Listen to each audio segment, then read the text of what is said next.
players in the world. I am the one to beat. I consider myself with the gods. And every single person is on their feet. We are about to absolutely light it up. Every time there's a trophy on the line, I'm way better than everyone else. The Batangas! One of the best we have ever seen. Your FC Pro Open champion!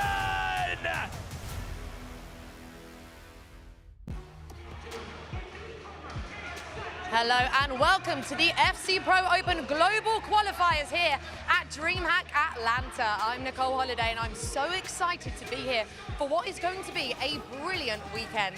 We have 64 of the best players in the world battling it out right here, but only 32 will make it through to tomorrow. Alongside me is the one and only Shells. Shells, what a weekend it is going to be. How does it feel to be here in Atlanta? It feels great to be in Atlanta, and Nicole, we're standing in the pit right now, and I'll be honest, I'm feeling the emotion. I know what these players are going for right now. I'm terrified for them, but I'm so excited to see the best players in action today. Yeah, and like you said, Shells, we are here in the pit, in amongst it. The players are getting ready behind us. Some huge names. I mean, the likes of Tex, Johnny, Emre Yilmaz, PH Zin, absolute quality players. And we should probably explain to everyone how this is going to work, right? Yeah. Let's have a look at the format, shall we? So, like I said, 64 players here today. 5 rounds of Swiss. So you need to win 3 before you lose 3. It's as simple as that. Shells, as a player yourself, how hard is it to get out of Swiss? To get out of Swiss is probably the most mentally challenging thing about this esport. I think you've got to play people on your record, so you can start off, everyone starts off 0-0. You can find yourself 0-2, but really and truly, it doesn't matter. You've got to take one game at a time, fight your way through, but the best players always find their way through. And there's so much at stake, Shells. I mean, a spot in the FC Pro Open, these guys will know what that means, right? I mean, if you book yourself a spot in FC Pro Open, you pretty much guarantee yourself a contract for next season. And I think in this esport, it's all about giving yourself enough opportunities to try and bring home a trophy and put your name in the history books. But it's a big, big occasion for these players. All right, let's have a look at the fixtures for round 1. Oh, lots of games happening at once, Shells. We are liking the look of a lot of these matchups, but which one in particular is catching your eye? There's so many good matchups, but for me, Mark 11 versus Guga, of course. Mark 11, a runner-up a couple of years ago, representing Footwears. But Guga is his first land representing Man City. He's done really well in the online qualifiers, so I've got my eye on him this weekend. Yeah, and we can have a look at the next page of fixtures. You know which one I'm really looking forward to, by the way. Neat versus Tuga. That is going to be so good, right? That's going to be intense. And Neat, he made his way through for the LCQ. So, I mean, if we talk about last year, Manny Bachor, he fought his way through the LCQ. So maybe Neat is going to carry on that form and maybe book himself a spot in the FC Pro Open. Yeah, and of course, yesterday and into today, we had the last chance qualifiers where 9 players have made it through to the Swiss stage. Shells, how hard is it going to be for those players to get through? It's going to be hard. Everyone here can find themselves in the FC Pro Open. Everyone here deserves to be there, but only 24 players can make it. So I think it's going to be so tough. But every round is so important, so they're just going to take one game at a time and fight their way through. Absolutely. Okay, we are going to kick things off shortly, but for now, I'm hearing that Casey is with one of the players.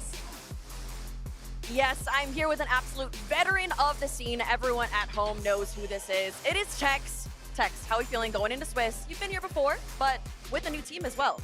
Yeah, I don't know how I'm feeling. Obviously, it's the first tournament of the year, so you don't know if you're good or you're bad. Sometimes I play good, sometimes I play bad. So we'll see how it goes, but hopefully it's one of those good days. Now, I have to ask, after the World Championship, you posted a video talking about how you want to prioritize content. Mindset with content, with also playing in pro, because you're in a pro scene right now. How was your mind going into that? As I say, if I lose, I'm just a content creator. That's the excuse, so that's what we're going with. But obviously when I'm here, I try my best, I try my hardest, and I put a lot of hours in. But obviously I'm focusing a bit more on content, but I'm trying to do both. I think I'm good enough, and hopefully today I can show that I can do both. Well, I wish you the best of luck. First game is up against Malik. Good luck. And Shari is with another player, so let's go see who he's chatting to. Yes, guys, and I'm joined by another veteran of the scene in MS Dasari. Dos, great to see you, mate. First of all, I just want to ask you, how are you feeling? And also, your motivation to keep playing FC Pro every single year. I mean, it's just amazing.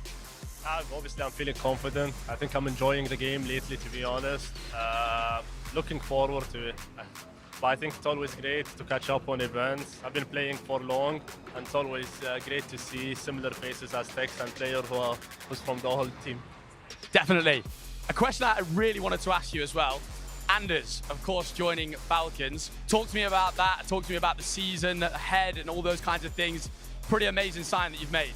Yeah, obviously, whenever I'm playing EAFC, I take out the cap of the CEO and I just wear it as a player. It's always great to have great players at Falcons. I think he reminds me of myself when I was younger, I would say. We both press really high, we both have a strong ego, and we both celebrate too much. It's always great to have him, but we look forward as Falcons with all the players that we have to have a great season and hopefully to be our world champions. Well, it's an absolutely amazing sign, and wishing you all the luck in the first game. We'll send it now to the casters to get things moving and grooving in game one. Thank you so much, Shori. Look, we are back again. We might be in DreamHack Atlanta. Brandon Smith, Richard Buckley, FC 26, FC Pro Open Global Qualifier. By the end of play tomorrow, there'll be 24 players confirmed going to London in a few weeks' time, Richard. It's a perfect way to kick off the season. We've got 8 players already in the Pro Open. We've got to fill those spots up, and I cannot wait to see who will be booking their ticket to the biggest party that will kick off 2026. Without any further ado, just before we get kicked off, let's tell you what people are going to be using. These are the first set of your 2026 FC Pro Open Global Qualifier requirements. 7 million budget, which feels quite reasonable. You can get a lot of players in that budget, as we're going to see throughout, and the latest promo. 2 ultimate screen items must be in the start 11 or off the bench. No common players are allowed. Yeah. We've seen quite a few of the stats and the statistics of the players and how many people have been picked. It's an open show. We want to get you involved at home as well. Where do you want to start? I mean, we're going to kick off our first game as well, but where I want to start, Richard, is first and foremost, it must be said, those ultimate screen players, they're available from Team 1, not the recent Team 2, which just dropped yesterday. But, I mean, we'll ask the chat first and foremost. There's one player that's been picked 38 times across all of the players that are playing in the Swiss rounds. Have a guess which player that is. Richard, I think the chat might guess it quite easily. Yeah, she's, there you go. First clue. There's your clue. Where do we start here then? Right, round one of Swiss. If you're not familiar with the Swiss stages here in competitive FC, 3 wins, you're through. You're through to tomorrow. You're through to the final 32 as we look to open up our first goal of the game. It was Tex coming so close with Claudia Pina. That was her first introduction, just 3.5 minutes in. It's still not dealt with though, as Mbappe just about gets blocked. We're already seeing a few things off the training ground. Corner sort of floated into the back post. He play locked onto the second receiver. Got that chance at goal. It's been an opening 5 minutes that's been dominated by Tex here. You can see the draft coming through in a 4-3-3 for Malik 93.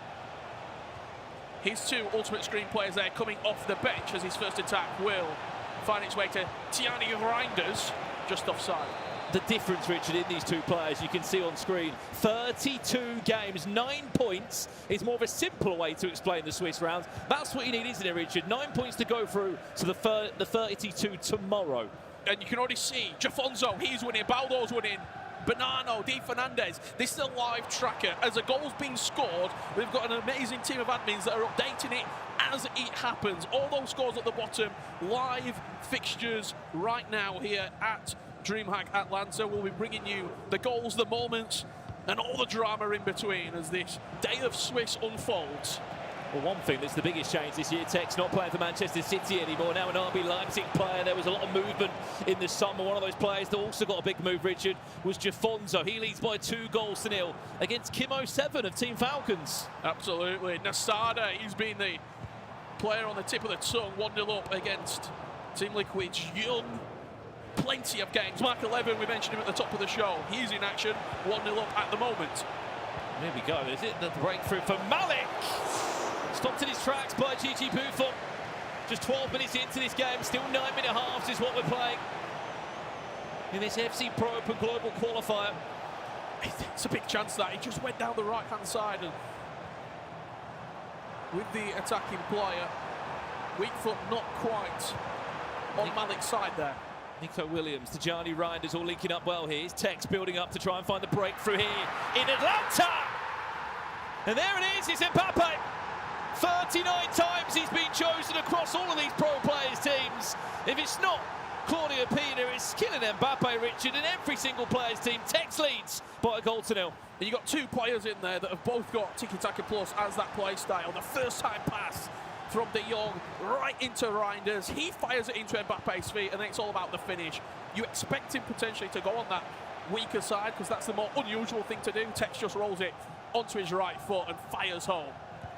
What we're trying to do as well, for those that are at home in the chat, get in your predictions. Who is going to be a player that makes it to the FC Pro Open? Remember, that kicks off on the 24th of October. 24 players can only get there, and 8 spots are already filled. Some of those players, of course, including the world champion of last year in Saudi Arabia, Mane Bashoure, the FC Pro Open champion, Anders Vergang, he's in there already. So there's 16 spots to fill from these 64.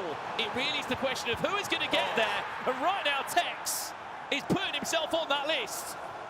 Very, very composed FC inside the box from Tex. The technical dribbling just coming out there as he fires this ball into Bon Mati's feet, drives towards the byline. It was a lunge from Malik. And then the extra pass, just sliding it into Mbappe. He picks his second up of the game. And Tex has started this FC Pro Open Global Qualifier in typical Tex fashion. He's a fantastic qualifying player. He will always get through a lot of the time, not to jinx him, but in these Swiss stages and when we're going far in tournaments, his name is always there. Hang on a second, Malik's not out of this one yet, Richard. Frankie de Jong just kept on running, didn't they? 2-1. There might be quite the gap between the two of them on the rankings, but he is still very much in this game. From the kick-off, just coming straight back at him. Iniesta, first time pass into de Jong, and there's absolutely no rest whatsoever. We get this game kicked straight back off, and with 22 minutes on the clock, let's have a look around the grounds. Anything there that's jumping out to you? Just more looking across, Richard, at players that we've seen before at World Championships or FC Pro Open, such as KTZN beating Montaxa. Remember that week in London, Richard? It was incredible, wasn't it? How KTZN came back from bottom of the group to stop PHZ going through. The player of Galatasaray hoping that he can get back there again. Looking across the board. My eyes, Alihan Lyon. What a season he's going to have this year. MS Dasari leading by 2 goals to 0. It really is like we're rewinding back the clock, isn't it? He's back at land and he's looking dangerous. Imagine that, the king of the jungle back in the FC Pro Open. That would be some story.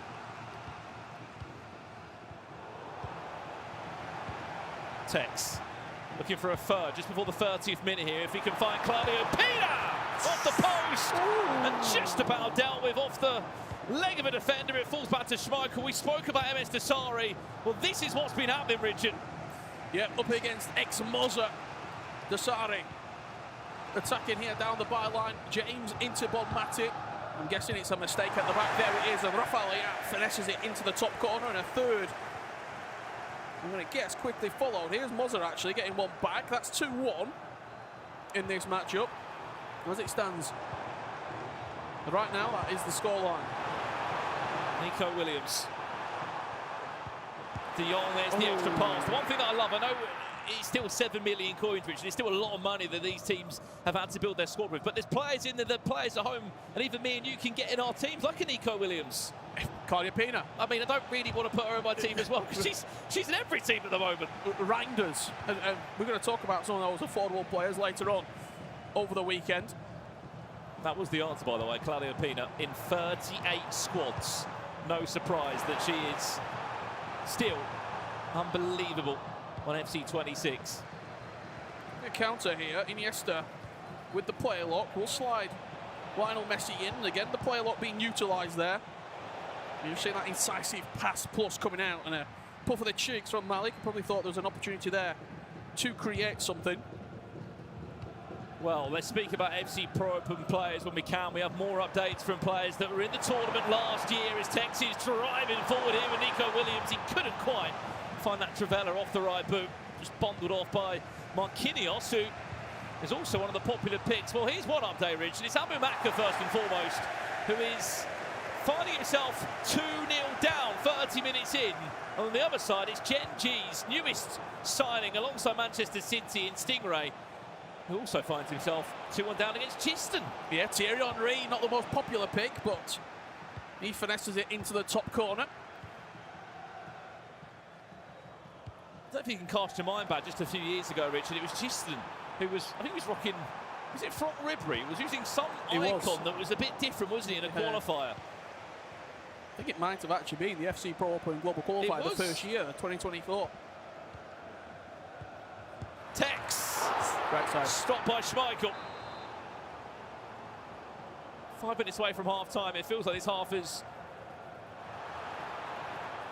just not stopped in terms of the amount of chances and action down either end. On another day, Tex could easily be 4 or 5-1 up here.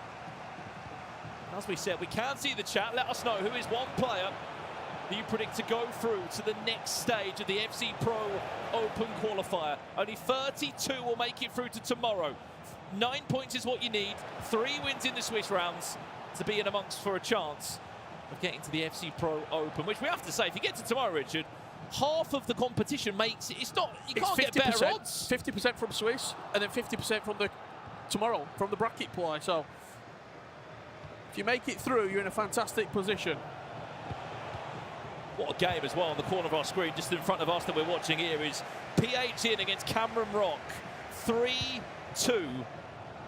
PH in is leading, former FC Pro Open champion. He's looking to also get back there. Tex, last chance of the half, falls to him. Started the game very well here, Tex. Malik, just in that last 5 or 6 minutes, was starting to probe on the edge of the box, but Tex will get the last chance of the half. Good defending. Half-time. Let's take a breather then from our featured game. What a start it's been here in DreamHack Atlanta. Emre Yilmaz, E-Champions League winner, 2 times E-Champions League winner, is losing to Offek there. He's down by a goal to 0. Wow. And Abu Maka, what is going on here, Richard Buckley? 38 minutes in, he finds himself 4-0 down. That's the surprise of the round so far. Such a consistent player, such a steady player in the best way possible. He will always be there. He will always qualify through, Abu Maka, for whenever we've seen him. But on this occasion, not to be. As we jump a body with MS Desari, just looking at the chat, Falcons Mike 84, he's a big Falcons fan. I hope MS Desari makes it through. I always believe in him, as do thousands and hundreds of thousands of fans across the world. Cannot forget one of the best players we've seen in this ecosystem, a world champion in his own right, and what he's achieved for his own esports team and Team Falcons is remarkable. Half-time there, 3-1 Desari leading at the break. What a position he's in. Look at the pit. That is where the action is unfolding right now. 64 competitors. It's so hard to know where to look, Richard. As you said, Really there's 32 different games taking place at this exact point now. Let us know at home who you want to see, and we'll do our very best to give you all the updates as we can. As we jump back to our featured game. Tex against Malik. Tex currently 11th in the global world rankings. I mean, we have to speak about it, Rich. What an end to the season he had. Yeah. At one point, we were sitting there thinking Tex is going to be a world champion. Especially after the disappointment from the Pro Open. He really turned that season around, then going on to win the E-Premier League, and could be starting the second half as he started the first with a goal inside the opening couple of minutes.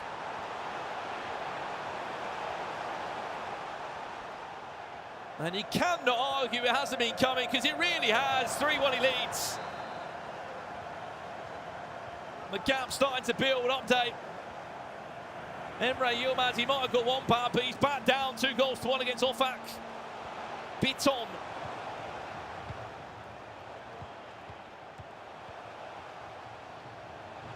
Back to our feature game again. Malik representing Strasbourg this year. We're playing in the French E-League 1 again.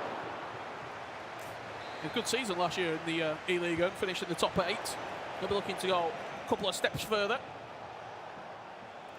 Must be said, if you don't make it to the FC Pro Open, you're only route into an E-Champions League or a World Championships. It's via a league, obviously the FC Pro partnered leagues from E-Premier League to French E-League 1. A bit wild that for me, that strike. He turned well there inside the box. You can clearly see how Malik wants to play. As you see some of your answers coming in about who you want to see qualify through. He's got the finesse shot plus players in the final third. You're looking at Messi, Salah, Son. As Tex could add a fourth just offside. My guy Furky plays. He's playing Umit first game, I believe, in the Swiss rounds. Is Furky plays. The two German players going head to head. Some love for Tex in the chat again. Get your messages in, get your comments in. We'll pick out our favourites.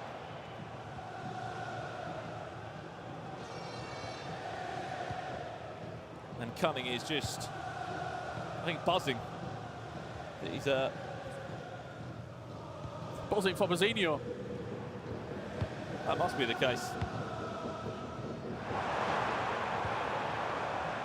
Takes on for a fourth. There you go. You can see the live standings now. 9 points is what you need to get through to the round of 32. Johnny 8-2. He's leading against Argidas. Tex 4-1. 4-1 up is Tex. Some of the other big score lines as well. I might be buzzing for Bazzinho, but I'm pretty sure I saw him losing 6-0. Yeah, I think the less said about that game, the better, Richard. Speaking of Manchester City players, Jafonto 3-0, he leads. Bonano 5-2 up, he is in his game. KTZN still leading Montaxa by 2-1. Even though there is a few of those big score lines coming in, a lot of the games, at least probably 20 of these fixtures, very, very tight margins. KTZN 2-1 against Montaxa. Sharif 3-2 against Gueric. We can see some of them on the screen now. Happy 5-4 against Darkley. What a game that is. Guga Ferez against Mark 11. 4-4 between the two of them.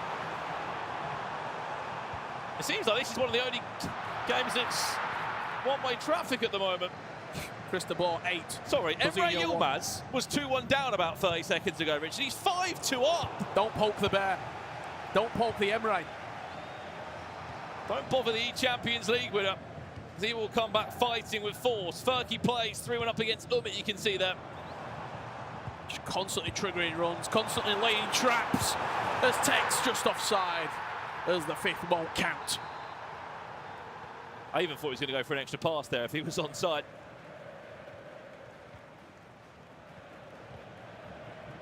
Pause coming in from Malik. Let's see how he can try and save this game.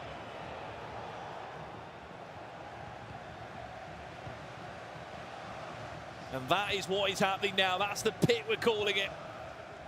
So many familiar faces in there. It's so good, Richard, isn't it? We're sort of going back to the roots of competitive gaming. Look at this. From Ex-Moza turning this game around. Well, this is live. MS Dasari against Ex-Moza. The side was 3-1 up at half-time, if I'm right, Richard. It's 3-3 now, just 15 minutes from that half-time restart.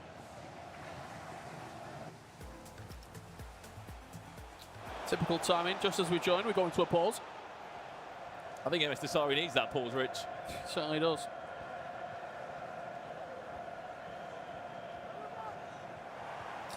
Coming from Team Rad is Ex-Moza, one of the two African players to qualify in. Well then, this game, speaking of FC Pro Open champions, there's one right now. Unfortunately, 4-3 down. He's 4-3 down, Cameron Rock. 4-3 he leads. Let's speak about the goal again, Richard. Just took all the time he wanted, a little ball roll, drops it inside.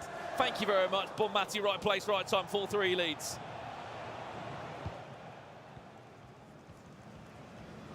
It's not been a past season to remember, has it, for PAG? It was out in the group stages of the FC Pro Open. Couldn't get in a league in the end due to some issues. Hang on. Oh, the goalkeeper movement. Hot topic in the community right now. Sorry, good example of it right there. We've got cooking off the training ground here, recycling the play. He's got Yapsan and Marquinhos as the two main players going forward there, not what you want. He's really got the Dasari on the ropes here, hasn't he?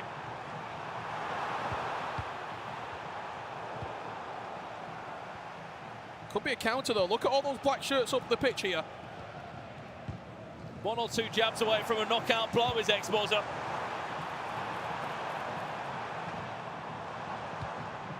Reinders, De Jong, Mbappe, nice build-up. Trying to find the perfect pocket of space. Dasari does stand strong though. You know what that is? That's the bell ringing. Round over. He's straight back in there, though. Mbappe around Valverde, but has he got option inside? Does he need one? Salah! Oh! It might be slightly fortunate, but he won't care. Thought he'd overplayed it. It almost, just as this pass comes back in here to the edge of the box, a lot of people there are shooting first time. He took the extra touch with Salah. Gets a rather fortunate bounce up off the defender. Takes it away from the goalkeeper. And ex-Moza, arguably in the biggest game of his life, is 4-3 up.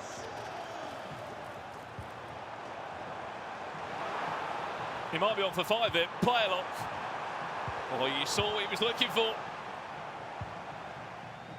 Ex-Moza, 45th in the world rankings at the moment, the Egyptian pro. Looking to go even higher.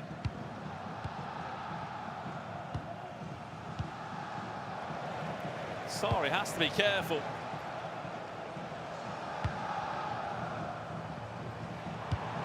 It just looks a little bit lost out there at the moment.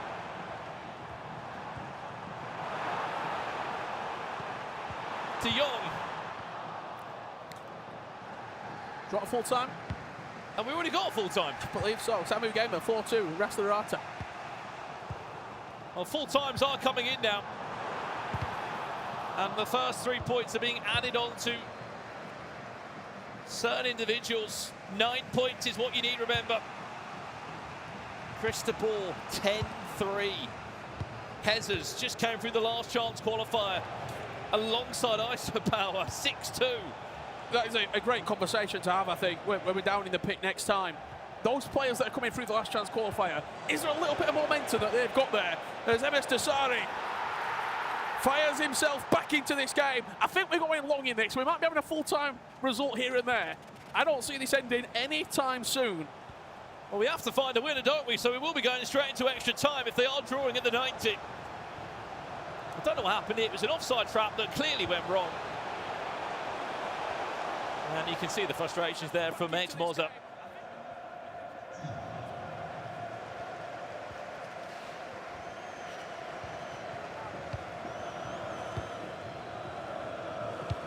I was asking about Tex's game. Last time we saw him, it was 4-1 up. That's why we've had an opportunity to jump round to some of the other games. Remember, there's 32 matches taking place at the same time here at DreamHack. We're coming live from Atlanta. Here's Mr. Sari. Well, has he pulled that one off then? 2 goals in 2 minutes. For the last 15 minutes or so, Rich, and he's had his back against the wall. Gives the ball away. Did ex-Moza, just slightly caught out, and then the clinical cutting edge that MS Dasari so famous for.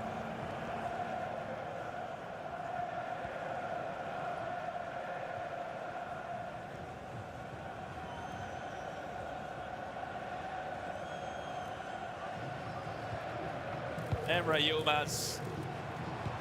2-1 down last time we saw you. You're 7-3 up. Just got annoyed, didn't he? Just got frustrated and said, okay, I'll beat you now.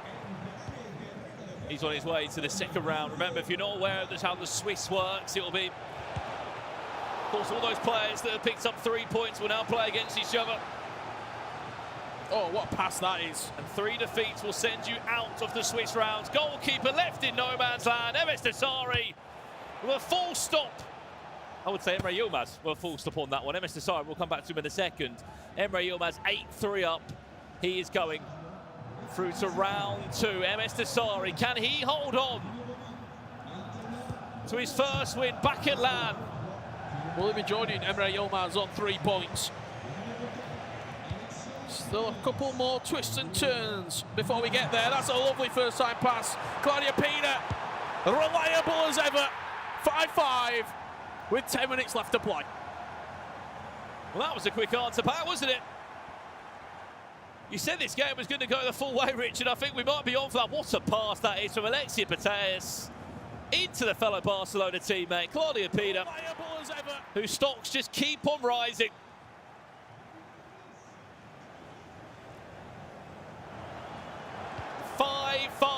the final 10 minutes.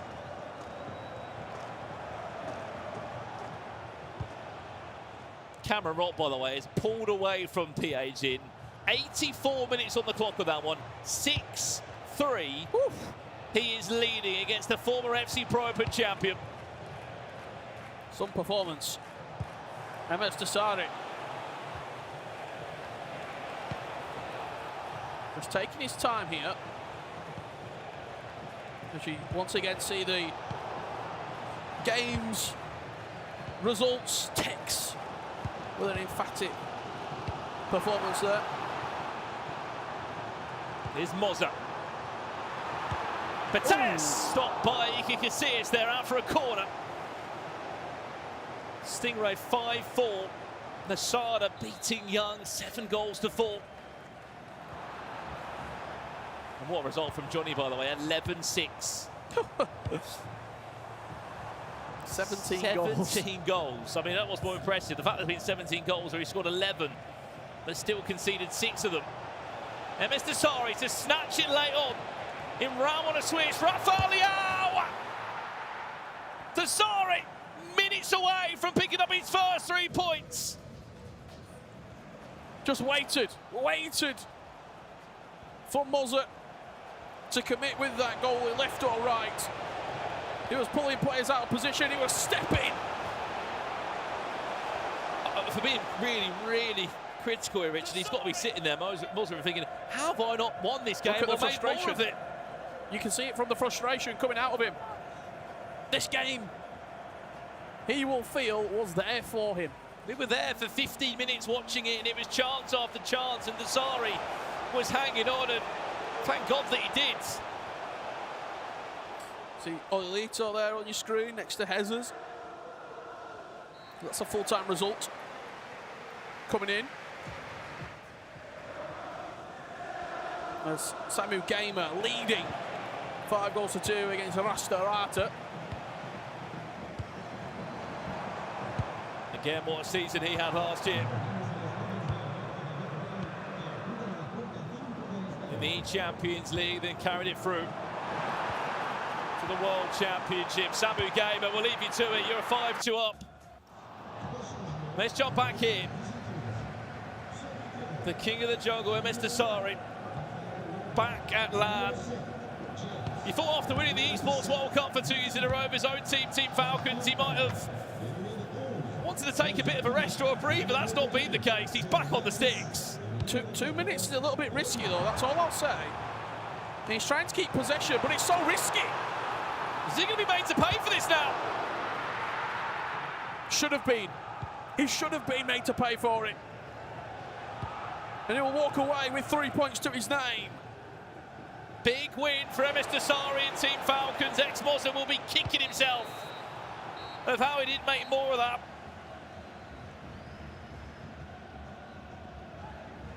That's just one game concluded. Desari goes through to round 2 with 3 points next to his name. 6 more of them is into tomorrow. Full times coming in here across the board.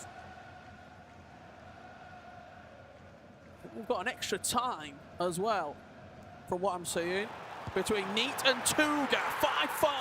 Oh, wow, what a game this is. Tuga, a former Atletico Madrid player, against the newest signing of all in Neat. Don't just sign for Atletico Madrid, it'll be the team that he'll be representing this year. Claudio Pina, 6-5. Tuga does lead. Can't forget, Neat's been playing a lot of FC over the last couple of days. He was one of those players that qualified in through the last chance qualifier here at DreamHack Atlanta.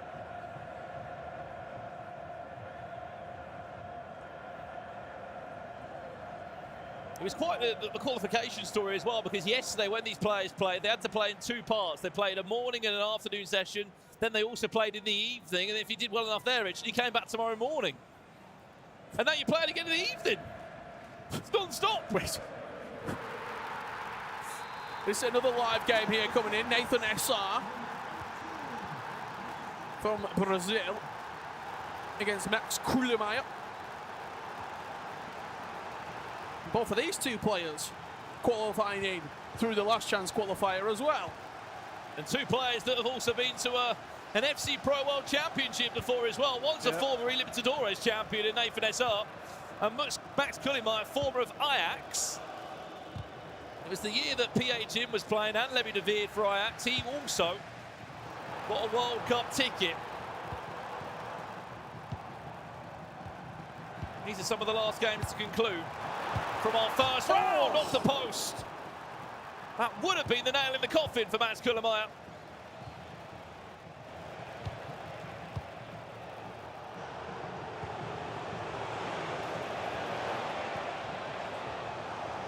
Some of those matches coming in on the left-hand side of your screen. We're seeing 3 points being solidified by a number of our players. 9 points is the golden number. You get to 9, you qualify through. Adida, 3 points on the board. Bedolf, 3 points on the board, alongside Cameron Rock and Chris de Boer, as many other players. After we've only played one round here of the Swiss stages at the FC Pro Open Global Qualifier. It must be said as well, Rich, obviously 256 players competed yesterday. A lot of those had to self-fund their trip here to DreamHack Atlanta. Such a risk for one of the biggest rewards of the season, to be there amongst the best 24 in the world of the FC Pro Open. Well, half-time and extra time. Nathan SR is 6-4 up. Let's jump back if we can. Tanit against Tuga. Tuga 6-5 up.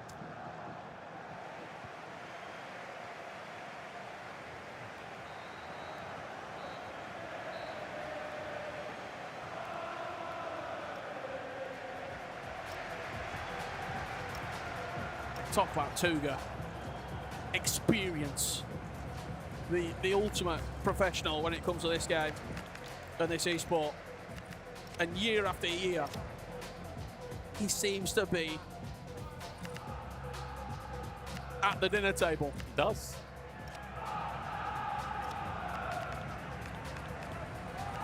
If you have just joined us here, you're joining us live from DreamHack Atlanta. We are here amongst a huge gaming festival. We are facilitated just on the corner. And what a few days it has been. All this to find out who will be competing in London in a few weeks' time. Half-time and extra time, it's just the smallest advantages for Tuga. 11 goals between the two, and still only 1 goal to separate. What a game. Chat, we can see you as well, whether you're watching on Twitch or YouTube. Have your say in the chat. Who do you want to see in round 2? Who are you backing to go the full way? We'll pop up some of your predictions on the live stream. I know everyone's got their own favourite that they're hoping that can go the full way. You can just see there, Paolo Neto in a Team Liquid jersey. That was one of his moves that happened over the summer. And behind that, I saw a waterfall and a castle. Everything's happening at DreamHack.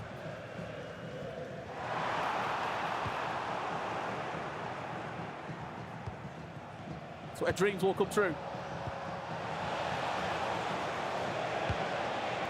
For at least 16 of these players, that will be the case. And for the rest, we'll not be able to hack it. I think we did that. That was quick. I'm just having a look into the pit at the moment. They can't see a lot of full times. It's probably 2 or 3 games left to conclude here. Nathan SR looking to add a 7th.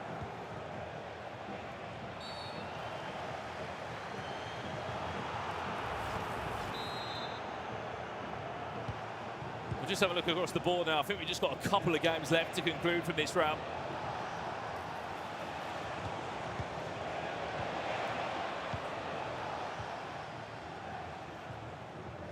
The great part is now, Richard, obviously the one-on-one players will now match in round 2, which could give us some massive games. Some huge matchups. 8-1 it finished in the end for Tex, by the way. 8-1 win against Malik. just to keep you updated, this game super tight, 6-5 here. Tuga leading. Just as we came away from it, Nathan Asayar has added a 7th against Max Kuhlmeier. Pina. Reinders. Where's it ending up, that one? It felt like if that was another player there, Rich, it could have been a different story. You never want to see the ball bounce around like that in the box either. It usually never ends well. Here's Neat now.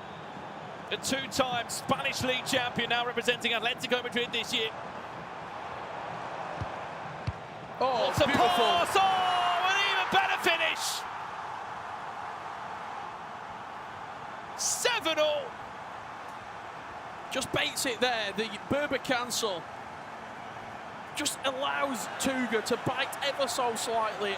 A super small movement of the left stick defensively. He then fires it onto the edge of the box.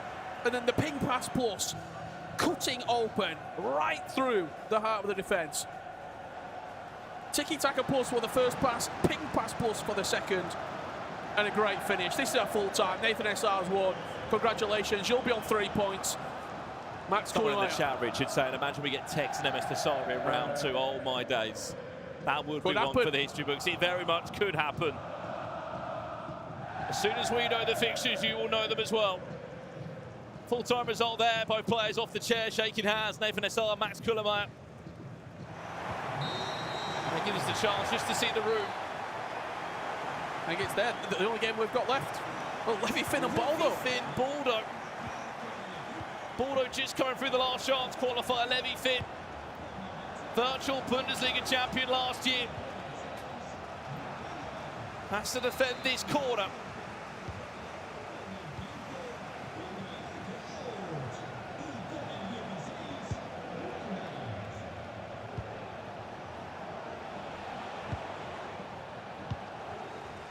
Peter Crouch on the pitch, is that Rich?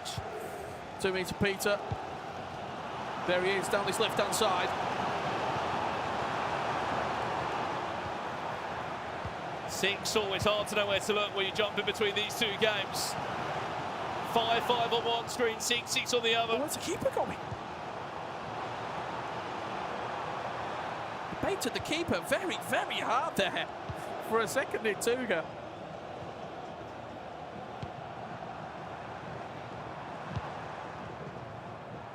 He's got the right players in the right position at the moment here, Neat. You're seeing Diani off that right-hand side. Lavelle with the ping pass plus to open up any defence. I can smell a goal. The way the space is starting to open up here. Where's that killer pass? Is that it there? Lavelle! Stopped by Iker Casillas. He expected the goalkeeper movement. He stood strong and tall at the near post. We're on to penalties having gone one side of the screen here, Richard. Might be a double penalty shootout. I mean, we've commentated quite a few games in our time, but we haven't commentated 2 penalty shootouts at the same time, right? Last chance there for Baldo. He's got a corner. Baldo. Looking to loft that one into the box. Neat on the right-hand side of your screen. He's got a big chance too. Penalties on the left-hand side of your screen. And penalties here on the right-hand side of your screen. Right. How do we do this then, Rich? We'll kick up on the left-hand side. This is Levy Finn with Peter Crouch. 1 from 1. And then Mbappe to follow up for the Brazilian in Baldo. As Neat's going to step up from the spot on the right-hand side. And it's saved. As Casillas just can't quite get there. Levy Finn 2. 1 up. Mbappe for Tuga. He scores and so does Baldo. 2 for 2.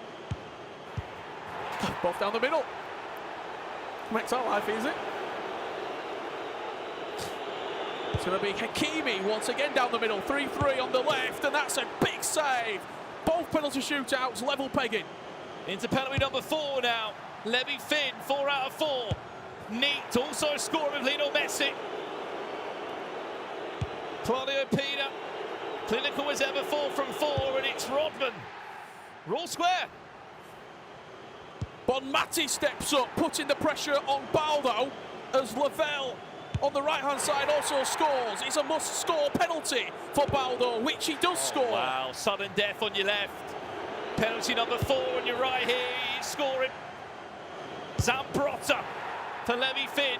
Puts that one away. It's a must. Score pen. Big save by Neat. Into round 7 on your left. Score this. Tuga has got a win next to his name.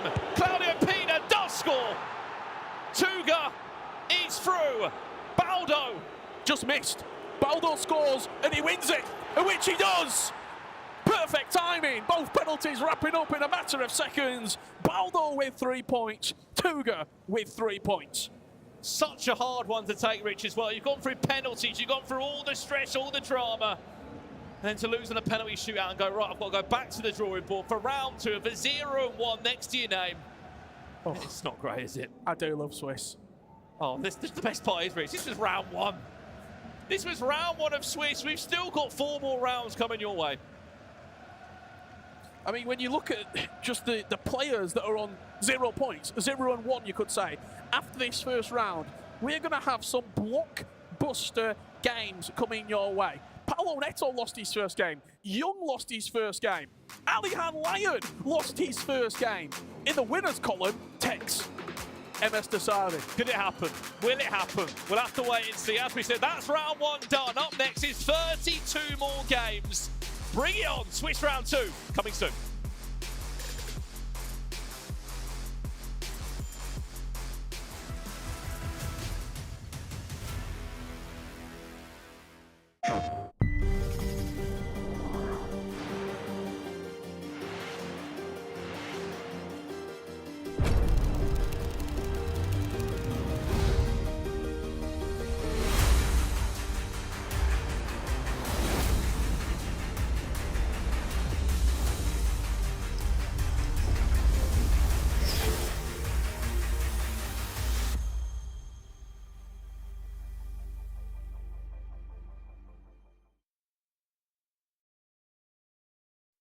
PlayStation.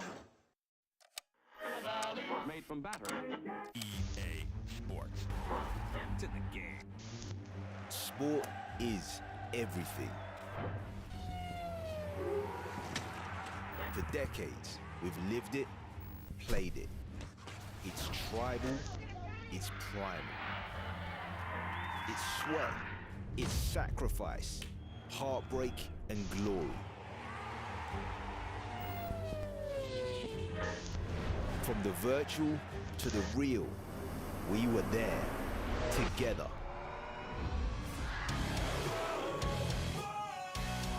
Heroes, villains, rivalries, and legends. Triumph, disaster, every moment in between.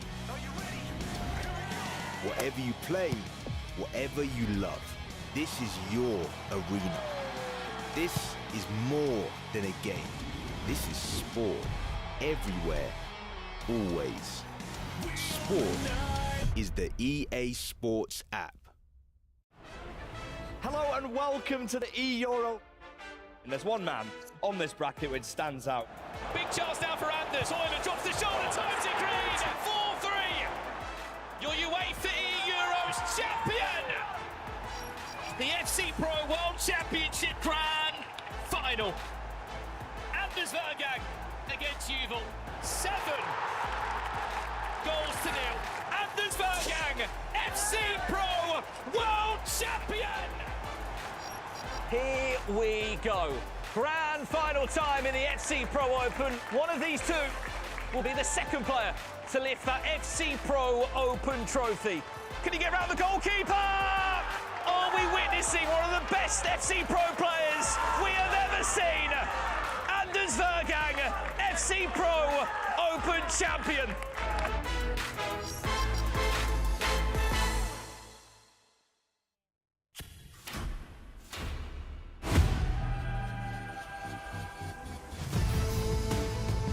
It's a cheeky chip.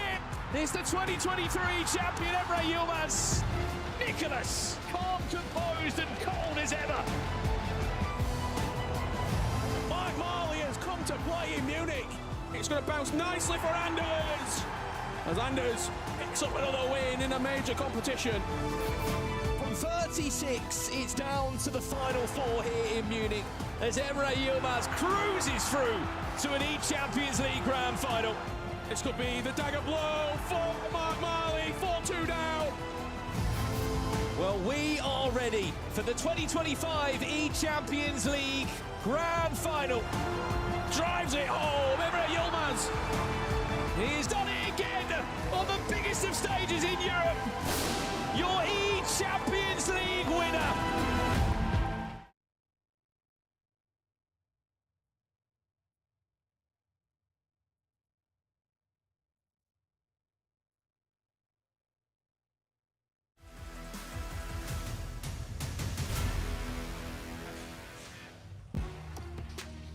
Welcome back. Round 1 of Swiss is done.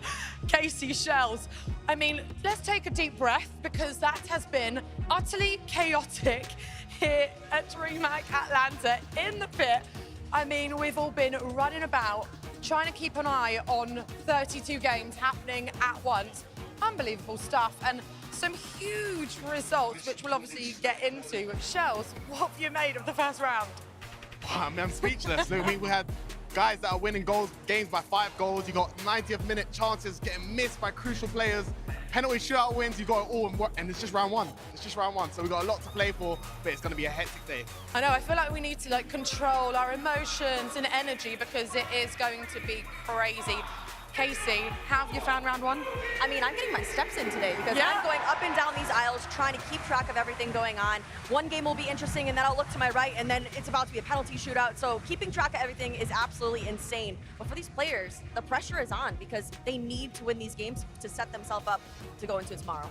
Absolutely, and Shells, we were talking at the top of the show and we were kind of saying how difficult it is in this situation, right? Obviously, we are here at DreamHack Atlanta. It is incredible. There is so much going on around us, and the players are all in the pit, playing alongside each other, next to each other, across from each other. And, you know, everyone else's emotions, it's absolutely sings everywhere. We can have a look at some of the results here from Swiss round 1. Okay, I'm going to give you both a minute to have a little look. What in particular, Shells, is catching your eye? So many stories already, and we're only on round 1. Yeah, there's 2 results particular for me. Cameron Rock taking down one PH Zin. I think that's a fantastic game for Cameron Rock, and I think for the rest of the tournament, he'll have that momentum and hopefully carry his way to the knockouts. And also, Mark 11 versus Guga, that was a great game. I was watching it. Mark 11 missed a big chance for the 90th minute to try and equalize, but Guga wins his first game at LAN. Casey, what about you? No, I was bouncing around everywhere. Both those penalty shootouts, very entertaining. And I want to say all the Man City players have won their first round, so they are feeling very good going into round 2 as well. Yeah, I mean, Shells, we were talking about the Neat versus Tuga matchup earlier on, and we were buzzing for that game, and it did deliver, didn't it? It did deliver the league. 6-7. Tuga's obviously known for his defensive play style, so I think Neat, having played in the LCQ, I think it was the right type of matchup to have. First game, he'll be disappointed not to win, but okay, taking down MV Lick. I think conceding 1 goal against MV Lick, that's a big sign of how well Tex was defending, because I was managed to watch him, MV Lick play in the qualifier. His attacking play style is so hard to stop. But as you can see, Dossery as well, bit of a lucky goal, but too much goals going in. That's what we want to see, you know, Shells? I mean, for Dossery, he won't be complaining, but as a position, you'll be frustrated at least. And then PH Zin, I mean, what happened here? I think it's fair to say, is this one of the biggest shocks we've seen so far, Casey? Absolutely, PH Zin being a champion of the FC Pro Open as well. Cameron Rock coming in here with a bit of a chip on his shoulder, going up against a champion, but he did not seem phased in that matchup. And this one, Abu Maka. I mean, I love that that's already been and gone. I'm not trying to talk about Abu Maka. That was a surprise result as well. Stingray over here. I mean, non-stop action, Shells. Did you get to see any of this game here in the pit? I didn't. There's so much games that we have to watch out for, but you know, these players, it's round 1. It's kind of a weird feeling because everyone's got their own experience in Swiss, but you got to reset for round 2. But round 1, we was not disappointed. And is there a lot more pressure now, of course, on the players who have lost that first round? They've got to really quickly get their head back in the game, Charles. Not really. I think you have to reset, but all of these guys are experienced here. It really doesn't matter if you make it from 0-2 to 3-2. It doesn't matter any of the day. I think in the first game, you just want to get the nerves out, get the jitters out, try to get as warmed up as possible for the later rounds. But if you hit up at the right time, that's all that matters. It's been so good so far. Casey, you looking forward to round 2? Absolutely. It's going to keep heating up each round that we go. It's a marathon, not a sprint. So I'm excited to watch it all play out. All right, well, we're going to take a short break. We'll see you on the other side.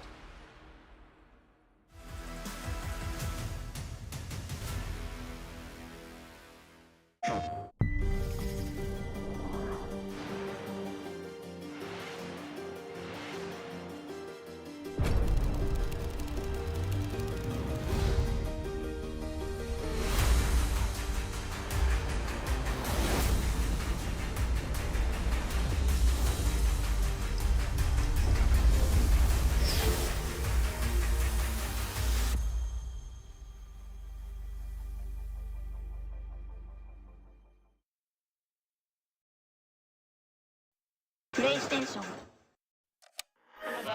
Made from battery. EA Sports. To the game. Sport is everything. For decades, we've lived it, played it. It's tribal, it's primal. It's sweat, it's sacrifice, heartbreak and glory. From the virtual to the real, we were there, together.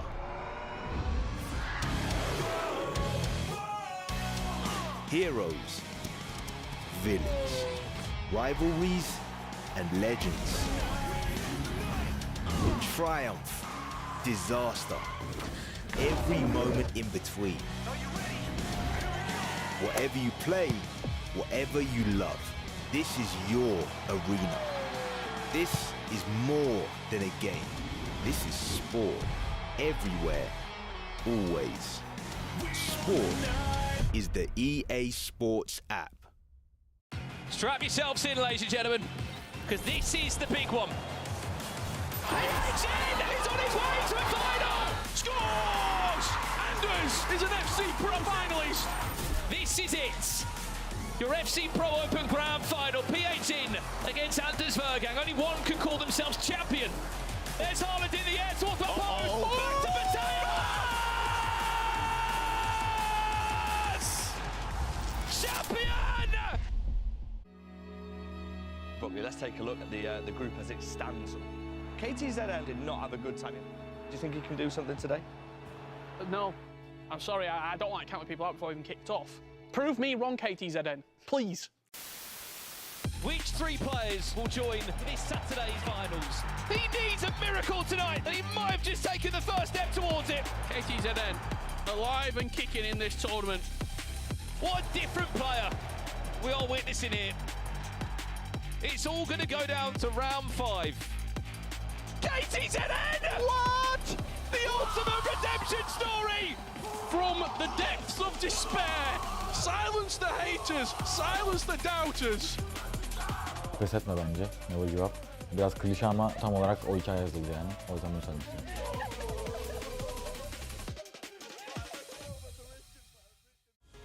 Well, how about this then? An E-Premier League final, which looks exactly the same as it did 12 months ago, as Brighton & Albion will take on Manchester City. Incredible from Jadon. You can't compete with him. A 2-goal lead Armani has going into leg 2. The 2-goal cushion that was made for his teammate has been wiped away. This is beautiful. Manchester City have done it again. Back to back. E-Premier League champions.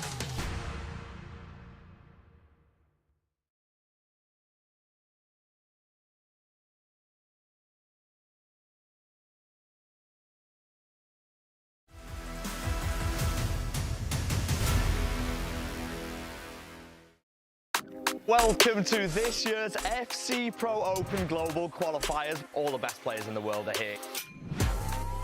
Bandar against Tex. be there for another year. Do you see that? No, no handshake. Stir the pot. Wow.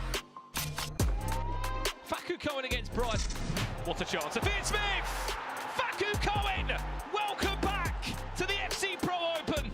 This game deserves to have the limelight. Manu Bachore against Stingray. Oh, there you go!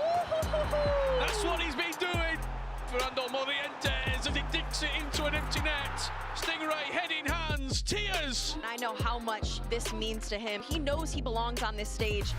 It's Umit against Hezers. Must score penalty for Hezers. Saved! Umit is back at the FC Pro Open, and he'll be amongst the best 24 in the world.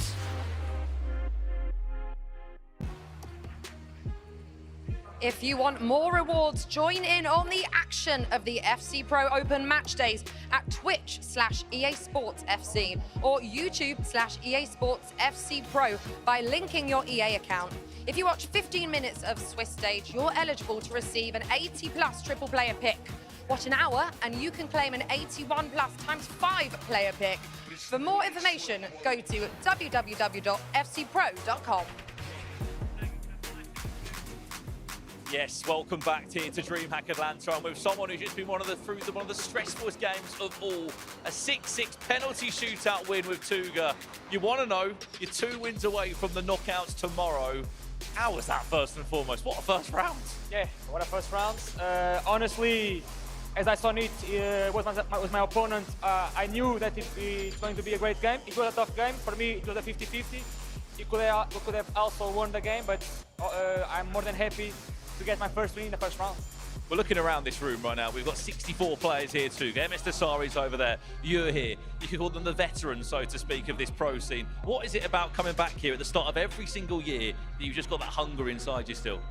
Yes, I can say that the hunger inside of me never left. So I want to still compete with the best. I think I'm in one of my best levels my whole career, and I'm here to show it. And what's Swiss like playing in? Right now, just for context, no one knows who they're playing in round 2. Tuga's been looking around saying, do we know who we're playing yet? What's it like that time between each game? You've just come off the back, you're straight back in round 2. It's 3 wins. How do you process a Swiss format? Because it's very, very stressful, isn't it? Yeah, it's a really stressful format. We only have like 10 minutes between rounds. So I need to forget the first round.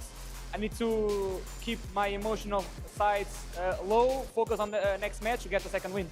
And do I dare to ask, Tex next, Dasari, who'd you fancy? Any one of them, I will beat them. Anyone. Bring it on. Right, he's up for the next round 2. Nicole, it's back to you. Thanks, Brandon.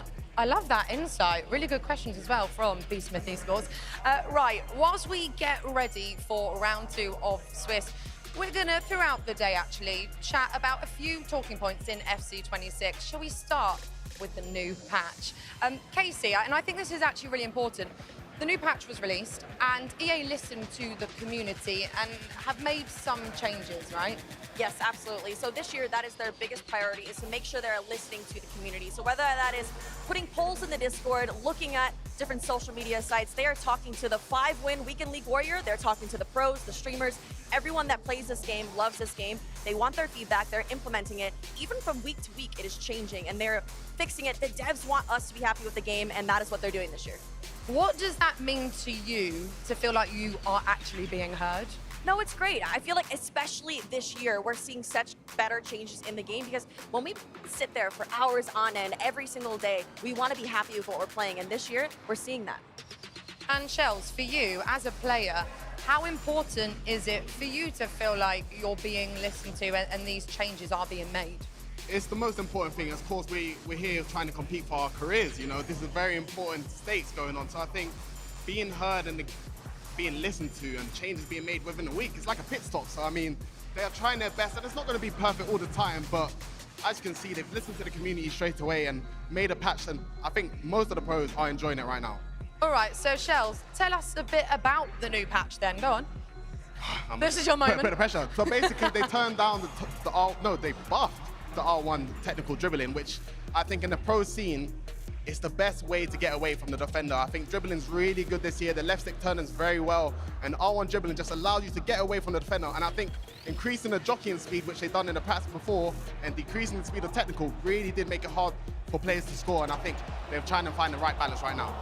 Is there anything else you would like updated, Shells? Because they're listening. I mean, we've literally just been standing here in the pit talking about the fact that EA are listening to you guys, so go on. Now, you're trying to get me attacked on all social media, No, but no. nah, for me, I think goalkeeper movement is a grey area. I think goalkeeper movement should be a thing, but in the box, maybe turn it down a little bit. I think outside the box, I think you should be able to move it, because anyone really hates conceding finesse shots from outside the box, and if there's no goalkeeper movement for that, it's going to be tough to stop. So I think goalkeeper movement, maybe turn it down in the box, but keep it for outside the box. Okay, so how are you both actually finding the game this season? I'm really enjoying it. I came into this year really wanting to see those changes, and honestly, first week we saw a lot of things we were asking for, and I just love that from week to week they're listening to every little thing that they're saying. They changed one thing, we weren't happy with it, they changed it back. And so I just think that overall as a community we are happier going into this game. I really love the left stick dribbling. For me, I really like to dribble on the ball. I mean, I'm kind of back this year. I was playing good in the qualifier. I wasn't good enough to make it here. But for me, the left stick dribbling it's a lot better than recent years, and it's the best FC I've played at the start for a long, long while. Okay, well, I believe Brandon Smith, I don't know how he's got to the other side of the pit, but he's done it somehow. And he's here with Johnny. Yeah, thanks, Nicole. I mean, out of all 64 players here, I've managed to find the tallest guy in this building. Johnny, former Champions League winner, just come off the back of a 17-goal thriller. How was that, first and foremost?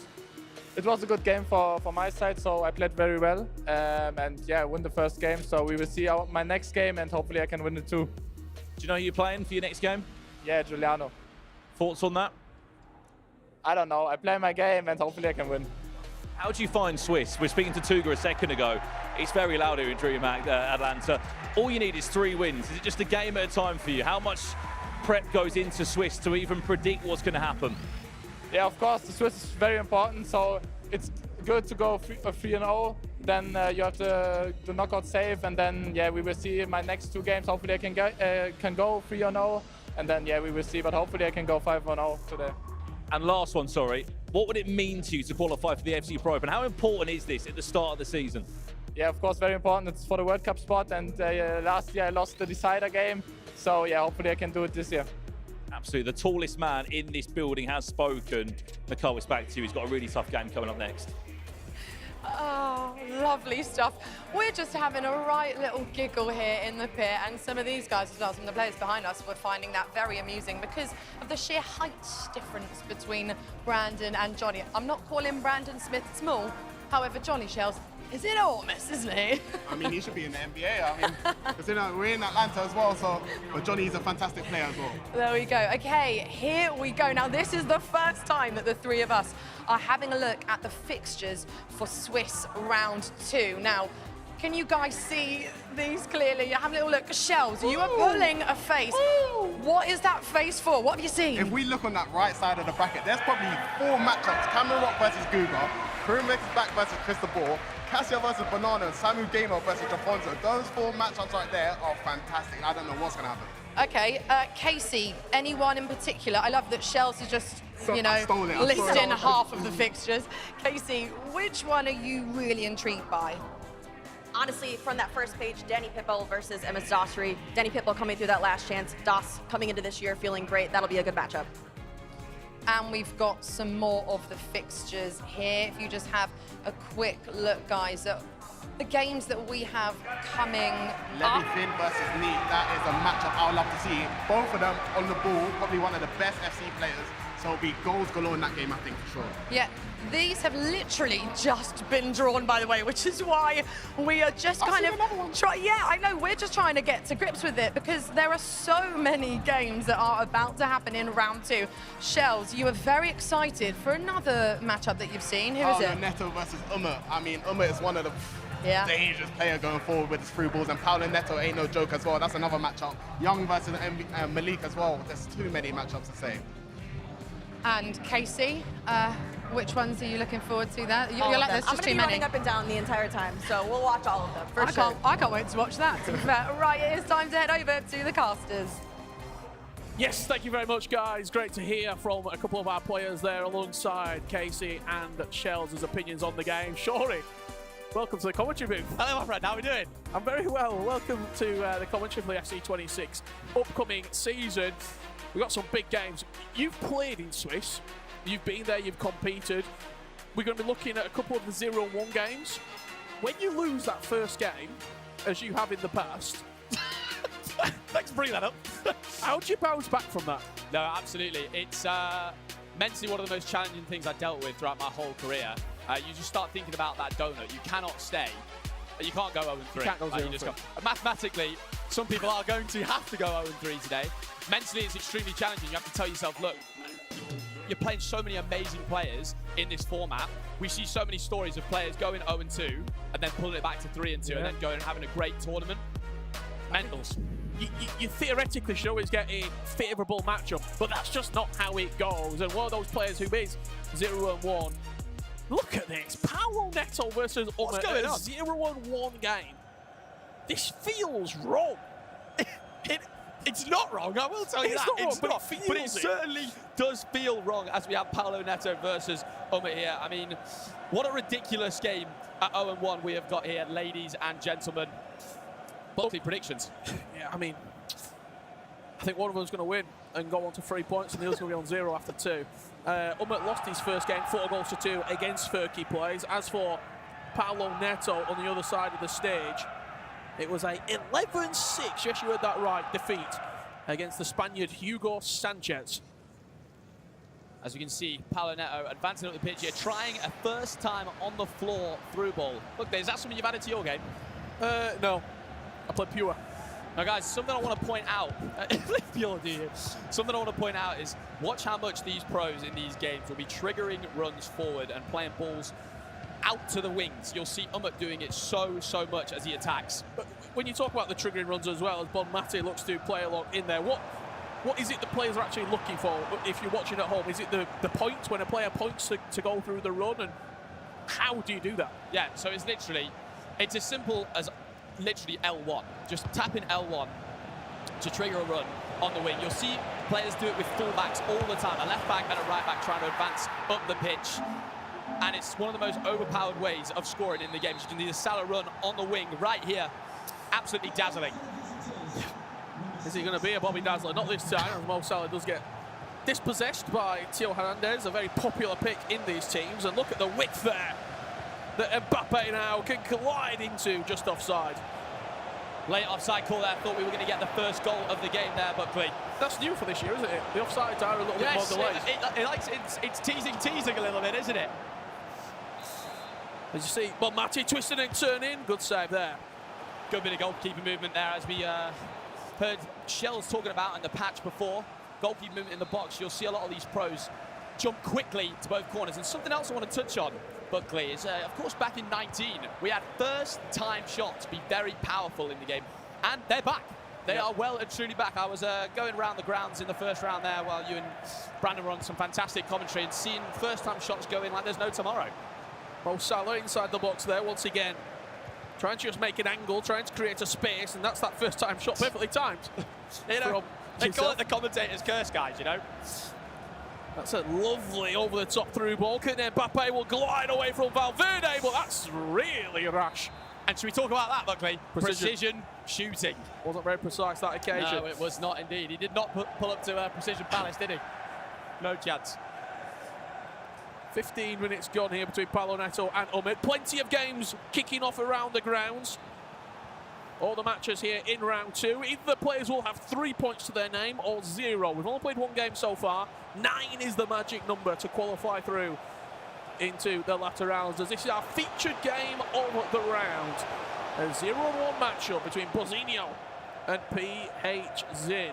Yeah, you're looking to see a big bounce back from PH Zin here, as in the first round, of course, losing out to Cameron Rock, which is, of course, a UK player, qualifying. Extremely good result there for Cameron Rock, Buckley. I think that needs a little shout-out first, of course, with PH Zin being a previous FC Pro champion.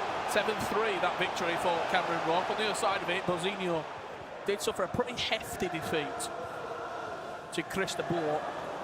That was a 10-4 loss. And it's like what you were touching on at the start, but you can't let yourself think about that previous result in Swiss because the games just come so thick and so fast at you. Start thinking about those old results, you put yourself in a real pickle. As we see here, PHM working a chance in the box, but a good bit of defending from Bozinho. Bozinho coming through the Asia South region. Only 2 players did qualify through, Akmal JD and also Bozinho representing the organisation OG. As PHC looks to open up the score. 6 minutes, PHC 1-0. Watson skipped the replay. Yep. He said, I don't need to see that, not for a single second. I think in his head, it's one of those players you're really expecting to see at 1-0, as we see Roberto. The lovely little double triangle through ball there. This is a Roberto, and a lovely little finish. You see the keeper movement go one way. PHN waits for it perfectly well. 1-0 to the good. I'm intrigued. Obviously, we didn't see that game between Cameron Rock and PHG, but what went wrong? Because, well, you're leaking 7 goals. Did you see it? I didn't see it too much. I did speak to Cameron Rock after the game. Okay. I did a little off-stream interview. Okay. Can he come on stream? Let's just wait. 9 points to qualify. That's what you're looking for.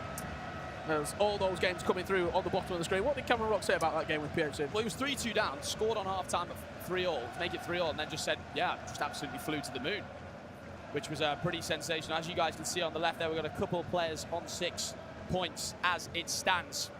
The all-important 9 points that players need to achieve. MS Dosseri, he's on 6 points as PHC is on course to add his first points to this Swiss stage. And guys, how many times are we going to see Pinner in the box, twisting and turning, scoring either a finesse or a low-driven shot? 2 of the most amazing play styles in FC 26 right now. Pinner, just a beautiful turn there. And Bozinho, I mean, he didn't know what day of the week it was, to be honest, at that point. Well, let's have a look what else is happening across the grounds here. We've got so many games. Adida and Emre Yilmaz. 20 minutes gone. This is a 1-0 match between these two. Emre Yilmaz was suffering a pretty heavy defeat in his opening game. I believe he was trailing by 2 goals and then just turned on the jets. Turn on the jet skis, did he, Buckley? He did. Absolutely. Yeah, and a man you would expect, I'd say probably one of the most consistent players we've had in the FC space in the last... Ever. Yeah, I could say a couple of years. Ever. I mean, when you look back, E-Champions League 2023, we're 4 games later now, and he's still right up there competing at the top level. The most amazing guys, as you guys can see on the screen as well, loads of results around the grounds. Tuga 2-0, as we see, clean through on goal here. Adida scores once again. And Buckley, just what we've been saying about the consistency of Emre Yilmaz. What's going on? You tell me. Early doors, isn't he? Adida taking the lead here as Happy will go 1-0 up against Tex. The replay is skipped. Rafael Leao with it. I'm going to guess it's a through ball and then takes a touch and then finesses it into the far corner. Just clean through. Clean through as you like. A lovely wait for the keeper movement there. And for you guys at home, keep watching that. The pros do. Every single time they go through on goal, you'll see they wait a little bit longer. The same thing happens here. Wait for that keeper movement, shoot near post, and you give yourself a 100% chance of scoring. Do you think that is quite a large sort of difference between good players and great players, the composure? I don't want to say anything's 100% in this life, but I'm telling you, I think that's one of the most 100% things you could say. Okay. Like, it is the difference between players. It's somehow I'll know it. I've performed at a good level, not to the level of some of these pros, and you see the difference that every single time they go through on goal, their composure to wait, be really calm, no matter the stakes, and they're the guys who are winning the top tournaments. If you have got any questions for Shori from the hashtag house here, 1/3, one quarter? A fifth? What's even going on at this point? Who knows? Matters at a strong point. If you've got any questions for Shori, get them in the chat, whether it's help with your team, tips and tricks, or anything else in between. As Rafael Leao just can't quite take it off Reinder's toe. Of course, we haven't seen all of this game so far, but I'd be interested to see if Tex has actually had any chances in this game, how he's been playing so far. I know Tex, this is a game where he would have seen it at 1-0, Buckley, and probably gone quite happy with that matchup. Not that you can underestimate any of these players. They're all absolutely deserving of being here Takes a lovely little chance there. Is this onside? It is onside. It's all a bit of a kerfuffle right there. I don't know what was going on. Pardon the pun, if he was happy about the game. Yes. Let's go back to our featured game here. Bozinho and PhD very quickly coming up. But Cameron Rock trailing 1-0 against the youngster from Manchester City. What a pass that is. Taking the entire team out of the game there. And one thing Cameron Rock did say to me is, he says he spawns into every single match that he plays 1-0 down. That's what he said. And look what we've got in front of us right here. I don't doubt that you can come back, though. You've got that confidence after beating PhD. That's one of the most difficult players to beat at the entire tournament. I think as well, there's not a lot of UK players here. So I think for Cameron Rock, he obviously qualifying through Europe West. But it's a great opportunity for him. Huge opportunity. And Cameron, as we see him winning the ball out the pitch here, unfortunately loses out. He's someone who, he's been in the scene for a long time now, makes it to a lot of tournaments. I'm going to call him a very consistent player, especially for the UK. A lot of potential there as well. Yes. Untapped. 100%. As Hugo Ferrez gets a very, very fortunate bounce, but Schmeichel, there bitter his body, keeping Peter out, as we will go back to our main game here. PHN leading 3-1. Could be a fourth there if Ziriberto can get there, not quite. Ziriberto very high up the pitch here. He is. We know he's quite a versatile Valley kind of player. He can play at left back, left mid, and a couple other positions. I believe a centre midfielder as well. Those sort of items are always amazing to use in game when you've got them able to play loads of different positions. As Bozinho running down the line here, trying to find a chance, but PHN defensively strong. If you're in this situation here, you're seeing your opponent triggering Ziriberto constantly, and he's being a bit of a thorn in your side, how can you try and defensively shape up? It's a nightmare when you're playing players of this level, as we see, the low-driven plugging, 2 low-drivens to no avail from Bozinho there. Get that answer from Shori on the second man run just after this corner comes in. Could be a chance here for Bozinho. Not going to happen. Take it away. Yeah, it's extremely difficult to defend because you'll tell yourself, right, I'm just going to go keep tracking that run, using some right stick switching. But these attackers, they're too good. They'll see you tracking it and they'll go, do you know what? I'll do something else. There's PH in right here. Simple as that. Triggering as many runs as he wants. And there's too much going on for Bozinho back there. Too much to deal with. As PhD will add a fourth. He didn't know if he didn't know with killing if you want to step or drop. Yeah, and that's the worst position you can be in Pro FC. That is not where you want to be, not for a single second. We're going to see a replay here. Emre Yilmaz did bring it back 2-3 Adida right before half-time makes it 4-3, though. It's all going off here in Atlanta. Quite a low-scoring affair here between Guga Ferrez and Cameron Rock, considering Cameron's previous performance, where he scored 7 goals against PHC. Sometimes you just need that one goal in a game and then things can start ticking, they can start flying. Emre Yilmaz, we know he was 2-1 down in the game before and made it 5-2 extremely quickly. As we see the first time shot. I don't think he wanted to pass there. No. There was the player one closer towards him. Keep an eye on that fullback. There's fullback triggered, bottom right there. Okay, he pulled it back. I find it so interesting, especially on those camera angles, to see the long passes. What's the downside of triggering the runs? Losing the ball. Losing the ball, triggering the runs, you're losing the ball and your team's extremely exposed. And that's where you guys are going to be really careful. If you do want to start triggering your fullbacks, left backs and right backs, getting them up the pitch, you need to be wary that you'll be much more open to a counter-attack.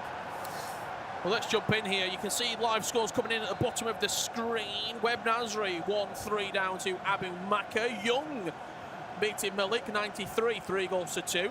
Any of those that jump off the page for you, Shori? They do. Mark 11, 5-1 up against D. Fernandez. I want to touch on Mark's miss at the end. You wouldn't even be able to believe that he missed the chance to make it 7-0, to take it into extra time in the previous round. So that's a big bounce back for him there. Tech still 1-0 down. You're surprised about that, certainly. And Dasari 3-1 up against Danny Pitbull as well as another one I want to point out. Simply, you know, Dasari, close game at the start. You said he could have really conceded as well. Brandon just spoke to Johnny as well. Yeah. 5-0 up. He's just a cool guy. Johnny's just the guy. He's just the guy. He's got 16 goals in 2 games. He's got 11 in the last, 5 in this one. And he's probably not even at half-time yet. And he's also 6'8" or whatever he is. The tree trunk. Johnny is good. As you see, the picks here in all its glory. Second half underway between Tex and Happy. Not seen a lot of Tex so far in this game. And I will say, Buckley, a very unlikely scoreline this as Tex tries to attack in the box here, twisting, turning. Can we get some of that old Tex magic? Looking for a penalty there, but nothing comes of it. A little bit risky. Oh my gosh, that's ridiculous. I cannot believe what I've just seen on my screen. Okay. A few questions coming in for you, Sean. Oh, wow. We'll get to that in just 1 second. I just want to see this attack coming in because there is runners going forward here. Williams inside the box, right. Okay. Cats and magic, sure. Hey guys, let me get to this question real quick. We've just beaten Aston Villa 2-0. Slot is staying in. Don't panic. If he lost 10 games in a row, then we'll say, right, we've got real problems. School dog. Oh, yes. How big was the party for we had a ball. streak? We had a ball. It was absolutely fantastic. No, it was an amazing streak from Harry, to be fair, as we see Tex in the box here. But it was, you know what we call it? A relief. It was just a relief for me and Tom. Where's Tom Lees? Tom Lees, he's back at home. Did lose the game to qualify as well. Shout out to Tom, my absolute brother. So close. So close to making it. I was sat behind him for every minute of that as we see Tex again trying to create a chance, but Happy looking really, really strong in defence. Looking very, very strong defensively at the moment. He's Happy. Sound like Roy Hodgson. Boy. Sorry, I had to come out at one point. Tex, surely this is the chance. Again, standing up to it. Sometimes that's when you just call it overplaying a little bit. But I can't take anything away from Tex, can I, at any point? Trying the shot cancel there, but Happy stands strong in defence. Tex trying to work another chance down the line here, but slide tackling. Hey, I want to touch on that, Buckley. Really good in FC 26. It really has had a good buff. Almost hard to get yellow and red carded sometimes. I've tried. And the ref just lets me play on. You've tried. Tex once again coming forward. Pina could be the option here. Mbappe twisting and turning, taking the space, but once again runs into those purple shirts of Happy. The purple shirts indeed, but I will say there's something inevitable about this, should I say, about this matchup right now. It does feel like Tex is going to get the next goal. Could it be the commentator's curse? And yeah, a couple of our featured matchup guys are actually quite low scoring here. We've got Cameron Brock still 1-0 down against Guga Ferraz as well, which is another matchup, but she thought be a couple more goals in. And Guga Ferraz has actually scored in that game to make it 2-0, because of the commentator. So surprised about this game. Tex scored 8 in the last. Happy scored 10 in his first game, and it's 1-0. And you don't see it in FC 26, not with how good these players are at attacking. Some say it's a little bit more tricky to defend this year. It's a bit more manual. So they're just cancelling each other out really well. Sometimes you just have to say they're both defending extremely well. Yeah, if we see a clean sheet, that would be wow, something incredible. Player walk there, and he's just not closing him down because he knows that could switch off it at any point. That's wild from Barmatic. You keep a clean sheet on FC 26, yeah? You should frame it, frame the scoreline in the room and get a trophy. Honestly, it's one of the most difficult things, especially in what these are playing 18-minute. It's a lot games. of Let's gameplay. remember, all the games at home that you guys will play, other than, of course, squad battles, the normal champs games, they're 6 minutes per half. This is 9 minutes per half. It's long games for these players. Concentration has to be at an all-time high. And you've played in these 9-minute games before. Yeah. What's the big difference? The big difference is, I would say, looking at 75th minute and thinking, especially if you're losing, and thinking, or if you're ahead, sorry, and you're thinking, oh yeah, not much time left. No, there's a load longer. There's literally so much longer than before. 6 minutes on the clock. PHZ comfortably ahead here. That's a finesse shot that will just bounce off Buzzinho's defence. Just have a look at a couple of the other games that are taking place right now where there is interest from the chat that I can see. Someone asking about Manchester City's Bernardo. He's trailing 3-1 at the moment against Caccia. As you can see, all the games there at the bottom of the screen. Hezers 4-2 up against Furky Plays. Samu Gamer 6-5 down against Gifonzo as well. That's another close one between two absolute giants in the scene. And we're looking at that 6-point total. If you get to 6 points, you're only 3 points away from qualifying into tomorrow's bracket play. If you're on 0 after 2, you're in trouble. 0 after 2, it ain't looking good for you. Certainly not. Tex still 1-0 down in his game against Happy. PH then looking to fly away with this result here. and bounce back after his disappointing first result for himself. Some of those players on 6 points: Nasada, Stingray, Montaxa, Johnny. Ali All winning. Ryan as well winning, I believe. Yep, after he lost his first game, quite surprisingly. There's always some shocks in FC, Buckley, that's what we know. We're always going to have some shocking results in the Swiss format. But that's what makes it the most exciting. The HZ still leading, still in control, still in cruise control. How is Happy getting on in his game against Tex? A short corner play, but Matty, edge of the box, twisting, turning, Painter on the low driven, and that's the goal, potentially. Wow. With more to follow. Wow, wow, wow. It's all going off here. PH in, just closing this game out right here. Tex 1-1, of course, in his game. I'm sure we'll jump back over to that at some point. Finally broke the deadline. It did feel a bit inevitable, Buckley. It did feel like it was finally going to happen at some point. Are you surprised we've seen not more goals from corners? Definitely, especially with all the routines we've got going on this year. You can whip it in, score a header directly from the corner. People are also player locking to the back post. There's so many meta things in FC 26 that you guys can learn at home and pick up through watching all of the pros. The meta this year is insane. There's just so many different ways of scoring. But it's first time in a while that we've had that, really. It is. But one different thing about the game this year compared to, I mean, many iterations we've had in the last couple of years, very hard to score outside the box now compared to how it used to be. Like, it's very, very difficult to do. Well, let's jump over to another match here. Paolo Neto, 4-2 up against Umut. That puts Umut 0-2 yeah. after coming through the last chance qualifier. I mean, that's an insane stat. And imagine you're a player, you've lost 2 games in a row. Who's your game to stay alive in the tournament? Umut. That's, I'll be honest, I'm leaving the arena. I'm having a little chat with myself for 10 minutes before I come back in. Unless Umut can do something miraculous here, it's looking like it's going to be closed out by Paolo Neto. But I'm telling you, we always have it, one guy will come back and do the 0-2 bounce back of dreams, which then gives you an absolutely insane amount of confidence going into the knockout stages. Paolo Neto just going to close this game out here. We do have a very special guest joining us. One of the best players on the planet, Mr. Levi David. Welcome. Thank you, guys. Thank you. How does it feel not to be in the pit right now? Some way good, some way I want to play as well, but obviously I take it every single day of the week to have the auto qualification. But it's a war zone already in Swiss round 2, I think so.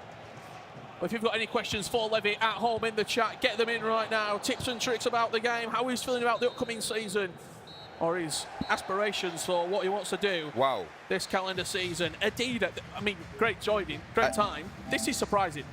Wow, I didn't know. 6'3", Emre.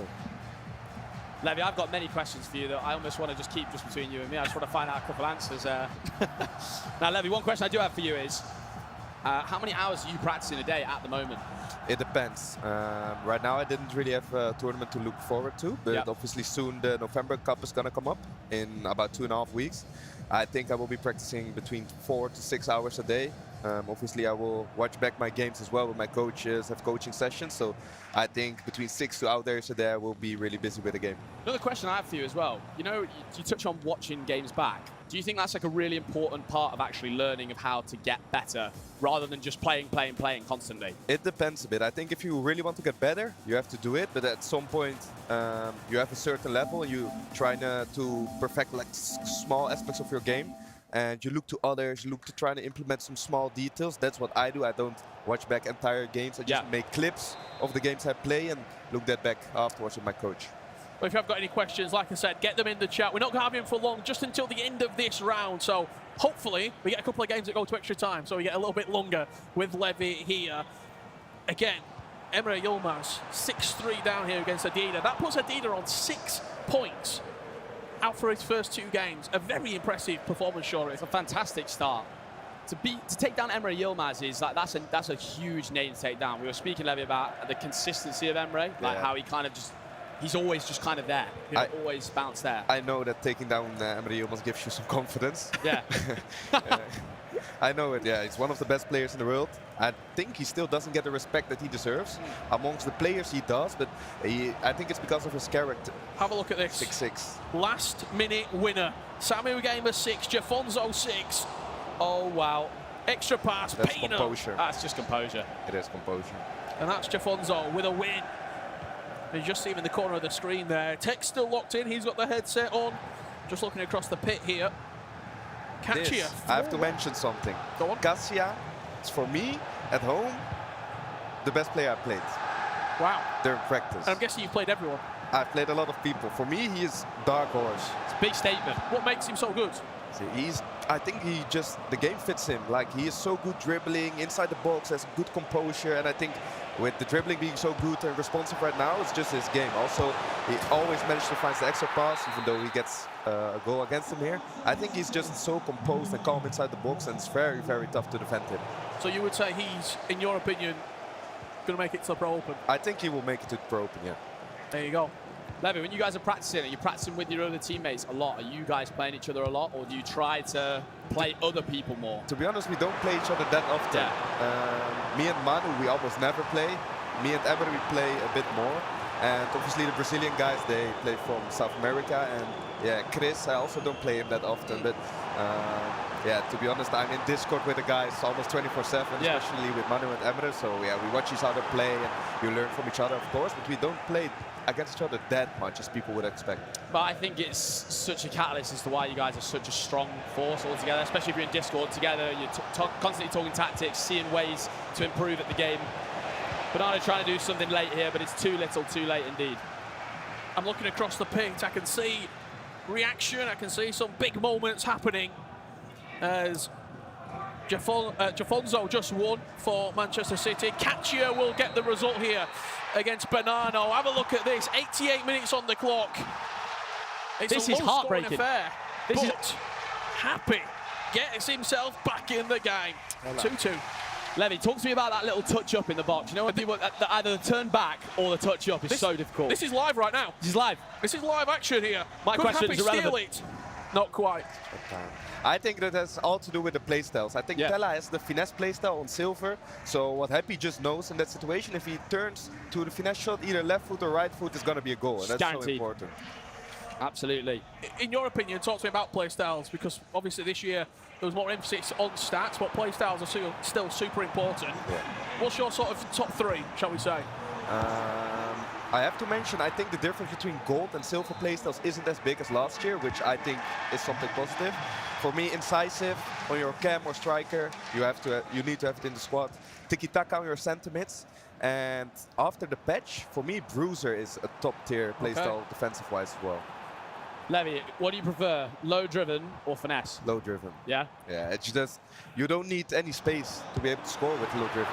That's why everybody used Pina. Yeah. If she had finesse, she would be used a lot as well, but not as much as we see her right now. Pina is not just taking over the world, she's taking over the galaxy of FC. It's just ridiculous. I got the question before, how do you defend Pina? My answer was not.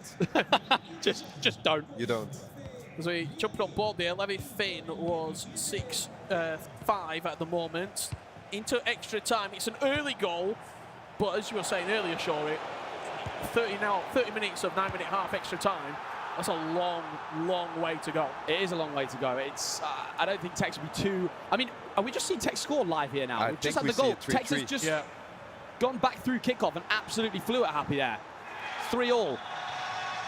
There's plenty more goals in this. I feel like we might just see loads of goals flying at this point after a first half, which was extremely quiet between the two players. Levy, how was that adjustment for you when it went to 9-minute halves in terms of looking at the clock and realizing you have a lot more time as we see? Happy, what a goal. 3 goals in a row. Claudia Pina once again for you. Now, to come back to the 9-minute halves, I think in terms of game management especially, it's something different, because usually you will take the last attack from 41, 42nd, but that's too long already now. So game management completely changed, and also mental-wise, because in 6 minutes best of 2, you had a reset in the middle of the game. Right now, you maybe have 3 passes for 90 seconds, but that's it. Just see the goals there. Haaland was the equaliser, and then straight up the other end, directly from the kickoff. Extra pass inside the box. Beautiful play from Happy.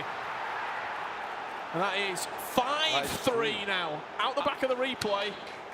The floodgates have opened. We said they would. Pina with the goal. I'm sure we'll see a replay of it. I mean, this is just an absolutely amazing result for Happy. We're not going to keep using the pun of about the fact he would be very happy. Tex needs a big bounce back here, though, in extra time. Could we see another penalty shootout? We saw the 2 penalty shootouts back to back. How was that to commentate, Buckley? Yeah, stressful. Very stressful. And this player was involved in it neat. As Levy Finn's just equalised. With a +2 here, there's a chance. There's a chance. If Need does well, there's no chance, but +2. Obviously, it's nerve-wracking, these moments. +2.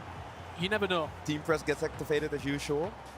Levy, I imagine this situation is very sort of individual, but you know when you're taking kickoff in that scenario, are you thinking get the ball forward a little bit, or are you just thinking go straight back? No, you want to get it forward, because once you have it at the back, it's pretty easy to get pressed. Yeah, like this. Maybe with 40 seconds on the clock, you want to go back to your goalkeeper and everything, but 1 minute is too early even. Now he gets it back, Need gets the win there.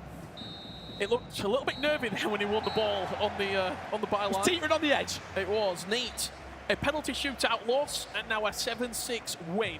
It's not been easy whatsoever for the Spaniard as Tuga goes 5-2 up against Nathan SR. Speaking about Tuga, backstage we had a conversation. I don't think Tuga has ever lost penalties. I can't remember. He always seems to win penalties. He's the Iceman when it comes to pens. Yeah, he seems to be in everyone's mind. I can't think of a moment he lost in pens. Happy 6-3 to Tex. As you're seeing Tex and Happy here. We're not going to stay here for too long. If Tex does start to mount a comeback, I'm sure we'll join it live. But seeing what else is happening across the grounds. I mean, this would be one of the best comebacks of the day if Tex could somehow pull this back. So interesting how it happens. Like you have a close game throughout, and then you just have a really good spell in extra time. Levy, like mentally, it's difficult to deal with in Tex's situation, right? You're probably sitting there thinking you've played pretty well all game, and then all of a sudden 3 goals flying. Yeah, you probably start thinking of what chance you could have took, especially because he was up in the 88th minute or something. Yeah. So then you think like I could have finished the game off there, but in this game, I think the gameplay that's been displayed is also pretty good from both sides. So yeah, if you just not off your marks, you will concede goals. It's the margins of like the best players, isn't it? It's the absolute margins of like holding out that result at the end. As we see Cameron Rock, 3-2 up. We saw this game earlier on. It was a low-scoring affair as results are coming in at the bottom of the screen. Cameron Rock 3-2 up against Guga. I think something we're seeing in FC26 is the players who do really well, the players who don't doubt themselves, who like keep thinking throughout the game, you can pull it back. Like you can score so many goals so quickly in FC26. As soon as you start bringing that doubt into your mind, that's where things can go badly wrong. I just have to point here, these players on 3 points at 1-1. There is some awful matchmaking. There will be crazy matchups right there. For me, also one of the craziest matchups, Paulo Neto Umut at 0-1. Yep. And now you're looking at the players on 0 points as well. Obviously, we've got a couple more full times to come in, but you could get D. Fernandez versus Umut. Umut Levi Finn, for example. Yeah, absolutely. It's, You've got K1 Johnny there, who's a fantastic player. KTZN, who we saw last year at the Pro Open, who can perform in the snap of the fingers and pick up 10 points. It's going to be really, really intense, those 0 and 2 matches. For me, big win for Dosari, it looks like. 7-8 against Pitbull. Pitbull, for me, one of the best players out there as well. And qualified through the last chance qualifier as well today, so he's off a hot streak. It must be so interesting for Dosari. Yeah. But like there's so much going on. You've been the best player in the world. A lot of people say the best player to ever play the game, and you're still as motivated as ever to come and play. It's hard, I think, but when I watched the first game, I felt like the motivation was there. When I looked into his eyes, you saw like a bit the nerves, and that's what you need, to be honest. If you don't have the nerves, what are you doing here? Because then you're not going to perform at the highest level. So I think the hunger to perform is definitely there, especially with Falcons doing great. They've signed Anders, so we know what they want. Levy, a question for you. I might put you on the spot a little bit here, but like, who is your GOAT? Who is the greatest for you? So Manu being your teammate, winning 2 World Championships now as well. It must be a hard one to answer. Like, I said Anders before, but after the World Cup, there's no one who's done it twice. So it might sound a little bit biased, but I'm going to say Manu. I also actually think it's more impressive when you talk at Manu as well, the fact that he did it and then it wasn't back-to-back. I think back-to-back can be like, I'm just momentum. On a hot streak. I'm the best player in the world right now. The fact that he did it and then had a year and then did it again is so impressive. 10 minutes left to go here. I want to ask you about one more player who's on 6 points, Jesus, because he's one of those names that he doesn't get the recognition that he deserves, but he is unbelievable. Jesus is a weird one. He can go 5-0 in Swiss, he can go 1-3. Yeah. Like, he's that guy, and I feel like he's the guy when he comes through the last chance qualify, he is in his momentum, and you don't want to face him. Guga with a beautiful goal there. 107 minutes on the clock. Shot cancelled the keeper down. Sure it. 10 minutes left to go. Shot cancel avenue, it's an amazing place to be. Levy, do you use it at all? Do you use shot cancel? Not that much, to be honest. Only when I see the shot doesn't go in or would get blocked, then I try to cancel it, but I don't use the mechanic too much, I would say. I think we've had other years where it's maybe been more powerful than this year. That's really good, yeah. Guga, for me, also a dark horse. I've never seen him play, but I just have the feeling he's good. I mean, the comeback he did against Mark 11 as well was absolutely insane. Look at his camera. I feel like I'm watching shells. I'm getting a bit seasick. Oh, this is a weird one, yeah. 5 minutes remain in this one. Haaland is on the pitch. Low driven plus. Moza bouncing back, of course, after the Dasari game here. Yeah, this is a strange camera angle. It's caught me off guard, guys, this is not what I would recommend for you to use at home. Levy, camera angle? Yeah, telebroadcast default. But you just default? Yeah, just default. The other option is co-op. For me, yeah, that's the only two choice you can have. I don't actually know what this is. I'll be I honest. have no clue. It looks like an interview. Yeah, it looks like the I don't broadcast cam that you start the game with. Yeah, and then with competitive mode enabled still or something. I don't know. We've all been there where we've seen the wrong camera on and thought, oh dear, we need to pause that straight away.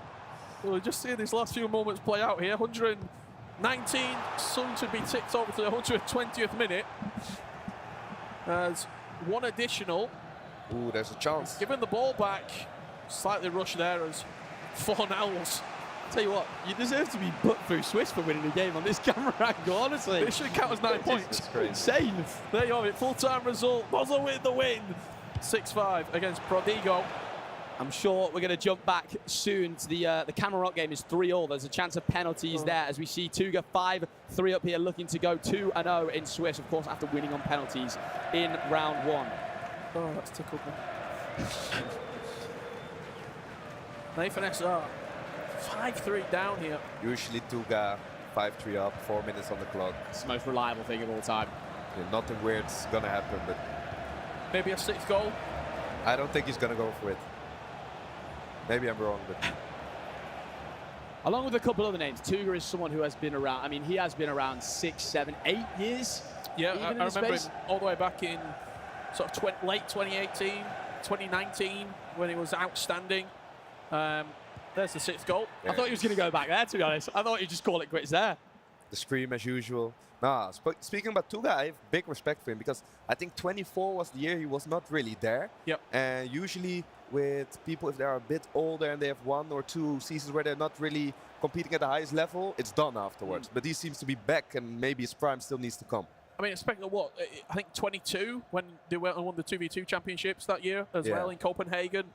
And you sort of saw a real emergence, like almost his prime that year as well, playing the 5 back. Yeah. Just awful to play against. Him and Anthony were. Yeah. We've played them several times. We were a good 2v2 duo, Ola and me, but yeah, they were a bit better. They were better than everyone. Like, I think it's so impressive as well with Tuga. A lot of people say he is possession-based, he's defensive-based, but this game doesn't necessarily help you in that way. You have to adapt. So it has to change. You have to adapt. On the top and left on our screen, we see Pence. Guga and Cameron Rock. Penalties. 1-1. The scoreline as we join it. Guga with a chance here to go 2-1 up. Mentally extremely difficult when you miss your first penalty as Cameron Rock. You just have that feeling in your head of, are you actually going to save one? It's saved once again, and he needs the best comeback of all time in order to pull these pens back. Big save. Schmeichel with it. Pina now from the spot. Cameron Rock must score, it feels like, and he does score.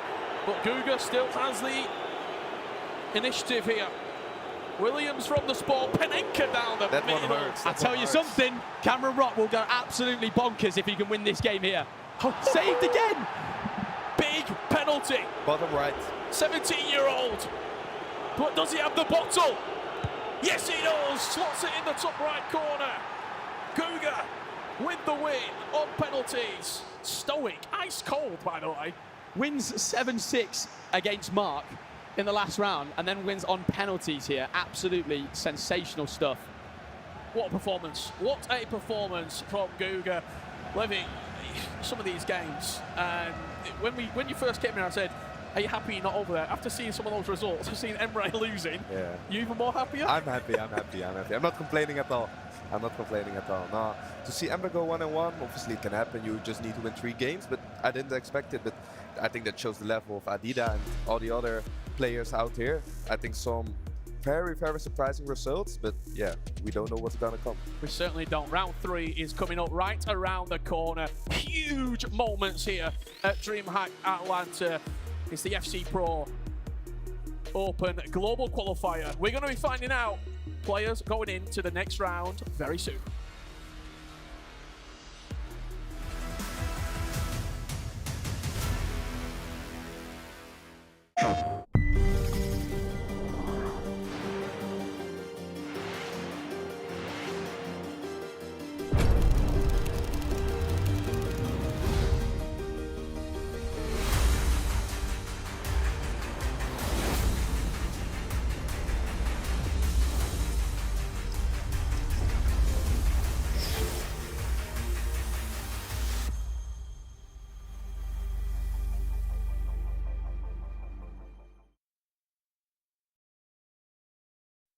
PlayStation.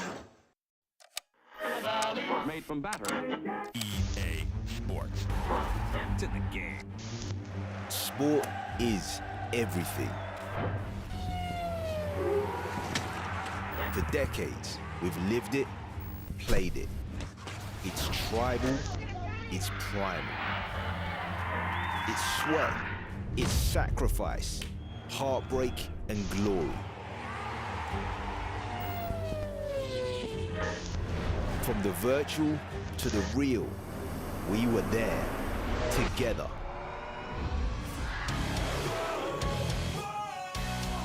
Heroes, villains, rivalries, and legends.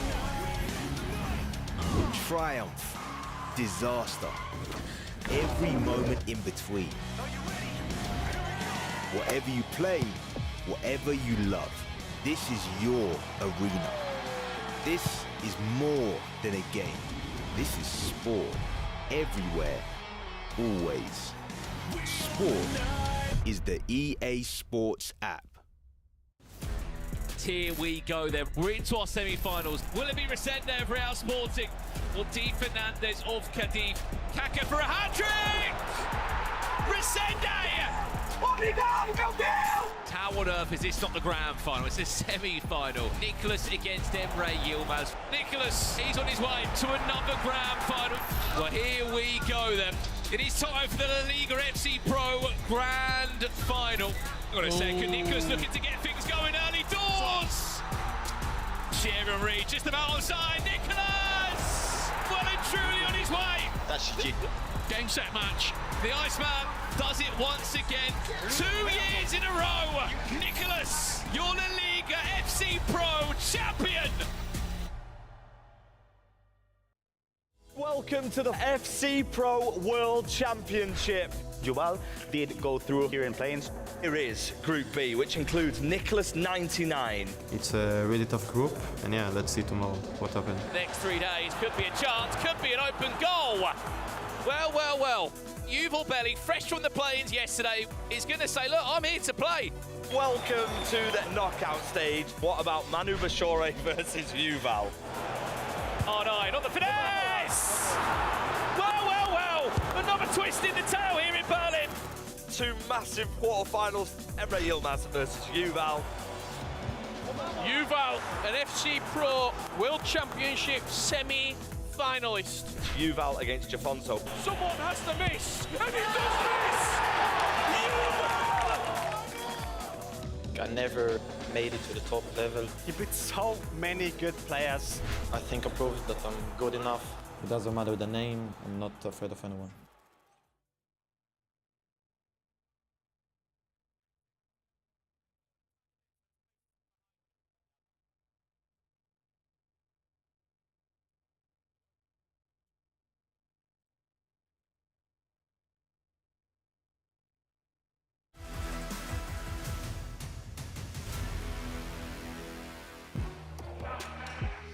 Welcome back to the FC Pro Open Global Qualifiers here at DreamHack Atlanta. Shori, Casey alongside me.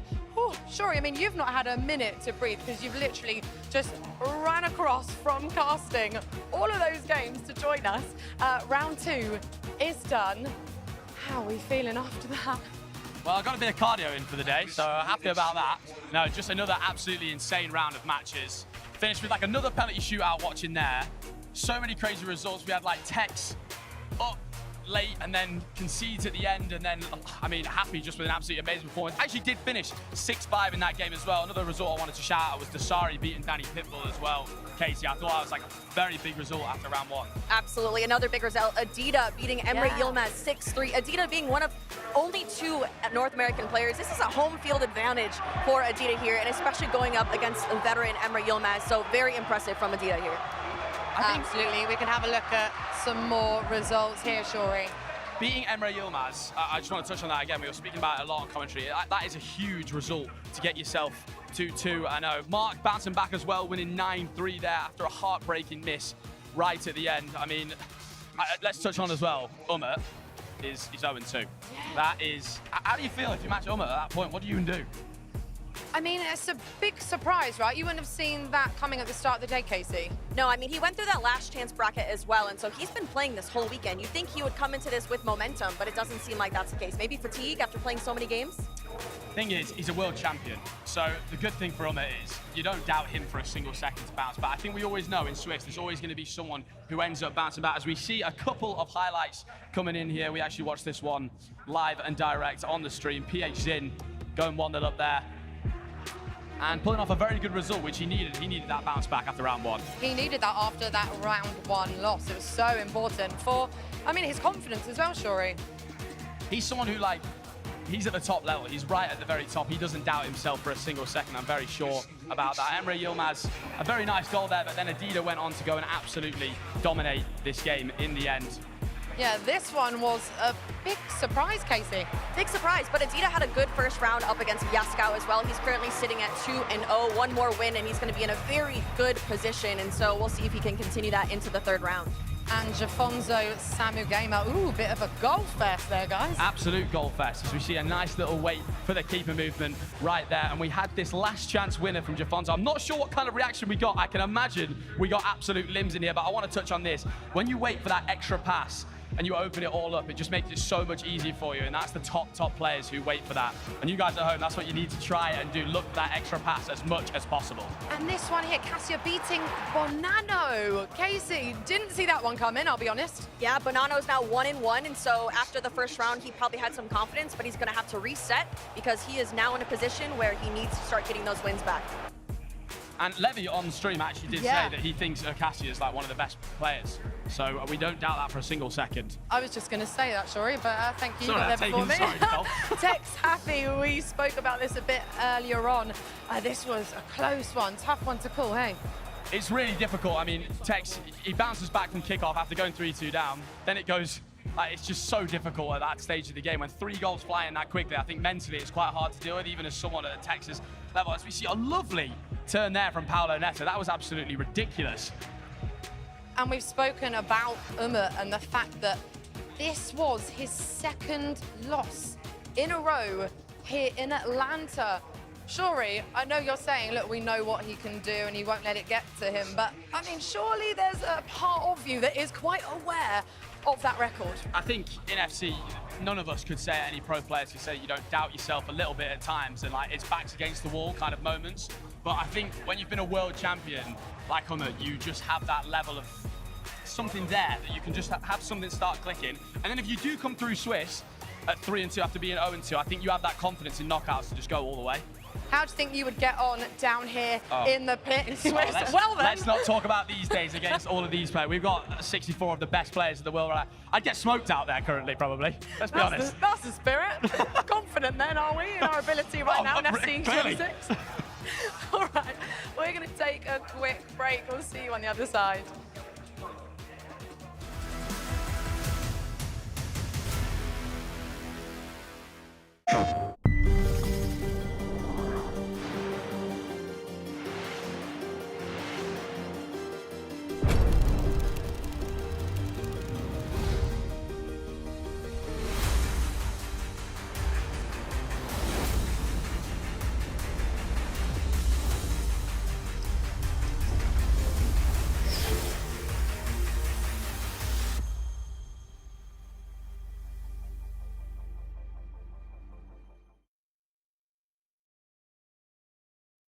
PlayStation.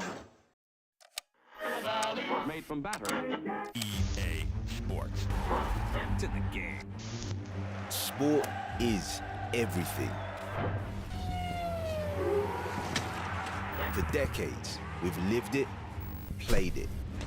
It's tribal, it's primal. It's sweat, it's sacrifice, heartbreak and glory.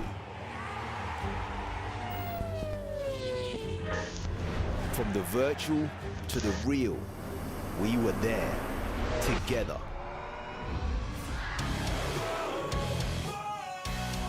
Heroes, villains, rivalries, and legends. Triumph, disaster, every moment in between. Whatever you play, whatever you love, this is your arena. This is more than a game. This is sport, everywhere, always. Sport is the EA Sports app. Got Neat against Steve Fernandez to qualify for the final 8. Puts it back for Miss at one end, you are punished at the other. Seems like he's going to try that one again. You're always going to consider And you can see what it means for Neat. extra pass to Musiala! Steve Fernandez sporting penalties for the first time in the knockouts. Saved by Donnarumma. Mbappe steps up to the spot, slots it in. And Dave Fernandez is an E-Champions League finalist.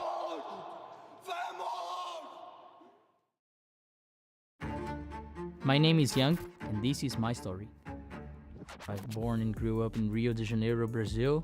It was a perfect childhood with my parents all the time, also my grandmother and my grandfather as well. So it was kind of perfect for me.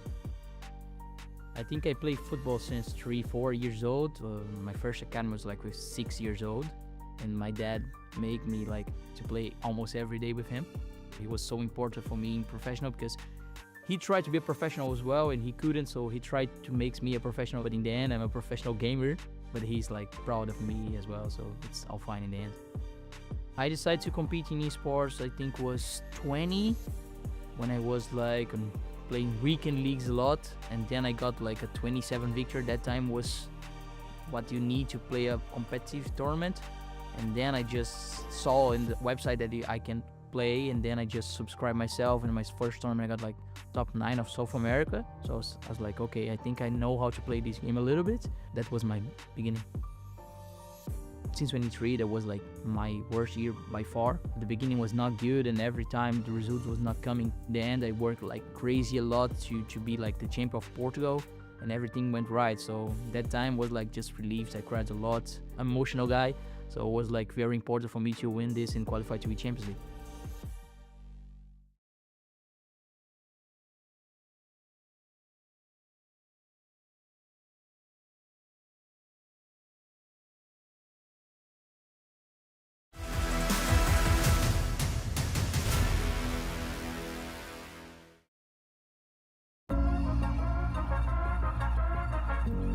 Welcome to Atlanta, Georgia. We are here at DreamHack. I'm so excited because not only are we going to be watching FC this weekend, but there are so many other things to get into. Shari, are you ready for it? Absolutely. Let's go get stuck in here, shall we? Let's do it.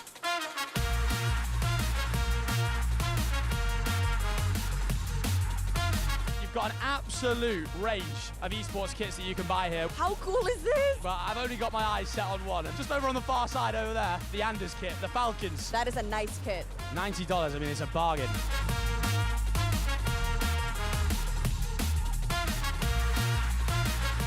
We've got some graded cards over here. And there is a card here worth $4,000. $4,000, is that normal for a Gem Mint 10 one? It usually sells between $3,500 to $4,300. $4,000, do I drop? Maybe if I was part of the actual players winning more prize money, I would. We're seeing a lot of different costumes. Wow. It's our first time here. We just got here. We're a little overwhelmed. We walked in straight into the parade, so we're loving it so far. I'm enjoying it so far. I love the costumes.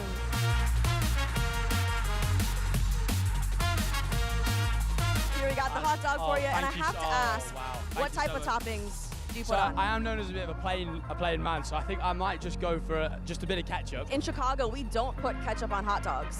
We put tomatoes, Oh, pickle, celery okay. salt. That's a Chicago hot dog. All right, here we go.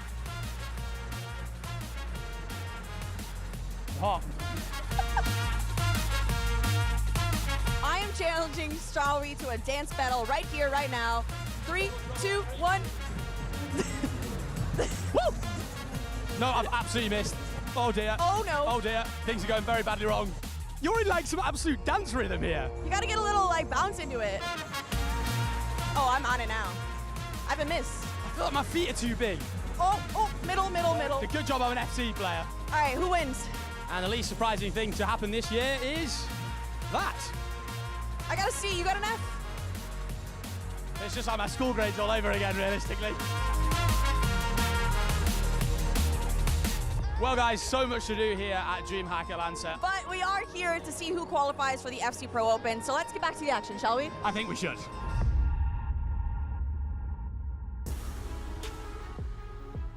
That was yesterday, and my legs are still sore from that dance battle. But I am joined by Adita, and I'm personally so excited to see how this is going on for you. You're from North America. Only 2 players qualified for this competition from this region. How are you feeling? You are 2-0 in Swiss right now. I'm definitely feeling good on how I'm playing. I got to continue because, job's not finished, but feeling great on how I'm playing right now. And you did go up against 2 Rockstar players as well. You went up against Yaskow and then Emery Yilmaz. What a legend. Are you not fazed by these type of competitors? At the end of the day, I know my level and I know I'm a good player, so if I play my game, I know I can win. Now, we mentioned, of course, only 2 players from North America, but how does it feel to have that weight on your shoulders? It's kind of a home field advantage. You're in your home country, but you are repping for all the North American players in the scene. Yeah, I think I got that home field advantage, maybe, so I'm feeling good about it. I don't know. I don't mind that there's only 2 players in North America. I'm definitely just trying to do well for myself, and hopefully, the other North American also does well. All right, well, Adita, I wish you the best of luck. Only one more game that you need to win to qualify for tomorrow. Good luck. And I believe we're going to be chatting about some affordable players. I need to know who those are. Let's see who they are. We are indeed. Thank you, Casey. Firstly, though, I want to touch on Shori's dance moves. Hello. What was that? A little woo here at DreamHack Atlanta. It's a touch on. It was absolutely shocking. I got an F, so we can move on from that probably. Oh, a bit embarrassing. And putting some ketchup on a hot dog that Casey didn't love that, did she? Not too much, but I enjoyed it, so that was good. There you go. Right, we said earlier on that throughout the night we're going to be talking about all things FC 26. And now, guys, we're going to talk about the best affordable items in the game. Right, what are we going for? I feel like we can all probably guess. Everyone at home is probably going to guess the first one. And I think you were all in agreement when we asked you for your picks, right? I mean, there's a lot of great items in the game. But there's one item that has taken football by storm. Right, go and on, it just is Claudia Pina, isn't it? She's taken over the absolute galaxy, if we're being completely honest with ourselves. And guys, we want to run through all of these players for you at home. We want to tell you guys the best players that you can put into your team. As you can see, she's got 4-star skill moves and 5-star weak foot. But more importantly, Buckley, It's the play style. it's the low-driven plus. Please She talk to knows us the about the low low-drivens. Yeah, I mean, it's quite interesting because her actual stats, good pace, but not great. Really good shooting, but lacking a little bit of shot power. Decent passing, but lacking elements. Dribbling is really nice, but it's just everything together. It's the package, the bow, the Claudia Pina effect. She is the full package. And so cheap. and so cheap. That's one of the most amazing things we want to touch on here. I think she goes for under 50,000 coins on the transfer market. Look at the playstyles we have got here. Tiki Taka, Levy said it's one of the most important ones. Incisive, he also said that was extremely important. Technical, we know that's had a little bit of a buff as well from the new patch we were touching on earlier. She's the full package, as we just mentioned. She's also said that she's seen so many TikTok videos about herself in the game. Like, everyone knows who she is. If you didn't before, you do now, right? Richard Buckley was being taken out in the pit. I think the thing is, with the Claudia Pina effect, you played against her and then you were like, oh, I've got to use this player because I'm also at a disadvantage not using her. Another player that has come into the Premier League at Manchester City and taken the league by storm, Tiani Reinders, a big upgrade from last year to this year. Price-wise, coming at about 39,000 coins on the market, so very, very cheap. But when you look at the stats, Shori, he is the ultimate centre-mid CDM. Quite outstanding. I love you hitting the nail on the head there with 39,000 coins. Looking over at Reinder's attributes, we've got 79 pace, very good for a centre midfielder. And here we're just looking for a well-rounded player. We often touch on the Hullet gang kind of items in-game. He's very close to that on a base gold card at the start of FC 26. He's a man you definitely want running around your centre midfield in-game. Buckley, talk to me about playstyles. Again, quite similar to Claudia Pina, tiki-taka and incisive, but the tiki-taka gold, the playstyle plus, is incredible. Maybe you could say he's lacking a little bit of defensive playstyles, no anticipate, no intercept, no bruiser, but it doesn't feel like that in-game because of the good defensive stats that he possesses.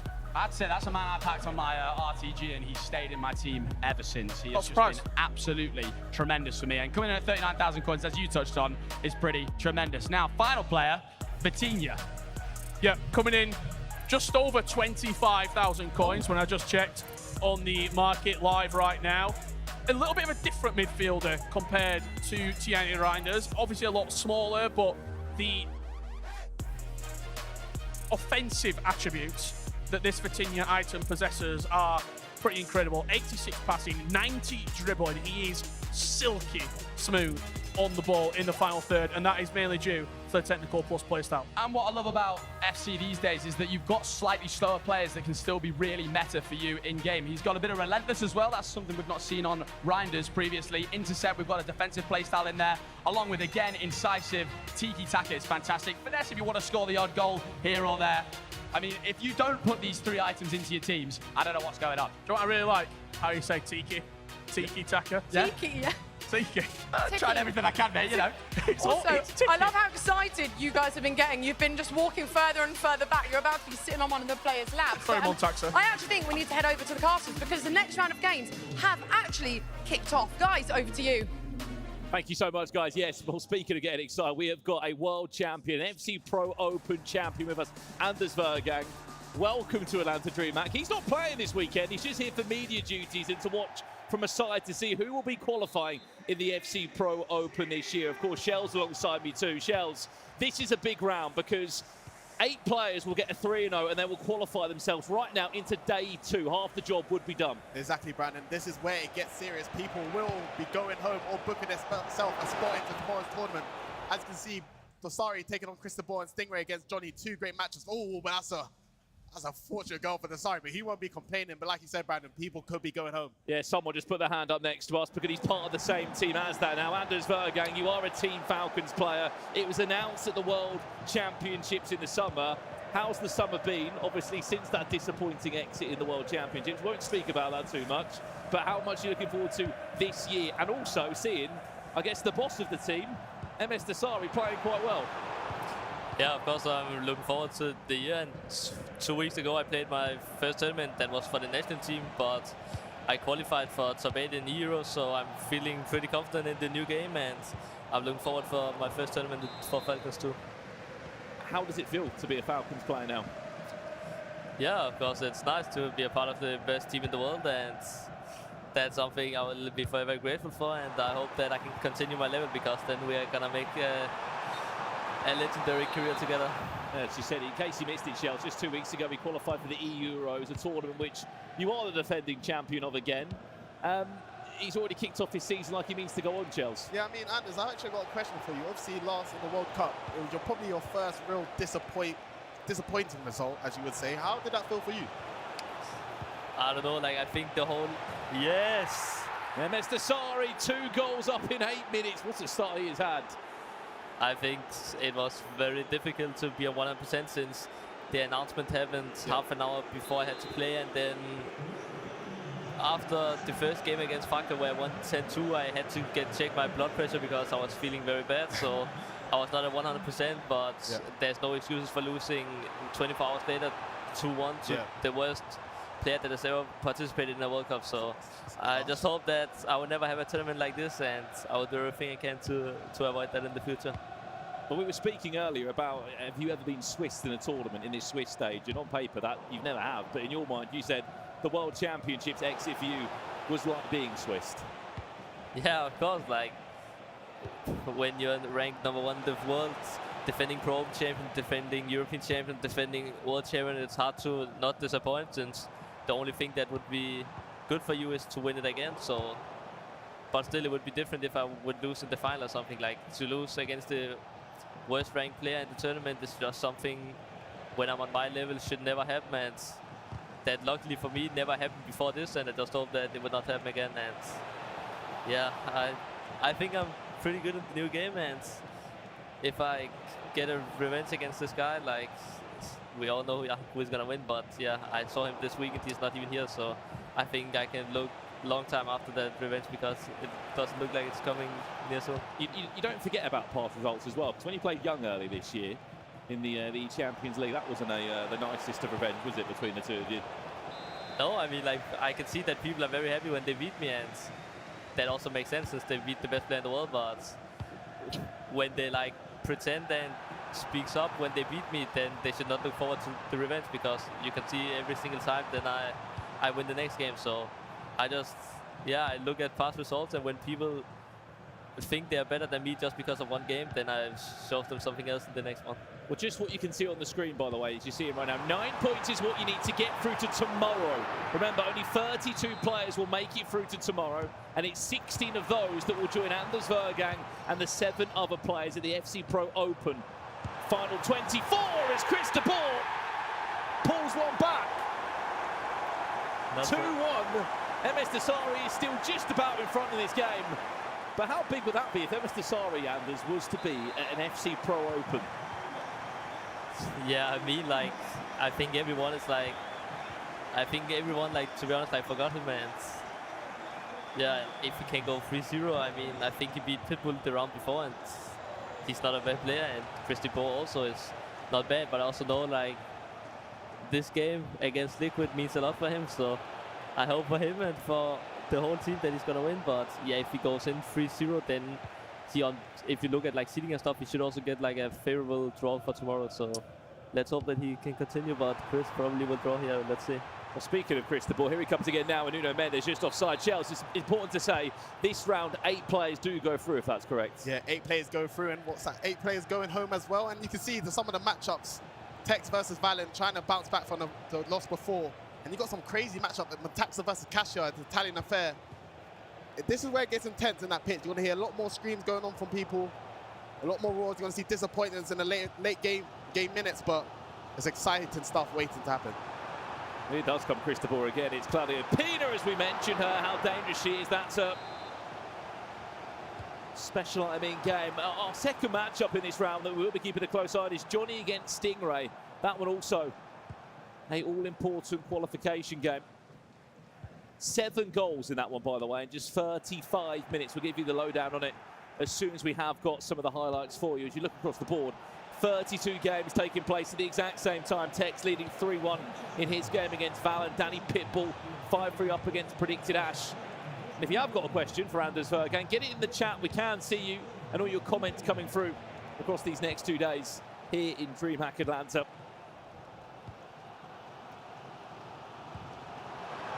Here does come Chris de Boer again. This time onside is Mbappe. Is it an equaliser? No, it's not, because Iker Casillas is in the way. Speaking of items then, Anders, who's that one player, would you say, this year who's a must-have in your team that's affordable to a lot of people that are watching at home? Yeah, Pino probably. Give me someone that's not Peter.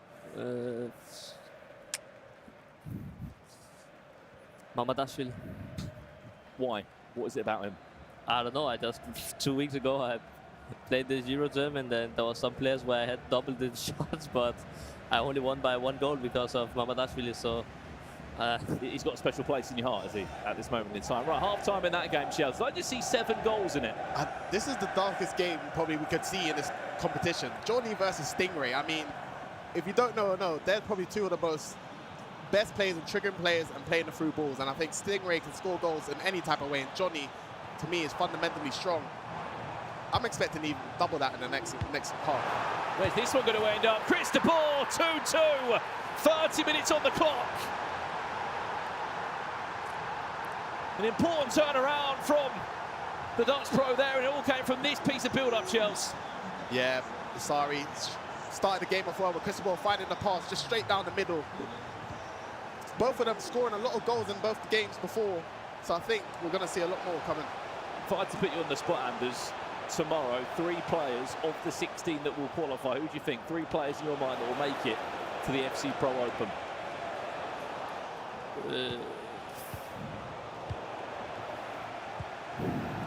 Like who I think or who should do?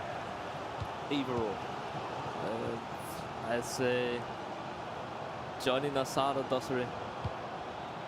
What is it about Masada, you think? Why is he a special player?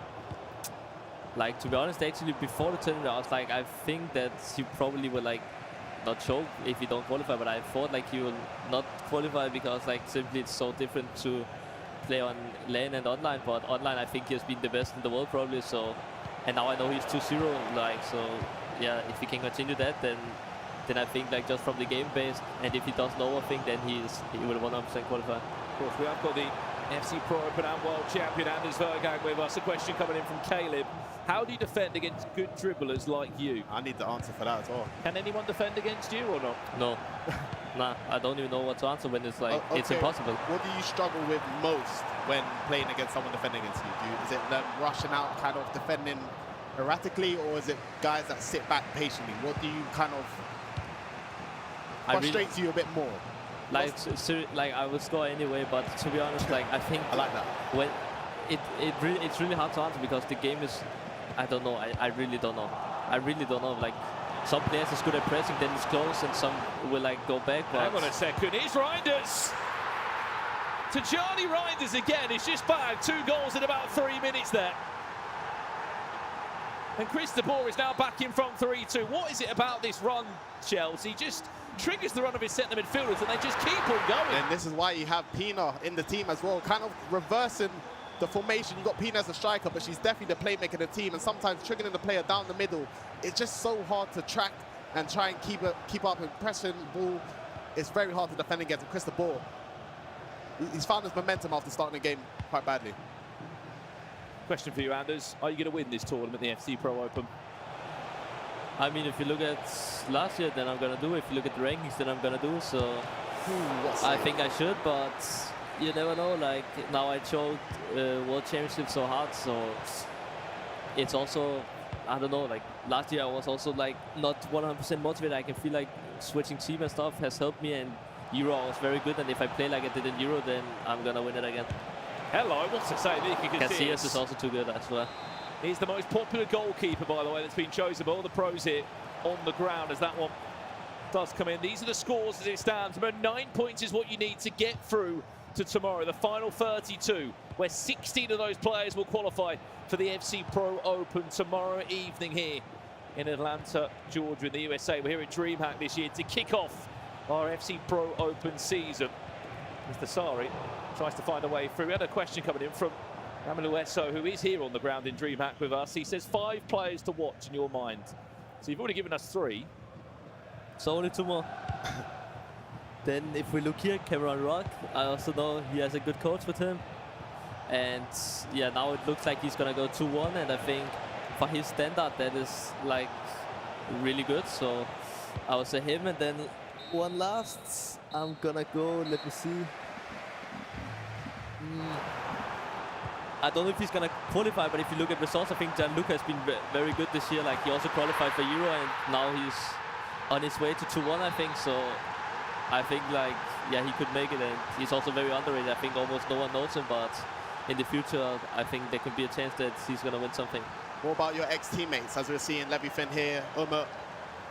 Yeah, I know that they are 0-2, so that they win these games I know that they will not even be happy, like they are playing players that they should win 100 out of 100 times, so I think they don't care, and I just think that they pray that they will not match each other, but yeah, I don't know. Like, I think Alihan is 1-1, also on his way to 2-1. Takes also 1-1, also on his way to 2-1, so seems like all four is winning now, but they haven't had the best start of the tournament, but yeah, I also think like these tournaments are really much like about who you play and stuff, so yeah, if they don't match each other, then there could still be a chance that they all will go through. Well, we're just jumping across, as we said there, players that are in different scenarios. This is the 2-0 game. Stingray and Johnny, one of those two will be into tomorrow by round 3, which is an incredible place to be. We just saw Levy Finn there, though, on the opposite side, a former teammate of yours. He's currently fighting to stay in the competition right now. What's the advice you'd give to a pro that's in a situation where they're 0-2, they're hanging on? They can still turn it around. We've seen some incredible 0-2 to 3-2 comebacks as Stingray finds a 5th in the game. But if you're in that situation where it all feels like it's going wrong, how do you take a step back and try and turn it around?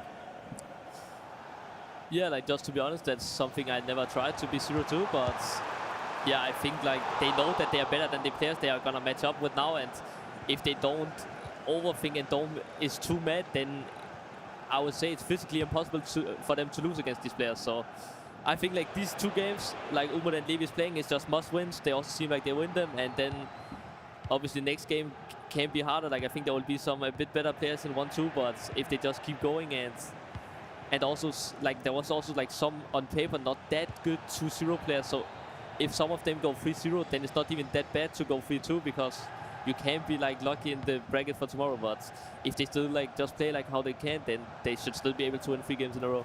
There must be a lot of respect for him. You played him in the Euros finals. He is currently 0-2, but he's in a position here where if he can win this game, Anders, he can turn it round.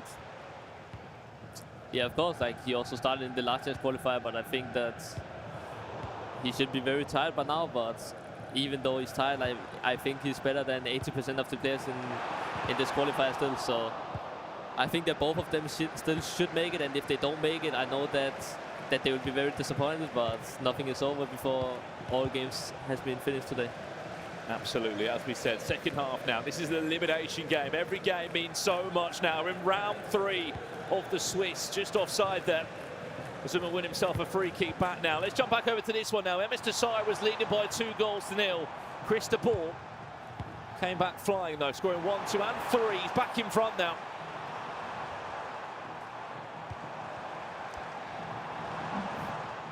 It's nice to see kind of old school players coming back this year. Even speak about myself, I feel like I'm quite good this year, but Did you fancy the last chance qualifier? We had a day off yesterday, Charles. I thought you might have been in there. I was dreaming about it, but I think I would love to play, but I think it was a good decision to not do it. What are you trying to say? How far you wouldn't qualify. How far do you think he would have gone?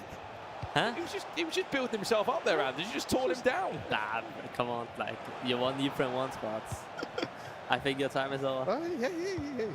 You can also say something about my last tournament. There wasn't great either. I'm all about peace and love, Anders. You're coming in. Whoa! With my heart, bro. Nah, but you know, like, this is how I am. Nah, trust me. You new kids got something. Someone in the chat, sorry to interrupt, has just asked you, Anders, would you qualify while using Peter Crouch?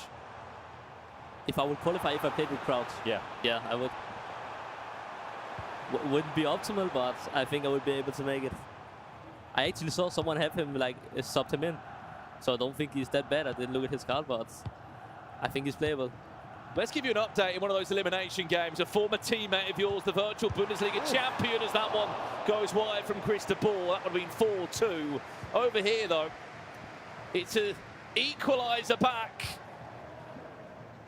for Argadash. 5-5 in that game. This is a real tough situation, Anders. I mean, he could be on his way out here, 0-3.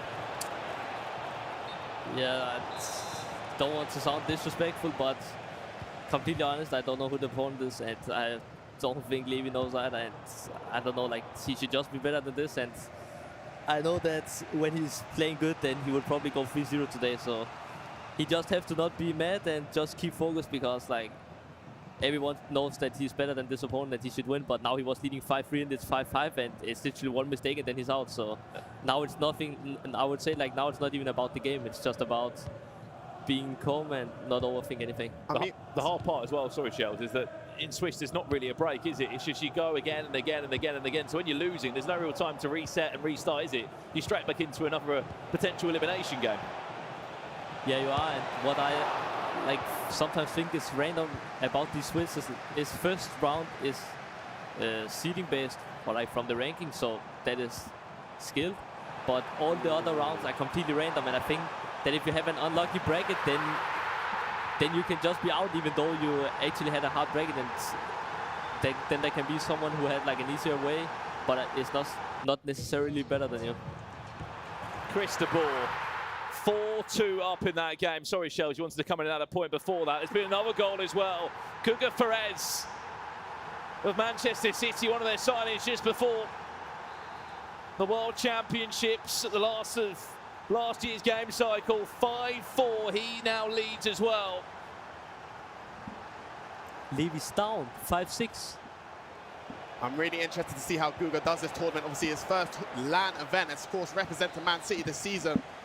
Winning on pens in a round before against Cameron Roth, now in a deciding game to try and book himself a qualification spot into the knockaround tomorrow. But it must be said as well, Hez, he came for the last chance qualifier, Shells. And Hezler's going forward with the through balls. Once again, he's in the names with Johnny and Stingray. He's just so hard to stop. Like the through ball that Chris de Boer just scored against Dasari. I don't think there's anything you can do to stop it. They get in the right situation, it's a goal time pretty much every single time. Is that a spell check, or is Nasada 17-8 up? That's a normal result for him. 17-8 up, did I just see? You're telling me there's been 25 goals in that game? That is ridiculous. Have you played Nasada, Anders, at all? I think I played him 3 times in the beginning in ladder where he was number 1. I've won 2 of them, so yeah, I don't want to say anything about myself when we're speaking about him, but yeah, I think he's very good, and I think if he doesn't look at me, then at least in our region he has been probably the best performing player, and to be that new and to be that good already is extremely like impressive, and also to do it on LAN now was something I was not sure I could expect, but to go 3-0 and be that convincing, even though he probably doesn't play like the best players in the world, is still very, very important for him, and I think that he can achieve a lot in the future, to be honest. We'll hold that thought for a second, because Argadash is 6-5 up in this game.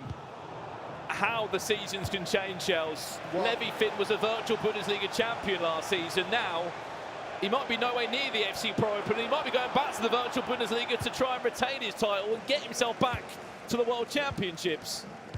To carry on what Anders was saying about Levy might not know who his opponent was, but I think you've got to start respecting these newcomers. We was all a newcomer at one stage in our career, but sometimes... Has to score. No. Stopped by Amsterdam.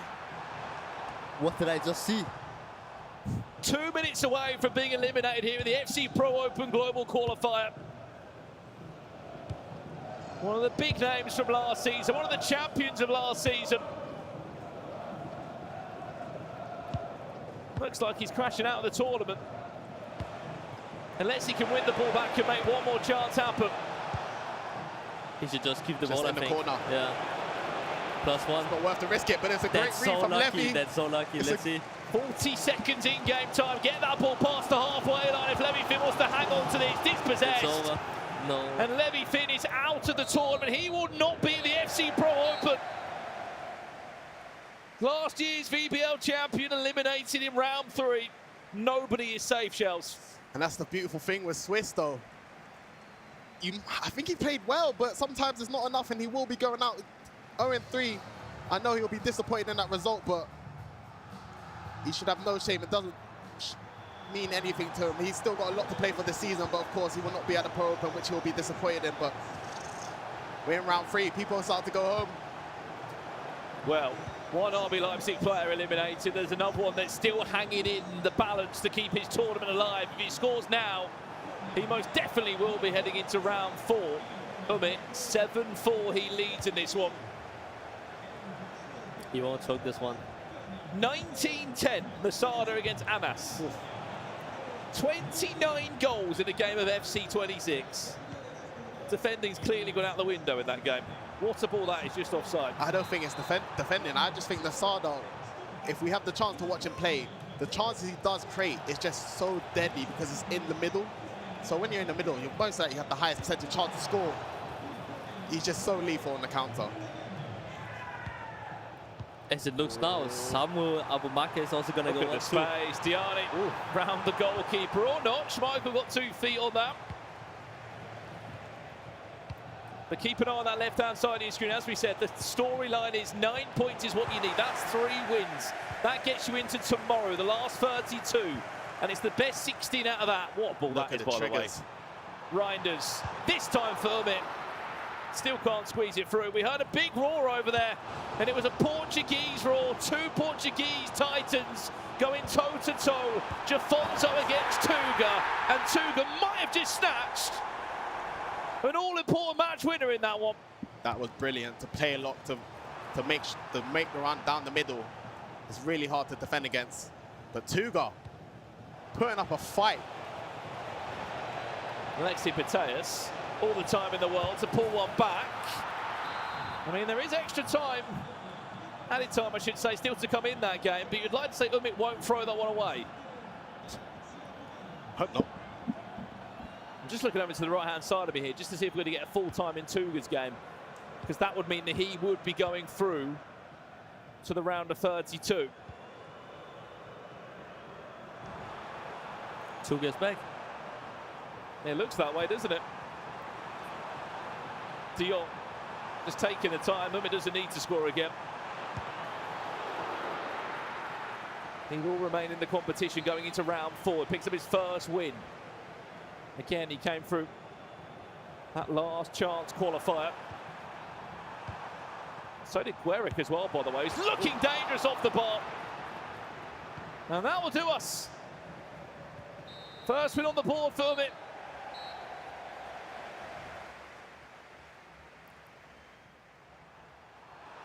As more players crash out of the FC Pro Open. Wait, he was down 4-2, right? MS Dasari against Chris de Boer might be on his way to extra time here. He was 4-2 down as well, Anders, but he's come back again.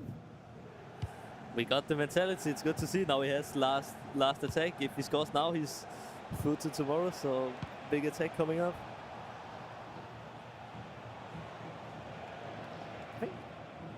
Tuga against Jafonso. Still waiting to even find out if that's a full-time result. Looks like Tuga's still very much in his game as it stands. Oh, if you fall, I think it's pen. It's got to be advanced defending, Sia. It's got to be advanced defending. Extra time on the cards here between MS Dasari and Chris de Boer. This is the pit, we're calling it. 64 players, or less than that now, all battling it out. Another elimination game here. KTZN, I mean, he knows what elimination FC's like, Shell, especially off the back of the FC Pro Open last year. And by the looks of it, he's thriving on that pressure because he is 10 minutes away from picking up a win. I mean, like I was going to say this, some people play better when they're back against the wall.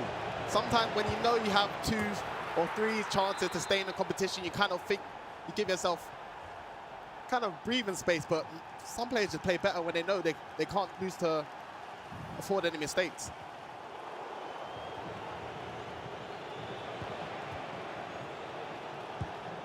I'd love to see the replay of all those goals at some point. 29 of them. The side against Anas Bada. What a game that was. Here's Claudia Pina. This is oh, wow. KTZN!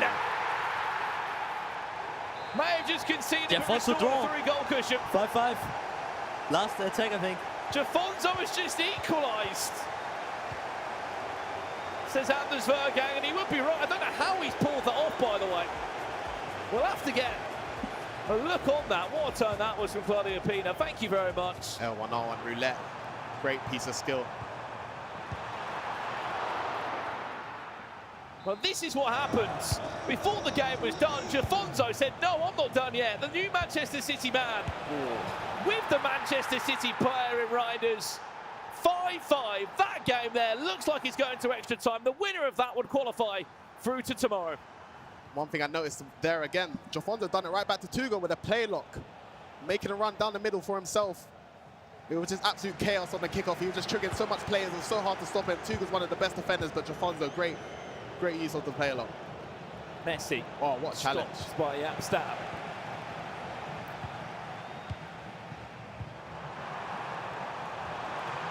So we've got 2 extra time games to give you then in the qualification round. KTZM will be surviving in the tournament. Unfortunately, the same won't be said for Malik there. And you can see how much it means to him. What opportunity it was for him to try and get into the FC Pro Open to further his career. Chris de Boer has scored in extra time, just 5 minutes from the restart. I mean, how do you think both these two players are feeling, Anders? Because this is a huge game. So much pressure off your shoulders if you win this, because you're guaranteed into tomorrow. Yeah, that's true, but I actually think like it's the least pressured game just because they have literally 3 deciders, and I think both of them is players that easily could go through to tomorrow, so they should still have the chance to qualify even though they lose this, but of course to secure it now and to, I think with a high chance, be able to play a player that is 3-2 in the first game tomorrow is also a good thing, like most of the times. But yeah, I think still that both of them will feel confident if they lose this game, because both of them seems like it's playing quite good, and it's a very close game, and both is very good. Chelsea says that you get 3 deciders, which he is right to say, as Chris de Boer looking to make it a 2-goal extension. He gets it with Patry. But if you lose that first game, that first decided game, you can just also get in your own mind there, can't you? Thinking, I can't lose again. 100%. I can't lose again. For me, I mean, you lose that game, you're like, oh no, I know I've got 2 more chances left, but you start to get a little bit nervous. You're starting to think, surely I can't bottle this after being so 1 game away from qualifying. So I think it can work both ways. Some players are a lot more better than staying in their own head and keeping themselves calm, but I mean, for me, if I found myself from 2-0 to 2-2, I'll be very scared going into that last game. 4 minutes away from half-time. Rafael Leao for 3. Chris de Boer. What 15 minutes this has been in extra time for him. It's not looking good for the Sari at the moment, Anders. No, this was actually very good, like turn to be able to pass to Leao. I think it was just a good goal. Like, Chris is also very good, pretty young, so it's not a shame to lose against him. And Dosri still have 2 chances, and of course he can get nervous and stuff, but I also think, I hope that he's like experienced enough. But you never know how people are going to react in different situations. How about this one, Shells? The 2 Portuguese players going toe-to-toe for a place in the round of 32, the final 32 tomorrow. Yeah, this is probably the best matchup, I think. 2 countrymen going at it as well. I know there's a bit of rivalry trying to say who's the best player in Portugal. Tuga obviously was the king for a lot of the years, and Jofonzo winning the World Championships a couple of years ago. Do I dare to ask, Shells, how's he? There was minutes left in that game for Tuga to see out. How's he not found himself already into the next round? I mean, Tuga's one of the best defenders in the world, in the same way Jofonzo going forward. He's one of the best attackers. It's hard to kind of stop the kickoff, but Jofonzo, as you saw, he was just triggering a lot of players. It's hard for anyone to stop, but it's a 5-5. Both players are defending well and attacking well. It just shows the level these two are at the highest. Well, is that going to end up Jofonzo? His shot blocked. Frankie de Jong just popped up in the box, and it was a great save from Casillas. I think the scary thing and the beautiful thing with Swiss is one of these players could be 2-2 at the end of the day, fighting for a spot to qualify, but going into penalty shootouts. Rasta Arta. This is an elimination game, by the way. Loser of this is out of the tournament. Both for 0 and 2 as it stands. Akmal to step up his second penalty. Lavelle does score. Imagine that, penalties to keep yourself in the competition. Hernandez down the middle, perfect pens, 3 from 3, Akmal. We need a heart rate check. With the Kimi. It's 3-3. Rasta Arta's first event in a long, long time. Can he find his way to stay in? Pina putting it top right. Here we go. Still on. No misplaced penalty so far. Into round 5 we go. Lauren James now for Rastarata, misses. Akmal scores.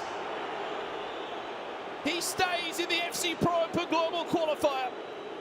Nico Williams steps up, does score. Rastarata eliminated here in Atlanta. Another player falls from the 64. Commiserations to Rastarata. I mean, he fought so well in the qualifiers. A legend in the scene, I will say. To see him back is nice to see, but unfortunately will not be in the Pro Open this season. Oh no, what's happened here, Anders? What's happened here? Is that a red card for Mr. Sari, I'm seeing? He has scored again, but he does need 3 goals with 10 players on the pitch.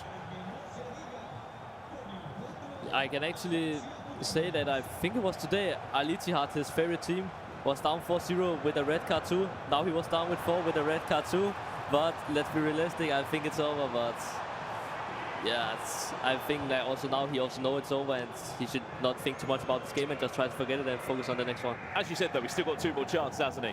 Yeah, and he has the experience for this. I hope he will not be too mad. And I mean, as I said before, to lose against Christy Moore is not a shame. He's very good and very talented, so that can happen for everyone. So he should just try to be ready for the next one. We're going to take you around all the games now. That was an elimination game you just saw there between Webb Nasri and Kimo. This is a qualification game. Hugo Ferraz against Hezes.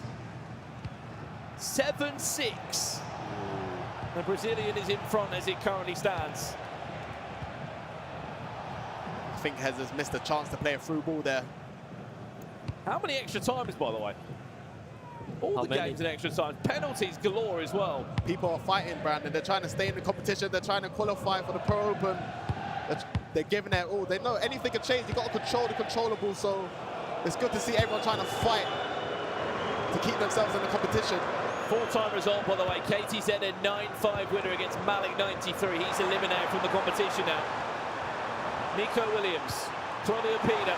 Vitinha tries to take an extra step on it. Added time of 1 minute. It looks like Webb Nasri will be eliminated here from DreamHack Atlanta and the FC Pro Open.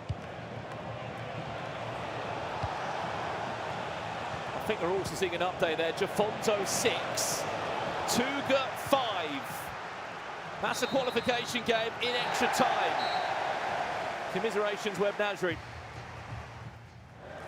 As another player is eliminated. At the end of this round, 8 will be going through with 3 wins next to their name.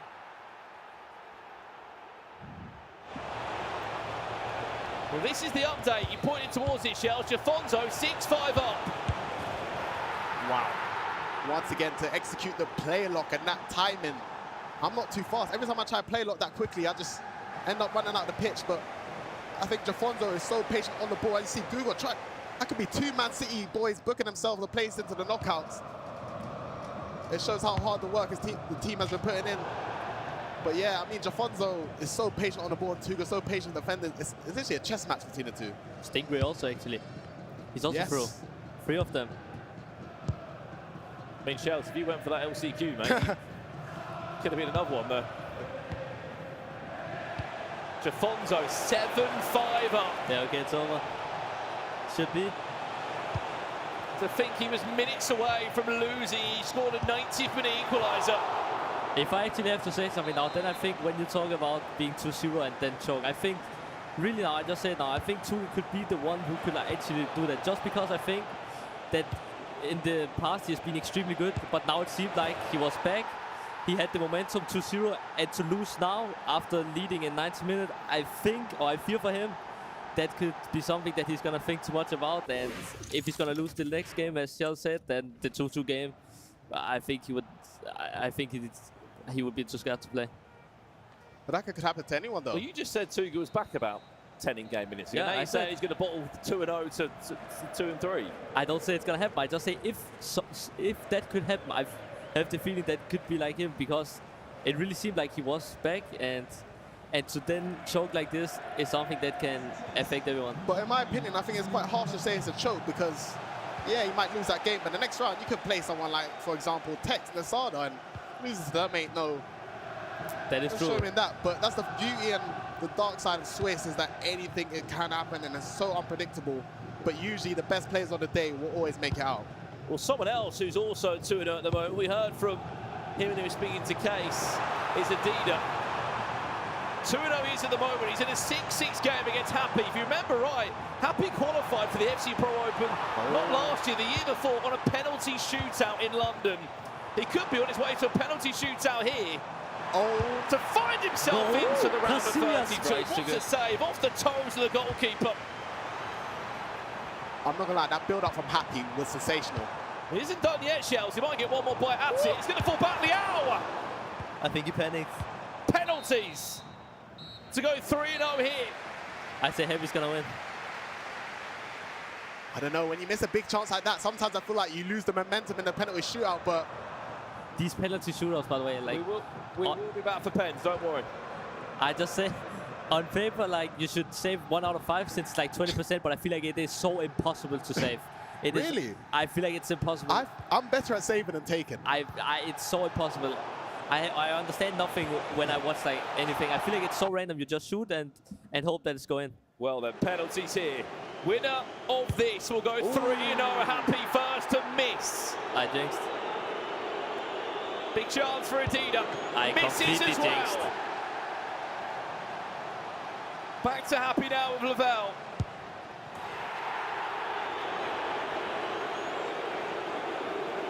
Adida trying to make a name for himself. Can he score? He misses 2 in a row. Chance to get a bit of advantage here now for Happy. Here's Claudio Pina, does score. Must score this one.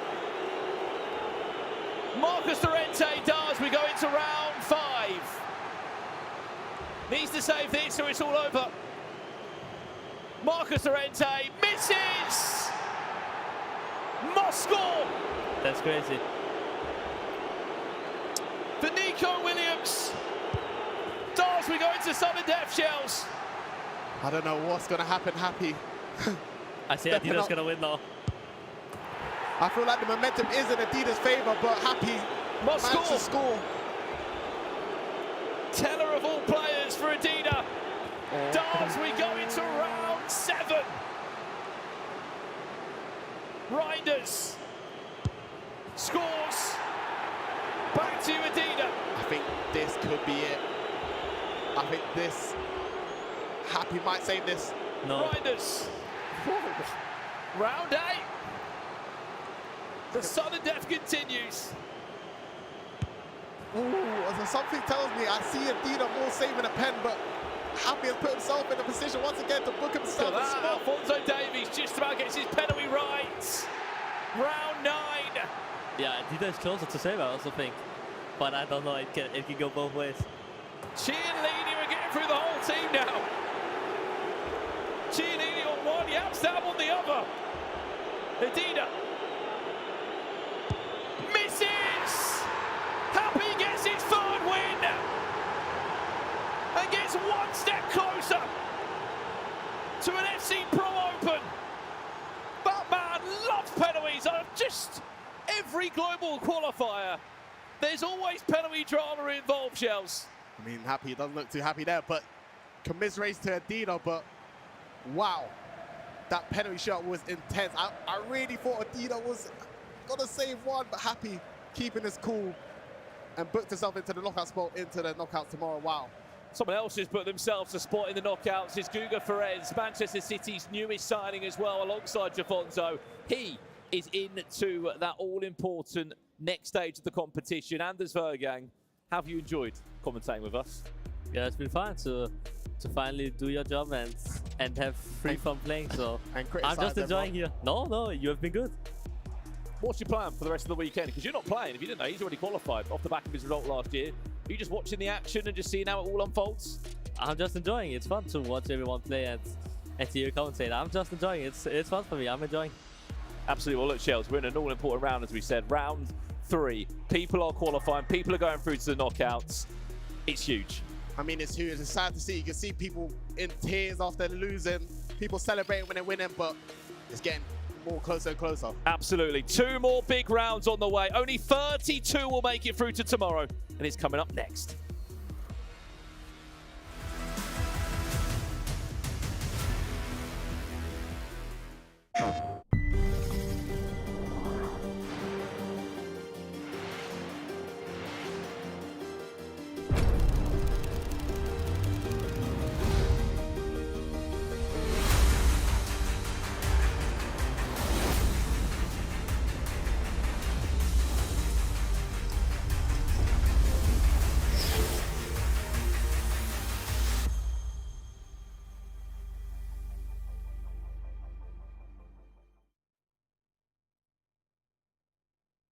PlayStation.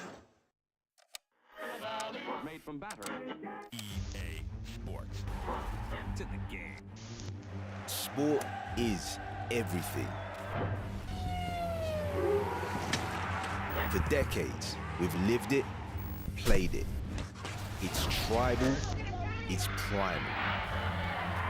It's sweat, it's sacrifice, heartbreak and glory. From the virtual to the real, we were there, together.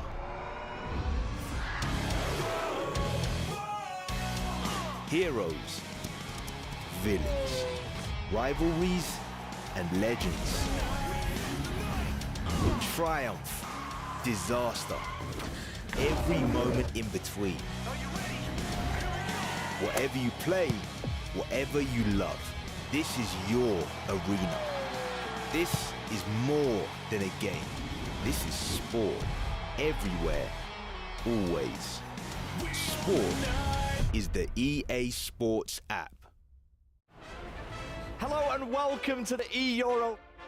And there's one man on this bracket which stands out. Big chance now for Anders. Euler drops the shoulder, times it green. 4-3. Your UEFA E-Euros champion. The FC Pro World Championship Grand Final. Anders Vergang against Juve. 7 goals to nil.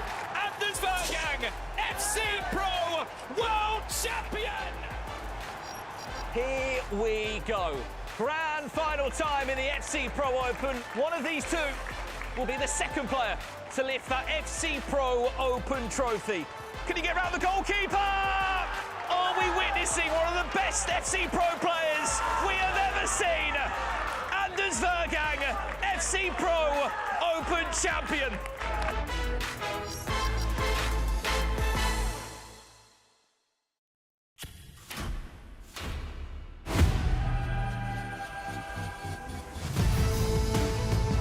It's a cheeky chip. It's the 2023 champion Emre Yilmaz. Nicholas, calm, composed and cold as ever.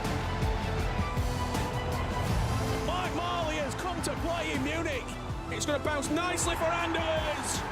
As Anders picks up another win in a major competition. From 36, it's down to the final 4 here in Munich as Emre Yilmaz cruises through to an E-Champions League Grand Final. This could be the dagger blow for Mark Marley, 4-2 down. Well, we are ready for the 2025 E-Champions League Grand Final. Drives it home, Emre Yilmaz. He's done it again on the biggest of stages in Europe. Your E-Champions League winner.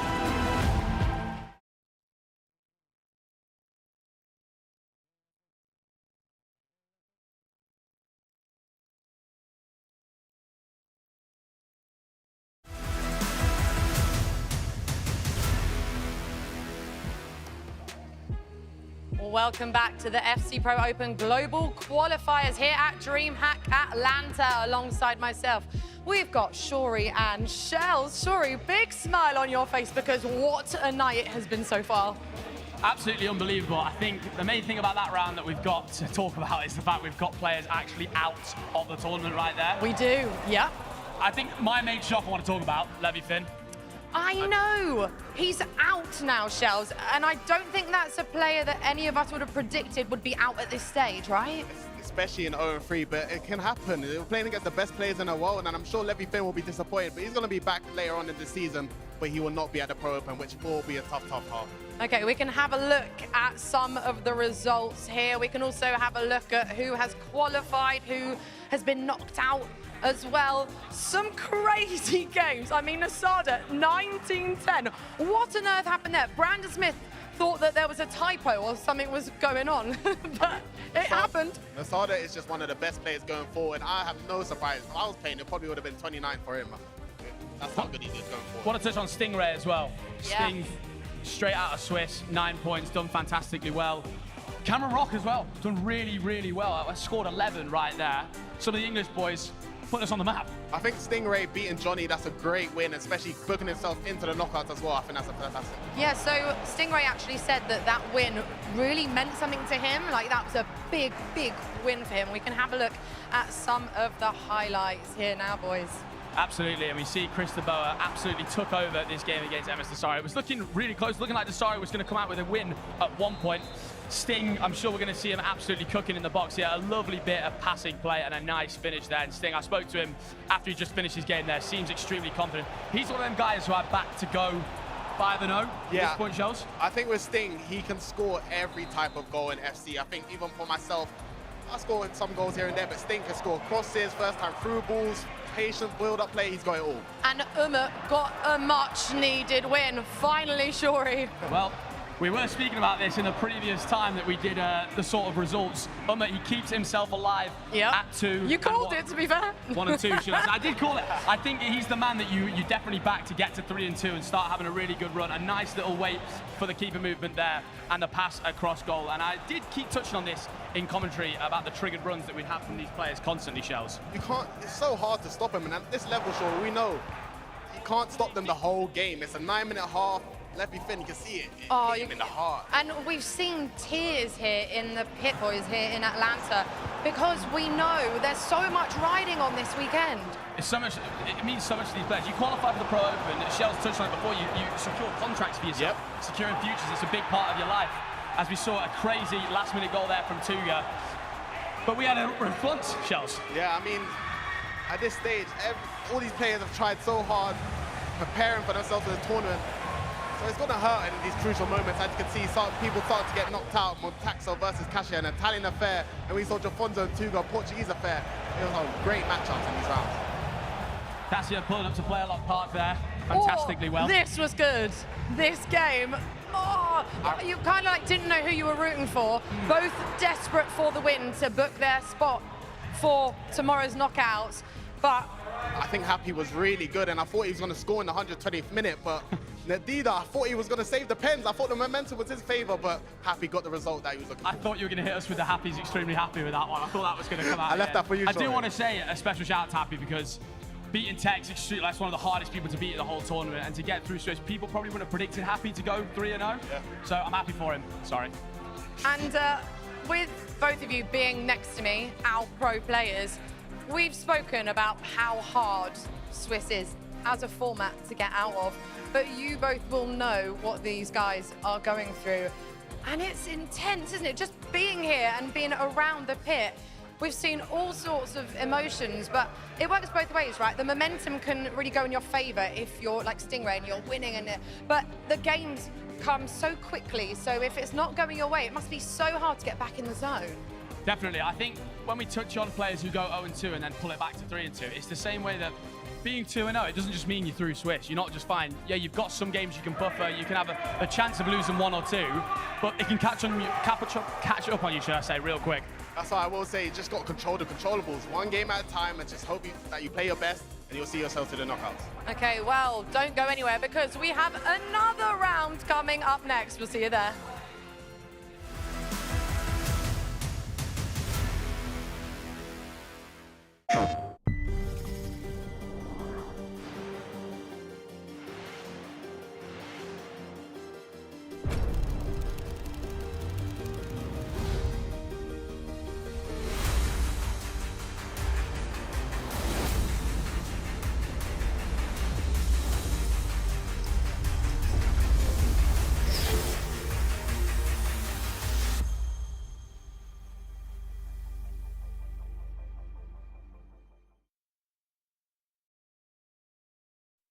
PlayStation. Made from battery. EA Sports. To the game. Sport is everything. For decades, we've lived it, played it. It's tribal, it's primal. It's sweat, it's sacrifice, heartbreak and glory.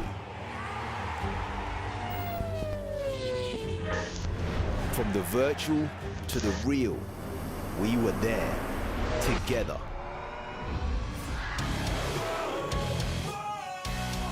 Heroes, villains, rivalries and legends. Triumph, disaster, every moment in between.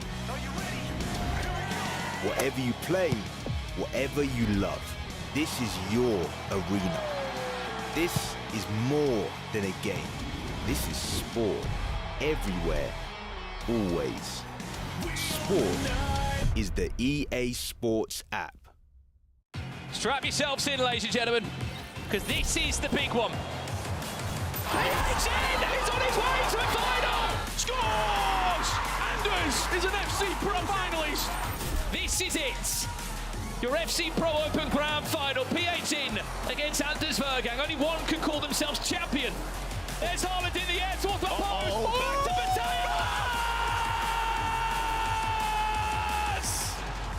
Mateus! Champion! Probably let's take a look at the group as it stands. KTZN did not have a good time. Do you think he can do something today? No, I'm sorry, I don't like counting people out before even kicked off. Prove me wrong, KTZN, please. Which three players will join this Saturday's finals? He needs a miracle tonight, and he might have just taken the first step towards it. KTZN, alive and kicking in this tournament. What a different player we are witnessing here. It's all going to go down to round 5. KTZN! What? The ultimate redemption story! From the depths of despair, silence the haters, silence the doubters. Pes etme bence. Never give up. Biraz klişe ama tam olarak o hikaye yazıldı yani. O yüzden bunu söylemek istiyorum.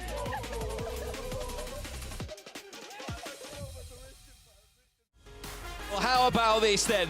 An E-Premier League final, which looks exactly the same as it did 12 months ago, as Brighton & Albion will take on Manchester City. Incredible from Jadon. You can't compete with him. A 2-goal lead Armani has going into leg 2. The 2-goal cushion that was made for his teammate has been wiped away. This is beautiful, but Manchester City have done it again, back to back, E-Premier League champions.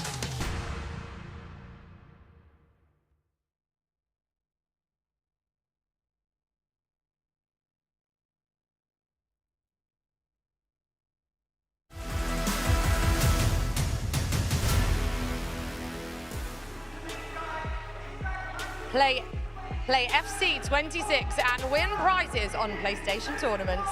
To sign up, look for the in-game PlayStation Tournaments button or head to the FC 26 Game Hub. Bring your best squad, show your skills and compete for prizes and more. Welcome back here to DreamHack Atlanta for the FC Pro Open Global Qualifier. 8 players have just got their 3rd win here in the competition, which means they're through to tomorrow's round of 32. I'm joined with Sting right now. Sting, you just beat Johnny. I'll be honest, this is a little bit awkward because Johnny is just there. How was the game? I'm seeing 7-5 on the screen. I'm seeing 12 goals, but more importantly, you're through to tomorrow. How does it feel? To be through to tomorrow, it's obviously a massive relief. That's the one thing you want to do, just get to knockouts. It doesn't matter how you get there. But playing Johnny, you could not pick 2 players who play similar, like more similar. We just play the exact same, and it's always a good game. It's been quite a week for you. Obviously, the announcement for a new team, new esports organisation. How important is it to kick the ground running and to really get to that FC Pro Open tomorrow? I mean, I feel like your debut's always the hardest, right? Like, you just want to impress, and yeah, I feel like I'm impressing so far. How good was that tournament for you last year at the FC Pro Open? Because you got there, you were obviously representing Twisted Mind at the times, but you seemed to really flourish and thrive in that competition. What is it about that tournament? Is it the first major of the year, the pressure to get there, and when you do get there, what an opportunity is to kind of solidify the rest of your season? I mean, I'm always one of the best in the world, if not the best at the start of a game. So having almost like an early game, sort of similar to World Cup, is so ideal for me. I love I just love it being at the start of the game. I just love that basically just everyone's playing. Absolutely. Well, look, Stingray, congratulations. You've still got 2 more rounds to play for seeding tomorrow, but you're through. Massive well done. Let's throw it back to Nicole and the rest of the team. Thank you, Brandon. Now that is a man, not Brandon Smith, Stingray, that is very cool, calm, collected, and understandably, because what a day he's had so far, Shori. If I knew how to play FC26 like him, I'd be a very happy man. I'm a happy man, but I could be happier. Tears streaming down your cheeks. Also, Shells, the whole hoodie up situation that Stingray does, I'm guessing that's like a superstition thing, it's his thing. Do you have anything like that? I kind of used to do the hoodie thing as well. Sometimes we all used to do it. I think it made us feel a little bit cool about ourselves, but sometimes it just helps us try to, I think he does it at home, try to get to replicate that same energy. But if it works for him, he's not going to be complaining. Right, we've been talking all things FC26 throughout the day, and right now, boys, I want to talk to you about your tactics, what you've been doing this season. Shells, we're going to start with you. I want you to break this down for everyone watching at home. Talk to me. I'm playing the 4-5-1 like many other players here.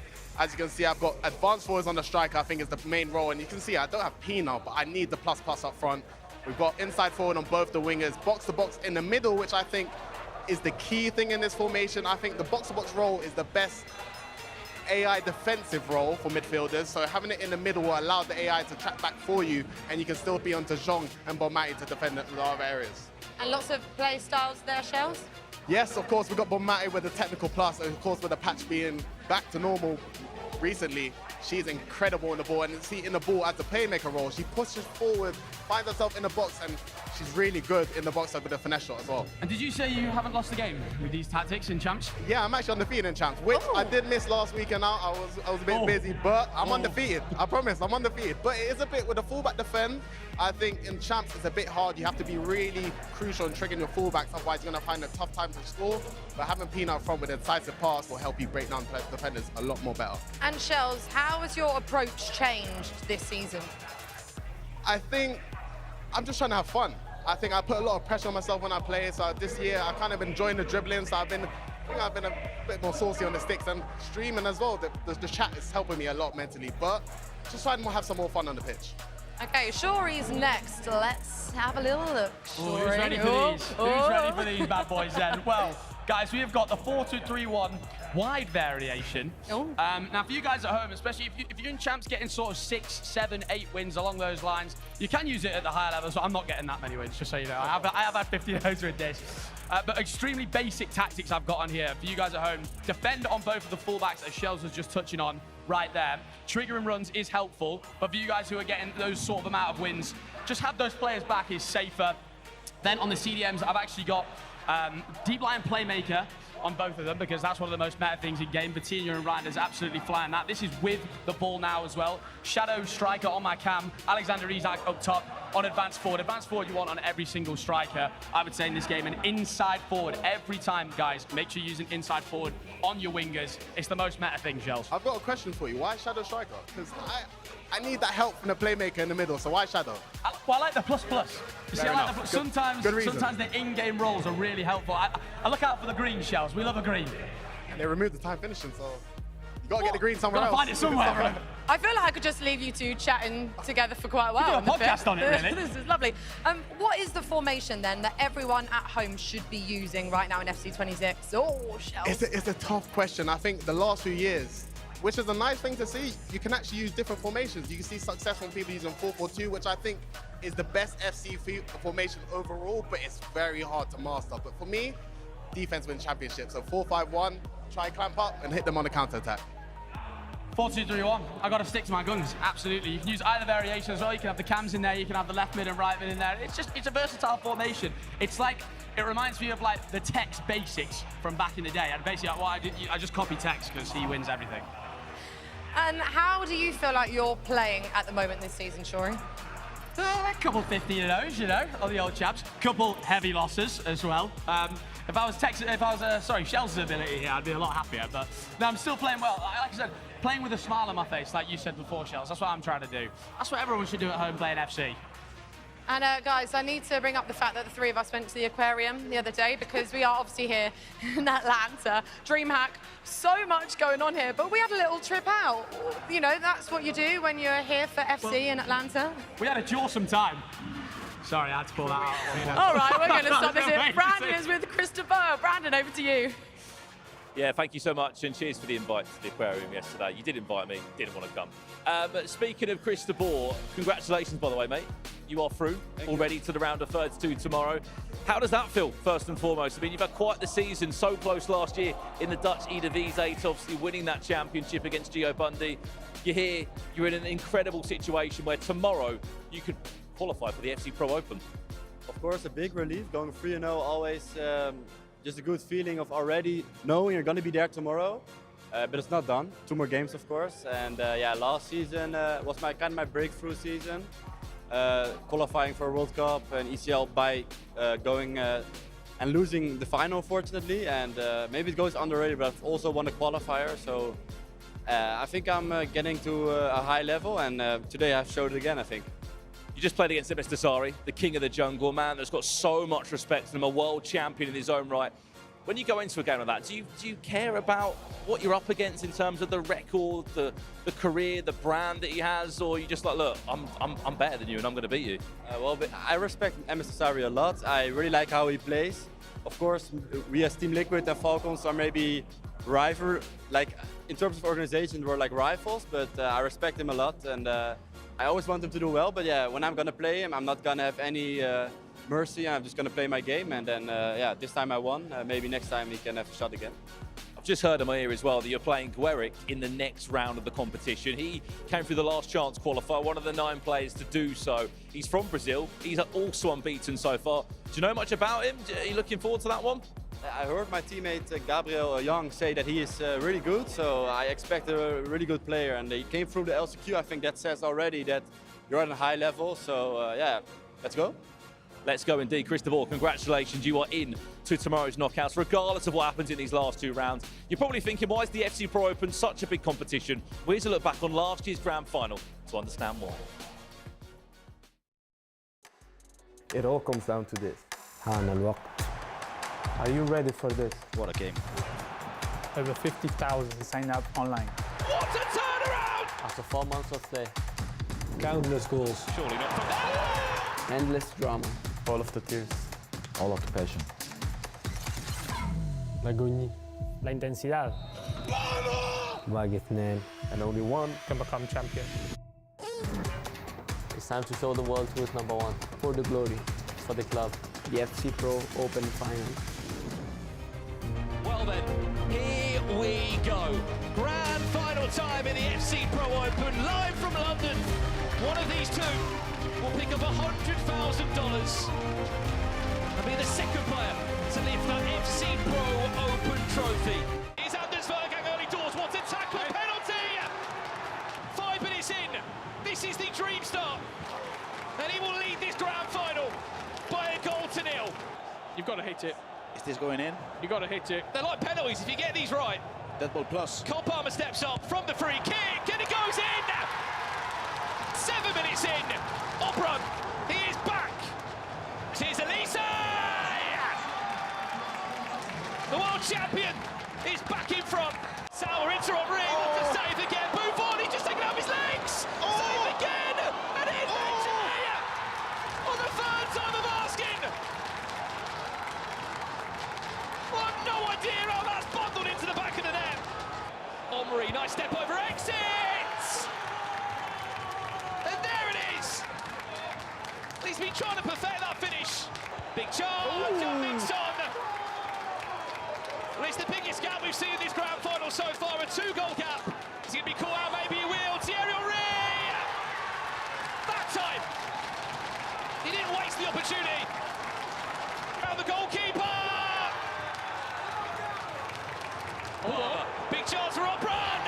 He's not done yet! Time ticking away, 5 in-game minutes left. Are we in for a 5-5? Are we in for extra time, maybe? Decisions are everything! Massive chance! Missed! By Cole Palmer! Are we witnessing one of the best FC Pro players we have ever seen? Anders Vergang, your FC Pro Open champion!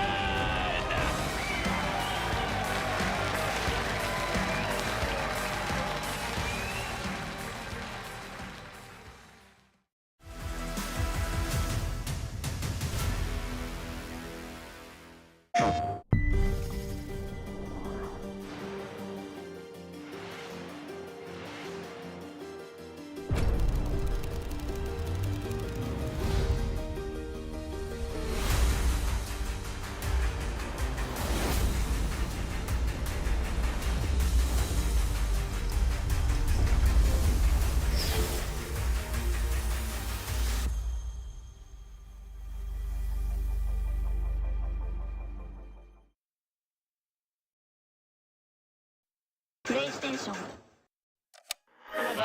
Made from battery. EA Sports. To the game. Sport is everything. For decades, we've lived it, played it. It's tribal, it's primal. It's sweat, it's sacrifice, heartbreak and glory. From the virtual to the real, we were there, together.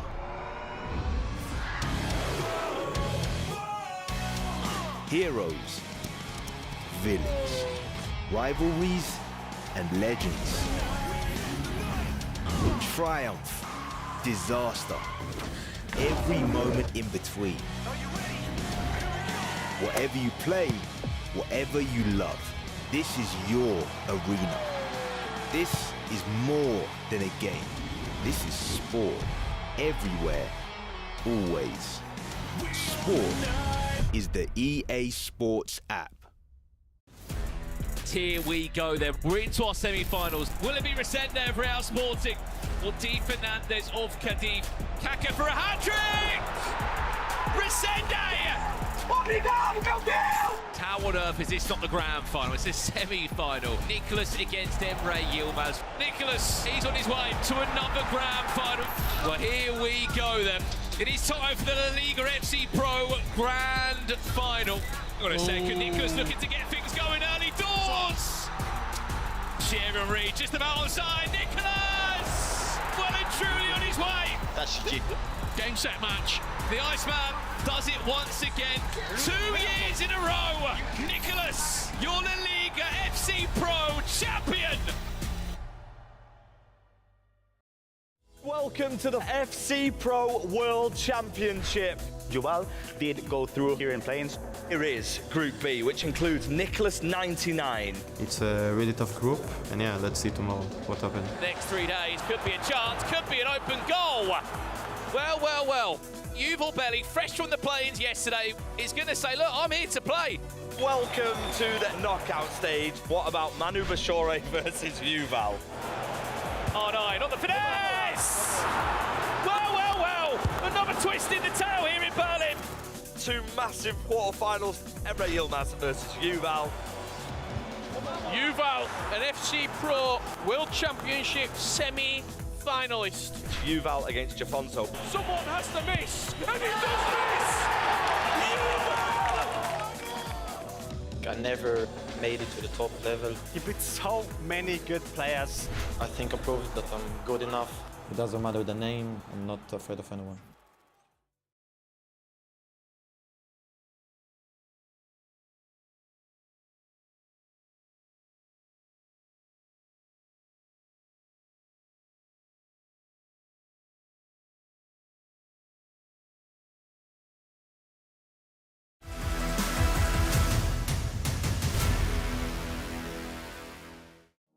Well, welcome back here to the FC Pro World Championships. We are in the play-in stages. Can she find the one more pass? She can! Harry Kane, clinical! Congratulations to Manu Bashore, making it to his 4th World Championship. Manu, the quality of goal in this half is simply outrageous. Absolutely perfect from Team Liquid's Manu Bashore. He's into the grand final. The biggest game of the season. On a play, Harry Kane! Game, set, match! Manu Bashore, world champion! From the screen to the desk, Mr. World Champion, two-time. Let's not forget, two-time World Champion Manu Bashore. It's an absolute pleasure for you to be joining us. How does it feel? Yeah, first of all, it's a pleasure to be here. How does it feel? Yeah, right now it's the reality for a long time already, so you get used to it. When I got back home, things just go back to normal. And yeah, we're ready for another season. I mean, how nice is it? I asked the same question to Levy earlier today, not to be in there right now. I mean, you're looking at your teammates playing, some huge names getting eliminated from the tournament. You can sort of relax a little bit. Yeah, you can relax, learn. I played this tournament, the stage last year, and it was stressful, I have to say, it was stressful. I think I lost the decider in the winner's bracket, then you have to wait for your loser bracket game, and this is kind of where the whole season, or the first part of the season gets decided. So yeah, I can imagine all the stress the players are going through, and yeah, wish them all the best, but I'm relaxed. Now, talk to me about the off-season of a world champion. You had a month or so, maybe month and a half. Were you relaxing? Was there vacation? What did that look like for you? No, it looked like the first few weeks was busy to find out which team I was going to play for the season, and I didn't want to go on vacation because I would want to first sort that out before going on vacation. And then I wanted to go on vacation, didn't really happen because friends of mine are already gone and weren't available and this and that. So stayed at home, which is also not bad. Did some fun things.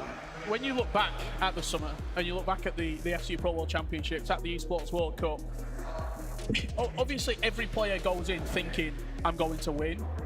But what were your mindset going into that tournament? Yeah, the mindset going into the tournament was pretty neutral. I think I was already very relieved to make it to the tournament through the play-ins, which I had to play 3 days before, I think.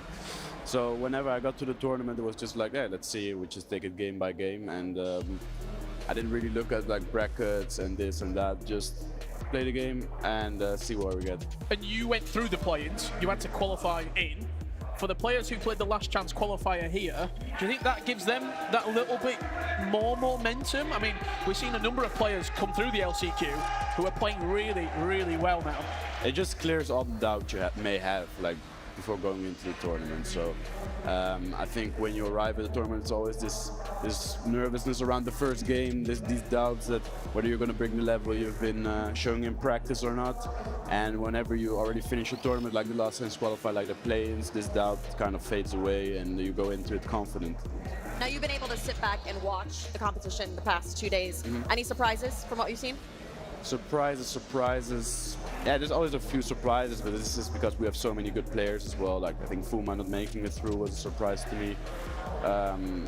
Right now, I think who is 1 and 2, Umut is 1 and 2, PHN is 1 and 2, forgetting a few, Abu Makka. So yeah, these are surprises. I don't think maybe Fingal 0-3 by the way. So yeah, these are surprises, but they happen. They are forced to happen with so many good players here.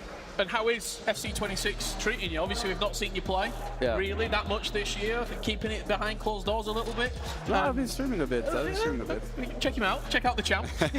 How are you finding it? Obviously, a couple of patches here and there as well. The live tuning with the technical dribbling coming back. How are you finding it?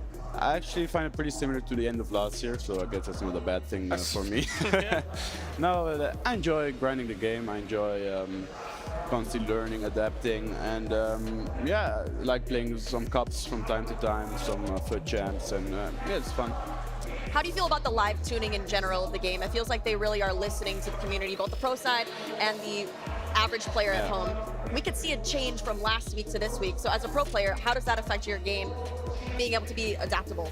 Yeah, I always try to focus on the fundamentals, on the basics, so turning and passing and things that will always make a difference. And then it's easy to always adapt to the meta because it's not big changes. Like, of course, the R1 dribble gives a different dynamic to the game, it being there or not. But I try to focus more on the fundamentals, and then the mechanics, what will be a bit better than others, that will come. I don't worry about that. I just saw a question in the chat. I just looked down and it said, are you the GOAT?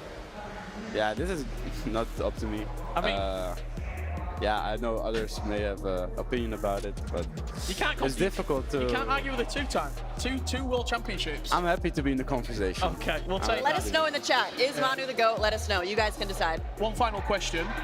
Maybe a player that hasn't been talked about too much over this weekend. Who do you think is like a dark horse? Who from you playing against people, we had Levy up here earlier on, he was saying people, watch out for Katja, he's unbelievable. Who's one that you think maybe people haven't been talking about, we've not been speaking about that much? Who's a player to look out for? I was asked this before in media, and I went for two guys that were pretty young, because I feel like when you're young, you have the hunger and the desire to prove yourself. I went with the recent new signings of Falcons and Manchester City. I think Qualifier and Kimi, I think. Yeah. So I honestly didn't really look at their gameplay, just seen their results, and the fact that they're young and eager at big organizations tells me something that I recognize a bit. Well, Manu, it's been a pleasure. Thank you for joining us. No problem. The action will be rolling on very shortly indeed. Don't go anywhere, because round 4 of the FC Pro Open Global Qualifier live from DreamHack Atlanta will come up after this break.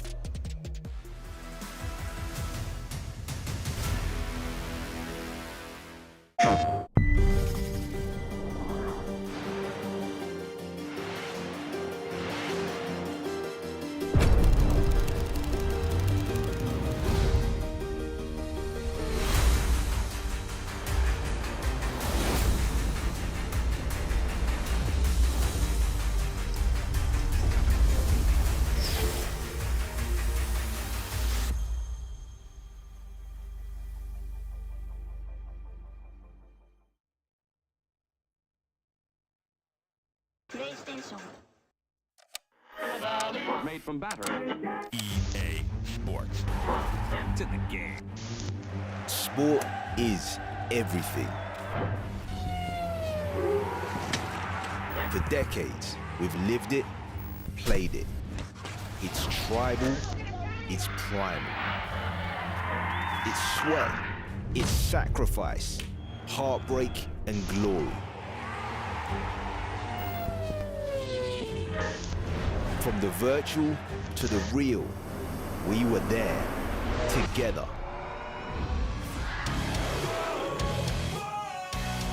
Heroes, villains, rivalries and legends. Triumph, disaster, every moment in between. Whatever you play, whatever you love, this is your arena. This is more than a game. This is sport. Everywhere, always. Sport is the EA Sports app. Got Neat against D. Fernandez to qualify for the final 8. Puts it back to Croy! Miss at one end, you are punished at the other. Seems like he's going to try that one again. Oh! You're almost going to consider And you can see what it means for Neat. Extra pass to Musiala!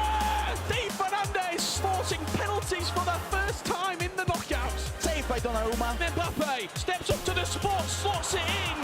Dave Fernandez is an EA Champions League finalist.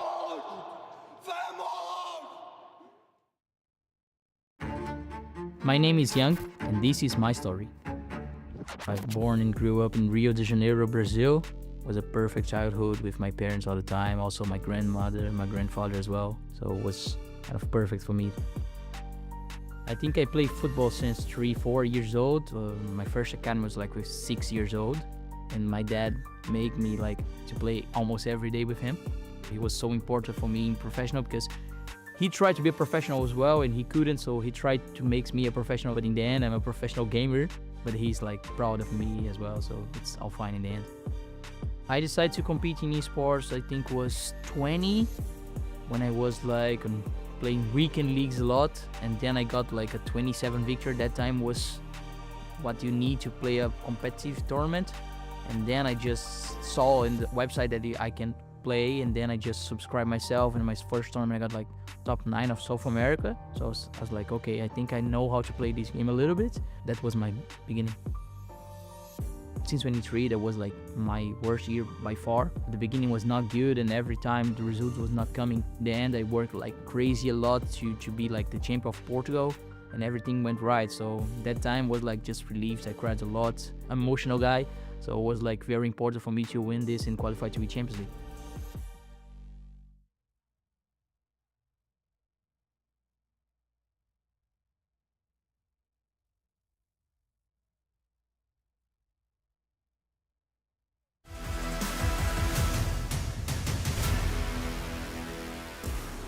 Welcome back. I said we've got gameplay right after the break, and that's exactly what we have. We've lost a two-time world champion, but I'm sure we can get some more guests to join us throughout the next round. It's a big round, Case, because we've got players going through at 2-1, and we've also got a lot of opponents that are going to be dropping down to that 1 and 3, the real treacherous area. It's Elimination FC. It is absolutely Elimination FC, and we already have 2 goals here in this first round matchup here. Johnny's up 2-0 versus Danny Pitbull, and this game, they're both 2-1, and so winner will be going through to tomorrow's competition.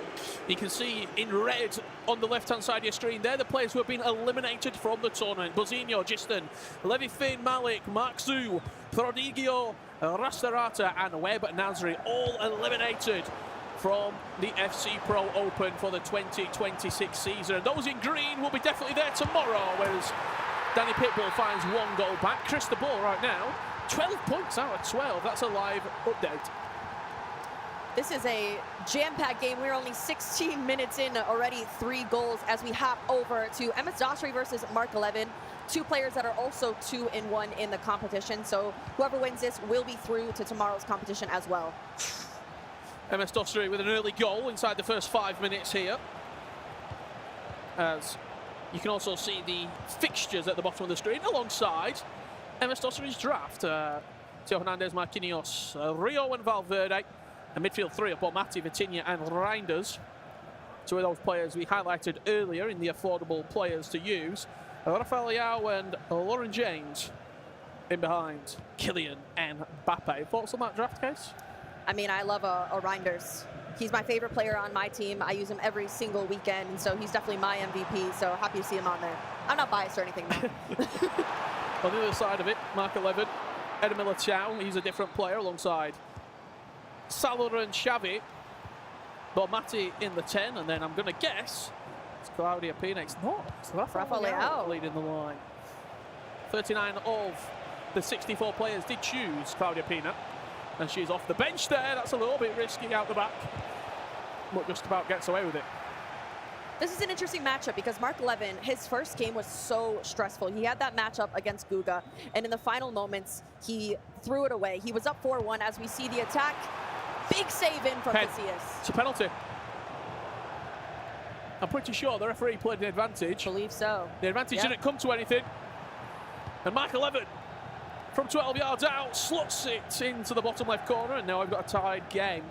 Tell me a little bit more about Mark 11's first game. Yeah, no, it was very stressful. He was up 4-1. He ended up losing it, though, in the final moments. He hit the post, very unlucky, but to come back mentally after losing a game like that, and then, I mean, now he has MS Dostry, one of the greats of the game as well, so he's able to redeem himself, but he does need to win this if he wants to continue to tomorrow.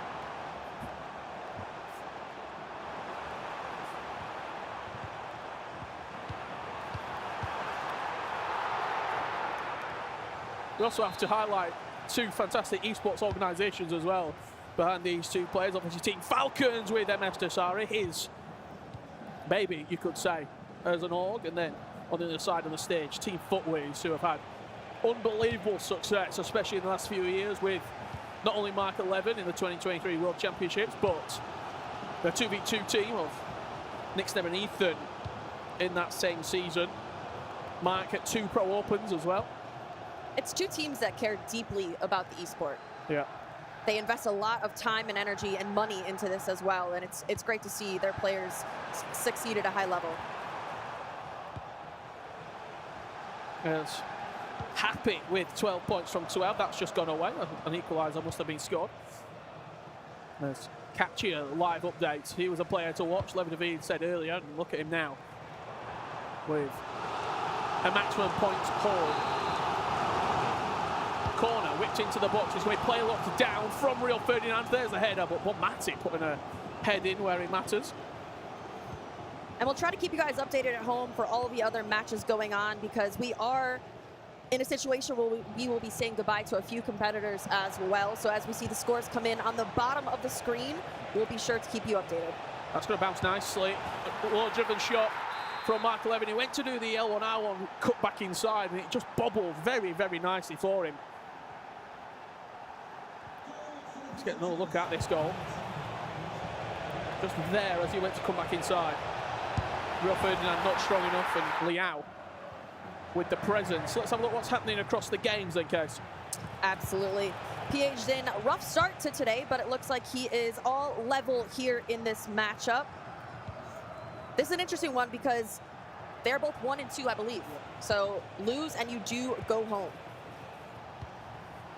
Let's see what else is happening as Bonanno against Agadash.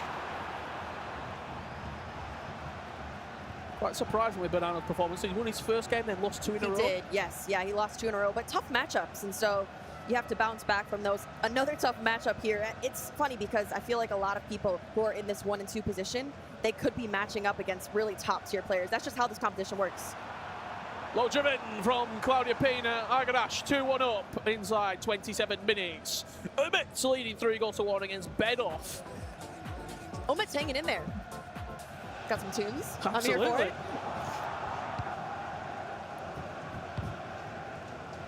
I can get on board with that. If there was any player to go from sort of a 0 and 2 all the way up, I feel like it would be It would be Umit, yeah. I mean, previous world champion, he's been in this seat before. I feel like not much phases him. And so, yeah, like you said, as we flip over to Montaxer versus Emre Yilmaz. Emre, another player that we aren't seeing the best from here today. Pretty surprising. But yeah, it is really when you consider the previous performances and I mean accolades. He would be an extremely scary 2 and 2. Oh, absolutely.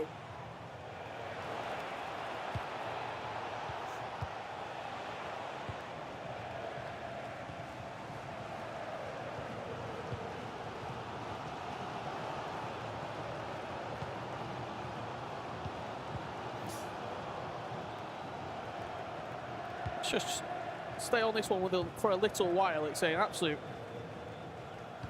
European clash, really, between Montaxer and Emre Yilmaz. 2 players who have had heaps of history. Emre Yilmaz with the accolade. Montaxer always at the events. 2-2 here between Emerstossery and Michael Evans. This is our featured match of the round. Emerstossery was able to bring one back because I believe last time we were with them, Mark was up 2-1. Dossery on the ball. Couldn't quite do anything with it.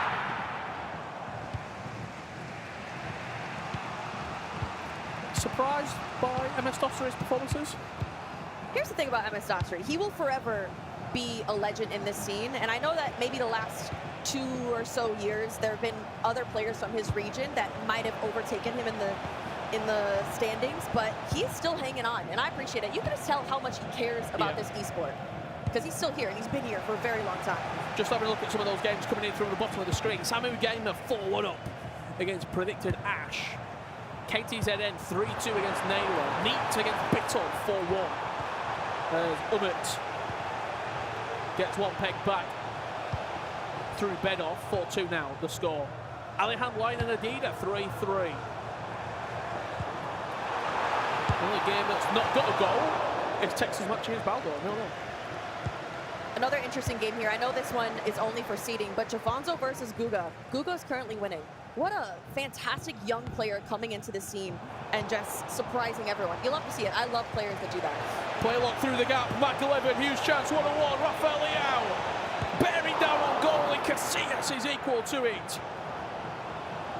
Didn't commit to either side and put a foot out with the Playstyle Plus. And this could be a chance here from the corner. Dossery has picked up the ball. Does decide to go quickly. He will. Bon Matti, play a look to James, and now through the gap for Liao. Just runs into traffic.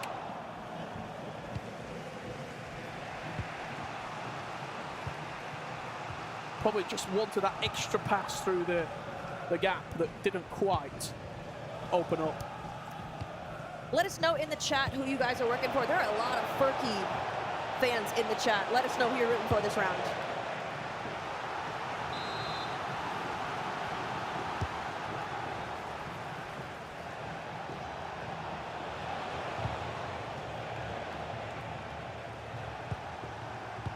I mean, there's so many great players as well who's not even made it to this stage when you look at across the board. Tom Lees. Super close. I mean, Fuma getting knocked out in the last chance qualifier, that was a big one. Yeah. Chaser as well. I feel like those last set of games to determine those last couple spots were so intense. Yeah, Fuma so close, but what a player. Multiple time E-League champion. Been there and done it many times.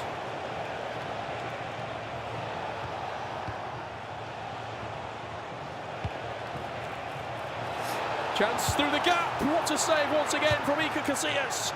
MS Desari living on the edge. Michael Evans should be leading as we're going to half-time. Words coming in there from Denman at the break. Let's have a look at this. I'm hearing there could be a red card. Oh, red. Oh. We're not. It's a second yellow. Surely not. Yikes, that's a tough one. Can we see it again?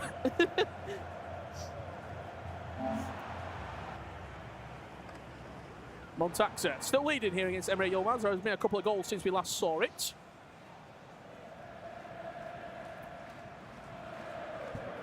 I feel like you can get away with quite a lot this year in terms of tackling and slide tackling and not get booked. You know, it's interesting because I've heard so much that slide tackling is the way to go this year. I just never do it. So I feel like I'm going to leave here this weekend and start adding it in because I feel like before it was much more dangerous. As you hop back over to the Bonanno versus Agadash game, Bonanno currently up 3-2 after half. Could be 4 here, but just couldn't quite get that out of his feet for the extra pass. He might get counter-attacked on. Look at Mbappe at the bottom of the pitch. There he is. Hakimi's not quick enough. Kylian Mbappe outside the right boot. From one box to another in a matter of moments. And that is 3-3. It's a tough position. Bonanno is looking to secure this win. He started off strong, but it went downhill from there, so he needs to win this one up against Agadash. Fantastic player. Everyone asking about Furky plays. We will see him tomorrow. He's got 9 points, so he's definitely going to be back. I know there's a lot of fans in the chat. For Furky.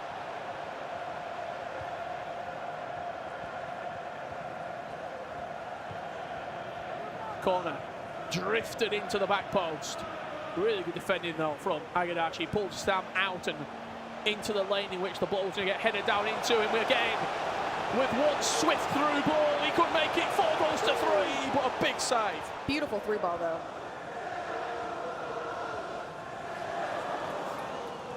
Was a popular name in the chat, as always. People want to know how Tex is getting on in his matchup. We'll go there very shortly, just as another chance is starting to make its way there for Agadash, but it doesn't fall for him. Tex leading 1-0 here against Baldo, but there's a pause queued for Baldo. Both players currently 2-1, so they're looking to secure that 3rd win here. Baldo had a good start as well. He was looking very, very strong in the first 2 rounds. The first game was penalties as well, so maybe he's going off of that momentum. It's getting a little bit further back in terms of time as well, so I'm sure we'll see the back end of this match. There's a number of games already in the second half. We'll come back to this game when there is a suitable point to exit. I don't want to go when there could be a chance brewing. 4 balled up. Williams can't quite turn it around the corner. Taram steps out and Tex will retain possession. Montaxa, it's always going to happen, Case, wasn't it? Yes, of course. We have Emre Yilmaz coming back in this match, twisting and turning with Aitana Bomati. Mbappe across the goal, and that puts him up 3-2 in that matchup. On the other side, we have Mark 11 versus MS Dasri. Mark 11 slotting one back there. I think in the Emirates game, it's just all about making sure you utilise that extra player now. Just recycle possession, wait for the space to open up, whether it's in midfield or in defence, and you will continue to get chances. Mark 11 now looking to take this game away from MS Dosseri. Gets a nice rebound off the front post, but Matty passes the ball into an empty net. And with just over 32 minutes left to play, the Aussie looks good. He's locked in as we see the replay coming here. Xavi, I mean, it is a rebound situation, but Aitana was in the right place at the right time. Gets a nice rebound Moved off the the front goalkeeper, didn't he, post. as well, ever so slightly, expecting it across the goal. And the near post was left slightly ajar. Just looking across there. Ummett, 8-4. He's leading right now against Benov. You said it, if anyone can do it, if anyone can come back from that, it's him. He's a world champ. He is. It's a mentality, it's different. There could be a world where we see Ummett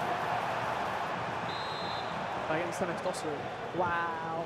I would pay money for that, to be honest. Obviously, there's a lot of time left in this game and also in the Ummett game, but as it stands right now, it's where we could be heading.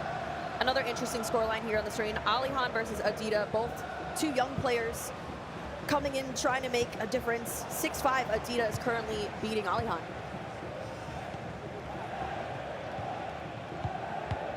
And now with that performance that we just saw from Emre Yilmaz, it puts him on the golden 9 points. That's what you're looking for. When your name's in green, you're good to go into tomorrow. As we see the replay come in here, Baldo across the goal with Williams. Tex, we see the reactions. He wants this. That was the same pause that had been cued since we last left that game. Jeez. Yeah, that's unfortunate. PH Zin against Kibon here. 2-2, both of these two players, as you see on the left-hand side of your screen, they're only sitting on 3 points, which means as we're in round 4, they are 1 and 2.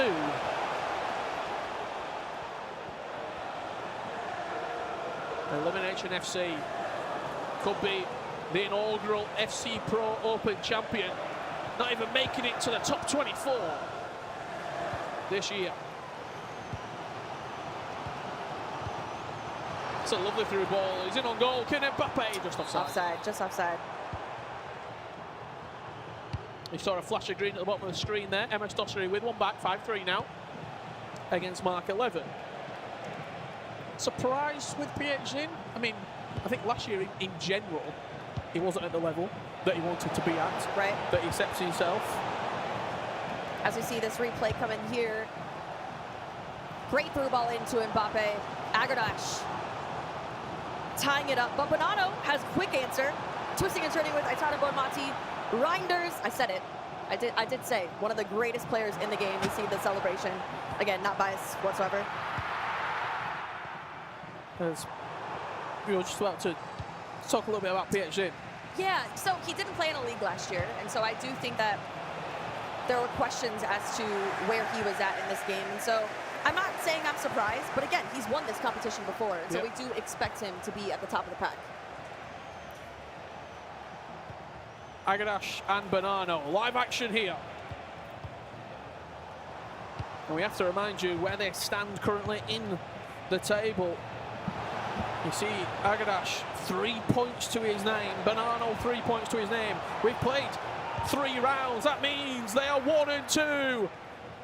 And with a 5-5 equalising goal, this could be heartbreak for one of these two. What an end-to-end game there. But great utilization of Williams. It feels like his pace is really advantageous. And we see a replay come in here again. I think that's the goal that we just saw. Yep. Williams across, ties it up there for Agradash. We have to remind you as well, these players that came through the last chance qualifier, some of them absolutely flying.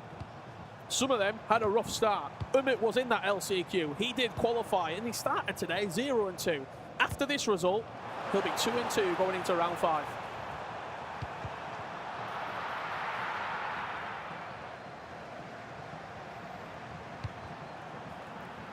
as Bedoff will get one back, but mere consolation. Yeah, there's just not enough time.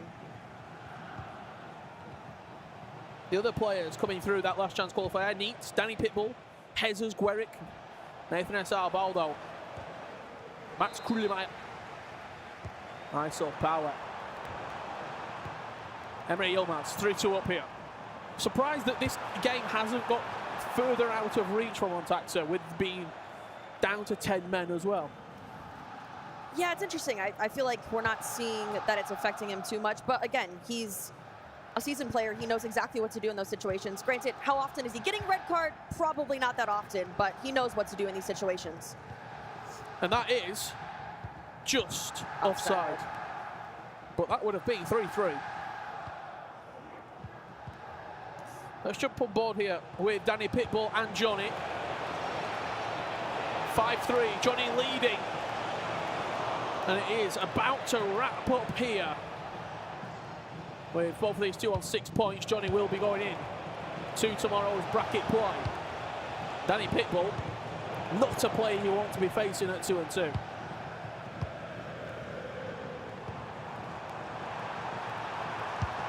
That's 5-4, but just merely a consolation. Yeah, there's definitely not enough time.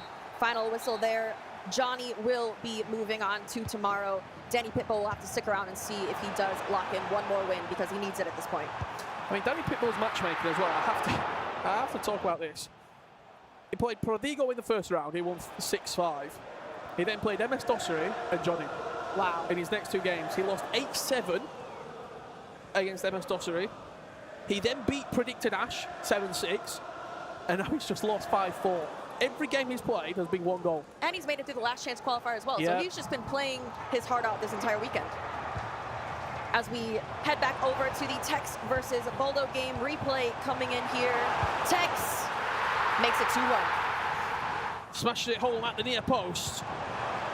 And he could be adding a third goal here very quickly. But Matti into the Reinders. If he decides to play the through ball into Frankie de Jong, I think that's where the intended target was, but Mbappe just slowed down the move ever so slightly.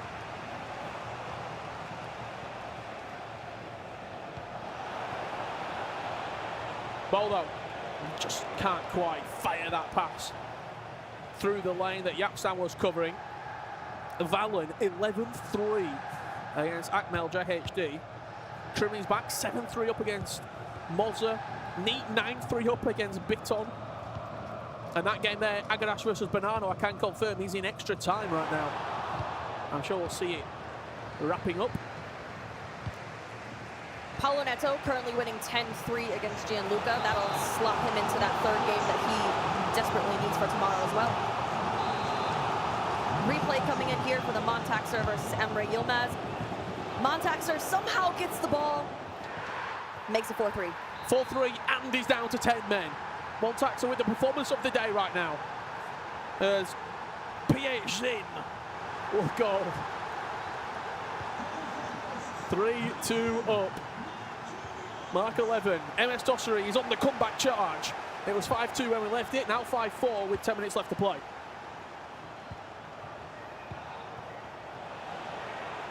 Mark 11 could be in here.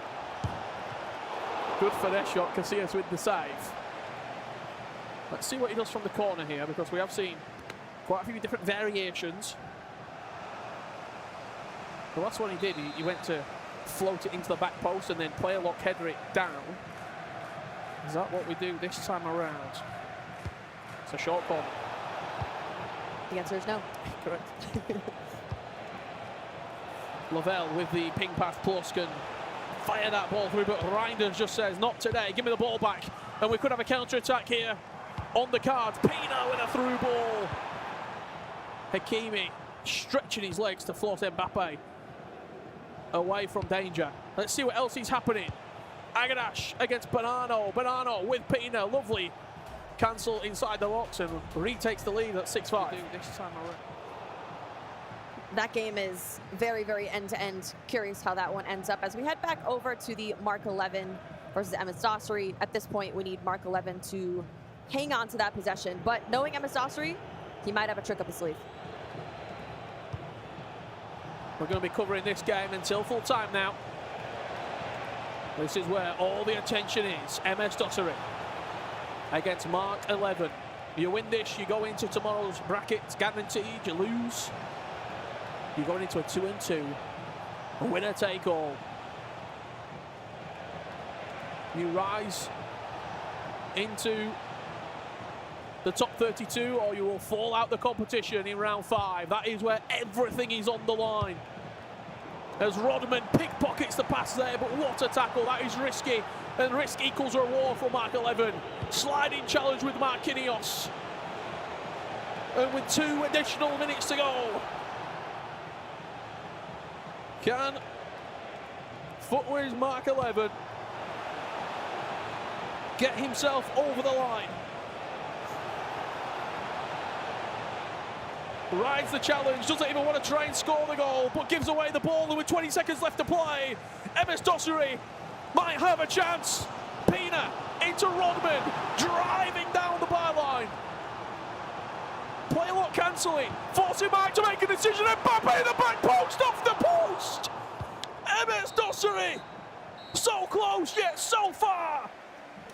Oh my goodness, as we see the reaction there from MS Dossery. He was right in the situation to bring him back in that game. Have a look at this. The inch of the post, separating extra time, and a 2-2 result. And congratulations, Mark 11. You'll be in at a 3-1 record. Guaranteed. Wow. Wow is right. We are here in extra time here for the Bonanno versus Agrodash. Bonanno's currently still leading. I think that will do us for half-time in extra time. Just looking across at a number of our other matches taking place right now. I see a lot of full times. I can see a lot of players sort of slightly slumping in their chairs, either in disappointment or just exhaustion. Cheering. Yeah, exhaustion, I'm about to say. Tex 3-1 up. Probably the lowest scoring player potentially that we've seen here, but also I would go out on a limb and say with the best defence. Just holding this ball, waiting for a chance to open up. A fourth goal would kill the game off, and that is lucky what he's going to get. Lovely extra pass, and Pina passes the ball from 6 yards into an empty net. Yeah, beautiful patience there from Tex, knowing to get the ball to Claudio Pina, because the chances for scoring are just way higher than anyone else on the pitch. But yeah, very smart play there from Tex. You were talking about Adida earlier on today. 9-8. 9-8. No, I mean, as being someone from North America, another goal here. Alihan, 10-8. Wow. Both players need one more win to make it through.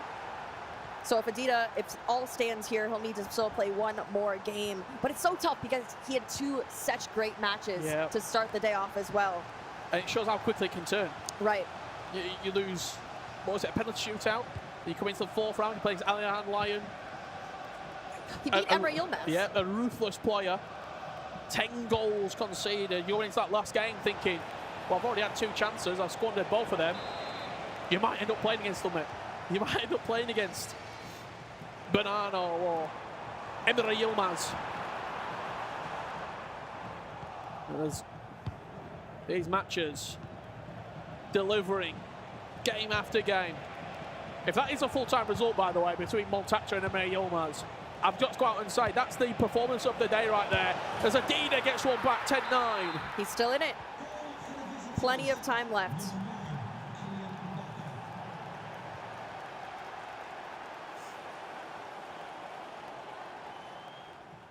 Nathan SR and Abu Maka going head-to-head. This is live right now. Abu Maka trailing 6-5 against Nathan SR. And this is an elimination game as well, so both players are trying to hang on to stay in the competition to compete tomorrow. You look at Abu Maka, last 2 FC Pro Opens. He's gone far in those competitions as well. This time around, He is struggling.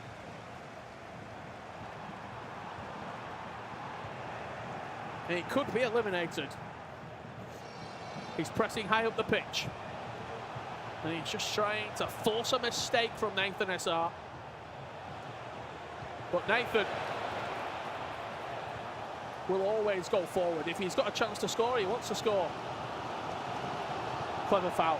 One of my favorite players to watch as well, just with how attacking he brings us this gameplay. That's why I love Libertadores, because a lot of the players competing in that region play exactly like that. So as a viewer, very entertaining. Absolutely is. Guerrec, 10-9 here against Happy. This puts Guerrec on 12 points, and we have to remind you, he came through the last chance qualifier. That he did. I mean, just think of the amount of games that you are having to play over such a short period of time. The mental stamina that you need in order to hang in this competition is, I mean, I don't have it. Richard, do you have it? Never been asked. Don't know. I might do. It might be somewhere deep in the core. I don't know about that. I've not had to pull it out. Maybe one day. Happy. Could there be one final moment here? There is. We're going again to penalties. Happy loves a shootout. 10-10, 20 goals scored. You see, just across the pit here, lots of players wrapping up their games, full-time results.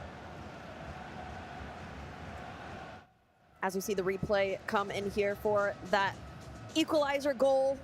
Happy low driven with Rafael Leao, and that will probably bring us into penalties here, unless something happens. Pina. No, can't quite get the low driven across. And we are going into penalties. Abu Maka versus Nathan SR. This is the moment. This is the big game. 3 additional minutes. But will it matter? Nathan SR finds a 7th, and Abu Maka, one of the most consistent players over the last couple of years, will not be at the FC Pro Open. Wow, that is an absolute shock. We've been following his career, and he's just been so successful. One of the best players from his region, and he is not going through to the FC Pro Open. That, for me, is the shock of the day, right there. We started with 64. 32 would have been going in to tomorrow's bracket play. I would have put Abu Maka as one of those 32. As Happy and Guerrec are stepping up from the spot here. Guerrec is perfect so far. 3 from 3.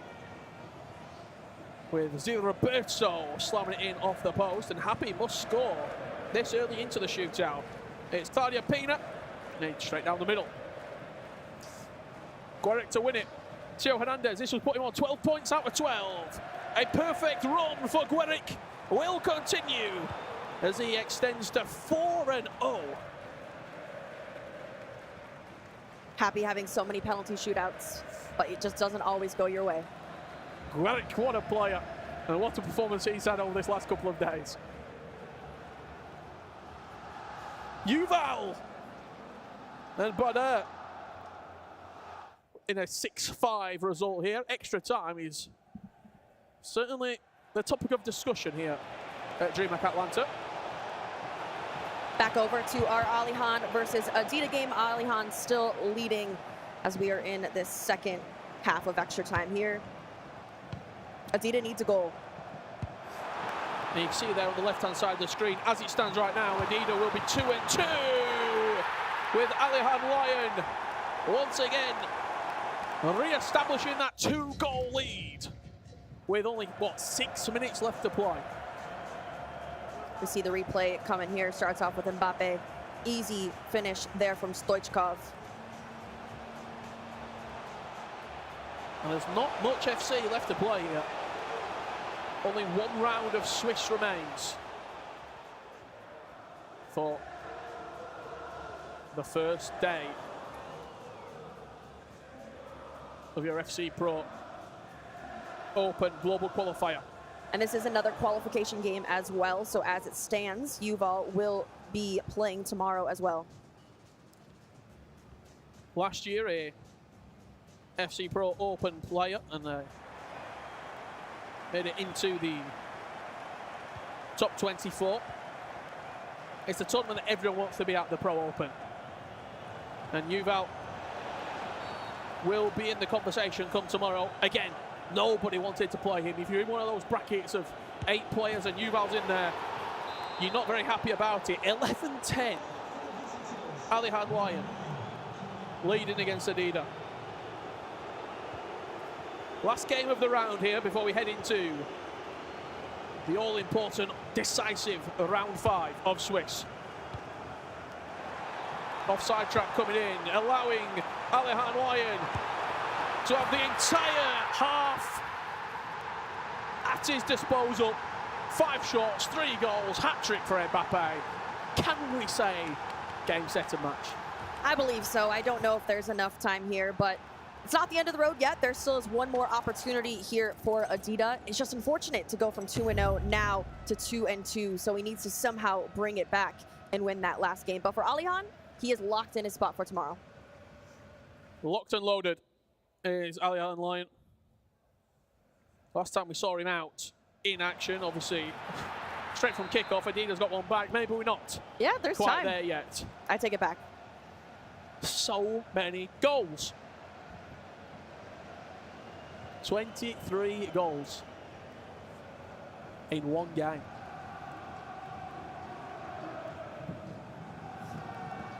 Alihan Lyon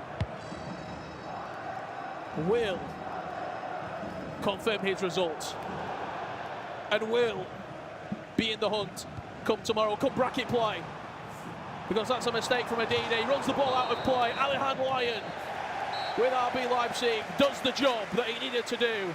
It wasn't pretty, it was an absolute goal fest, and Adida now has to pick himself up from the ground for a 2-2 go through or go home matchup, guys.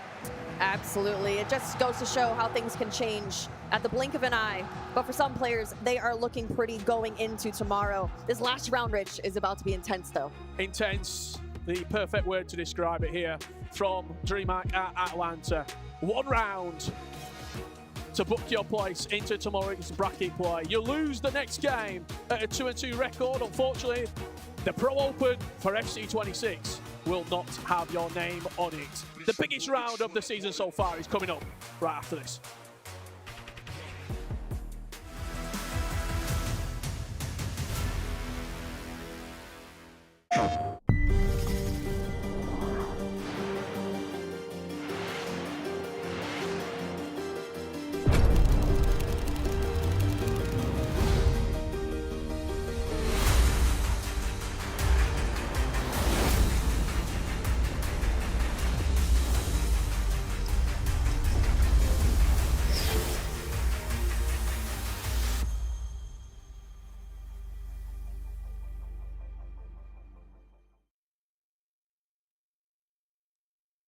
PlayStation.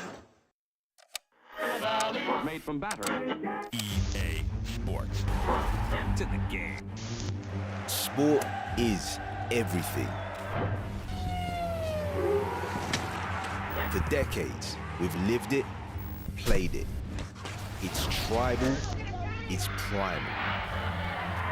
It's sweat, it's sacrifice, heartbreak and glory. From the virtual to the real, we were there, together.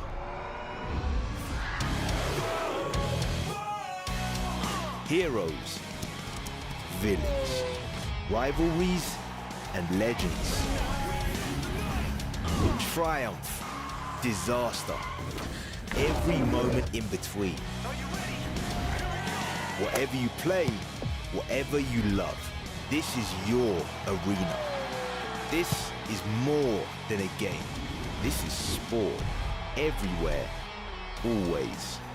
Sport is the EA Sports app. Hello and welcome to the E-Euro. And there's one man on this bracket which stands out. Big chance now for Anders. Euler drops the shoulder, times it green. 4-3. Your UEFA E-Euros champion. The FC Pro World Championship Grand Final. Anders Vergang against Yuval. 7 goals to nil. Anders Vergang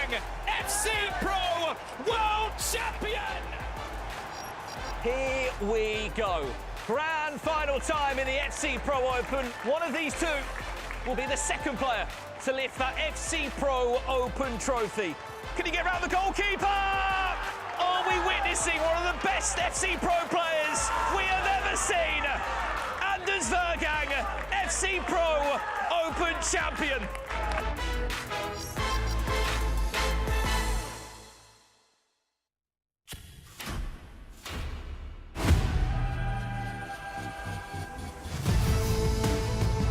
It's a cheeky chip. It's the 2023 champion Emre Yilmaz. Nicholas, calm, composed and cold as ever. Mike Marley has come to play in Munich. It's going to bounce nicely for Anders. As Anders picks up another win in a major competition. From 36, it's down to the final four here in Munich as Emre Yilmaz cruises through to an E-Champions League grand final. This could be the dagger blow for Mark Marley, 4-2 down. Well, we are ready for the 2025 E-Champions League grand final. Drives it home, Emre Yilmaz. He's done it again on the biggest of stages in Europe. Your E-Champions League winner.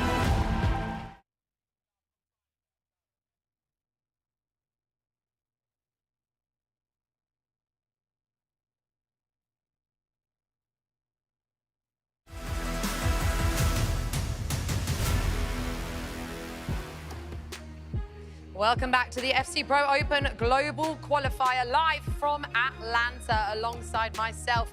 We have Casey and Shori. Okay, 4 rounds done. I mean, it's been good, hasn't it? Yeah, take a little breath there, Casey. Taken a breath this entire time, so one more round though. I know, one to go. This really is do or die, Shori. I think it's really important to touch on the fact we have now got 24 players at a 2-2 record. That's based off my mathematics, guys. Do we trust your quick maths? Hope so. This round's so important. A highlight. This is players' careers on the line here. 2-2. You've got yourself 2 wins, 2 losses at the same time. I think this is all about pressure. This is all about the players who can deal with it the most in their heads. Yeah, let's have a look then at some of the results from round 4. Some crazy games as well. So many goals flying in, Casey. It's so interesting because some players started off 2-0, now they're 2-2. Some players start off 0-2, now they're 2-2. It's a blank slate going into this one. It doesn't matter how you start, it matters how you finish. And I'm so interested because some of these matchups are about to be very interesting. And Shori, Umut, let's talk about him. You've got a smile on your face because, I mean, what a comeback, what a turnaround from the start of his day. But you did call it early on. You said you cannot write him off. Look, I don't want to say I can predict the future, but no, honestly, I knew with Umut, he's a player who he will not let it mentally get to him. Going from 0-2 to 2-2, imagine being that guy now who's got Umut in that game to get out of the groups. I just feel like you're thinking to yourself, he's on a hot streak. He's obviously come through the last chance qualifier. I want to touch on Tex as well. Yeah. Qualifying, massive for him. Let's have a look at some of the highlights. I feel like we don't even know where to start with these highlights, Casey, because there are so many games happening all at once. Talk me through this one. And goals galore as well. Yeah. I was on the caster's desk with Richard over there, and it felt like every 10 seconds we had another goal, especially in this matchup, MS Dasri versus Mark 11. It was end-to-end the entire match. He could have equalised right in the last minute as well. He didn't have it. No. PH Zin here in this one. Yeah, absolutely huge moment for Mark to go away and win that. PH Zin there, as we can see, triggering some runs through the middle. Sour, an item that not many players are using, I would say, but PH Zin making it work with her absolutely fantastically well. And yeah, I'm just really interested to see what goes on in the last couple of rounds here as we see Bonanno, a nice through ball there, conceded, should I say, sorry. You know what's quite nice for us? I mean, Casey, I know that you were kind of having to do your casting back-to-back on these games, but Shori, it's quite nice seeing some of these highlights because we haven't seen some of these games at all. Absolutely not, and I just want to say Banana there with the cancelled McGeady spin was absolutely beautiful right there. Of course, the man I was touching on before, looking to make his comeback complete in round 5, coming up for you guys very shortly here. Another nice little goal here. Scoring his 10th of the match there, Casey. No, that is absolutely insane. You mentioned Tex before. Here we have him versus Baldo. Baldo having a good start to the day, but it is Tex who came out on top of this matchup here. But it's not to say that Baldo cannot still be in the competition, but we will be seeing Tex play tomorrow. And Shori, you were chatting to Tex earlier. I spotted that. What's he saying? How's he feeling? Well, I've spoken to him a couple of times. He's feeling pretty calm and composed as per usual. Something about Texas, he's conceded barely any goals. On FC 26, you're just seeing goals absolutely flying, and we're seeing 10 goals, 11 goals in a load of games here. Another one I want to touch on, Emre Yilmaz here as well. 2-2 in Swiss now. This is someone who you thought consistently, definitely, like 3-0 player, I would expect, definitely 3-1 at absolute minimum. So him being 2-2, again, imagine if we saw Emre Yilmaz against Umar. Woo. I'm here for it. Yeah, me too. Shori, for some of these players who need a win in this final round, how on earth do they prepare for that right now? Because there's kind of no time, right? The turnaround of these games is absolutely so fast. I think mentally, you have to tell yourself, you have to put the other rounds behind you. Because some have come from 0-2, we've touched on this many times. Some have come from 2-0 back to 2-2. You've got to keep forgetting about the games that have happened, especially guys who've lost games on penalties and stuff. I mean, that's just ridiculously unlucky. I'm out of words. I'm speechless. For once. Casey, who in particular has really stood out for you today? I mean, I know that's a pretty difficult question, seeing as there have been 64 players here with us. I'm going to say Adida.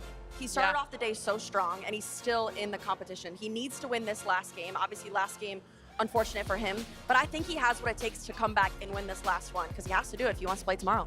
Okay, well, we are going to take a short break, but after, it is the final round of Swiss, so trust me, you do not want to go anywhere.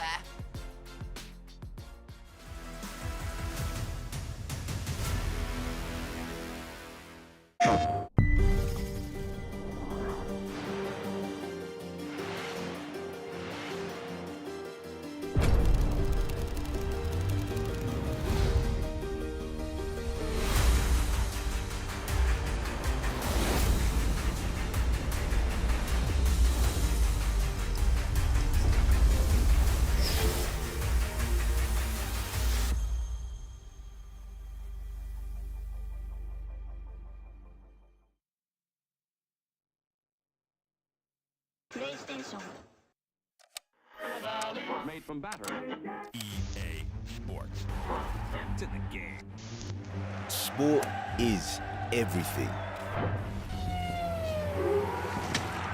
For decades, we've lived it, played it. It's tribal, it's primal.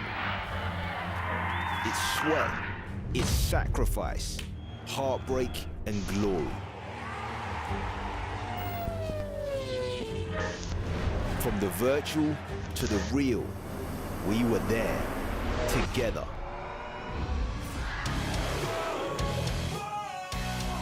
Heroes, villains, rivalries, and legends.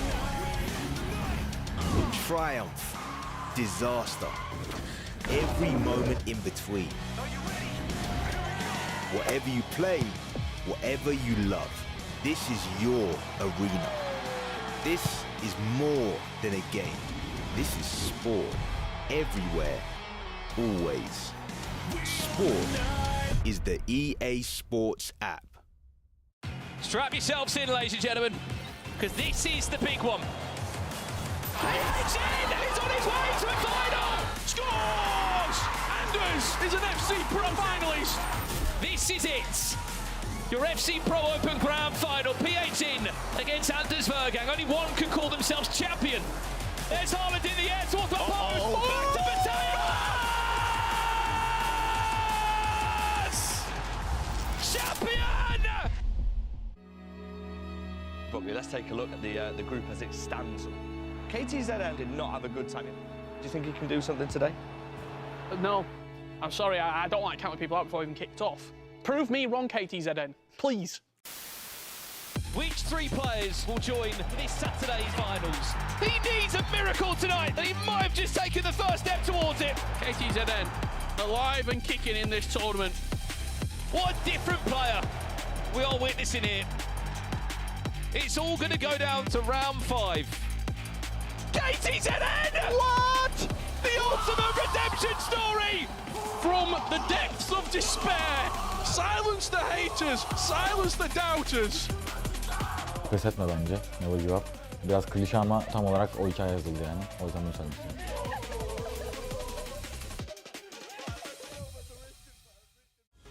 Well, how about this then? An E-Premier League final, which looks exactly the same as it did 12 months ago, as Brighton & Albion will take on Manchester City. Incredible from Jaden. You can't compete with him. A 2-goal lead Armani has going into leg 2. The 2-goal cushion that was made for his teammate has been wiped away.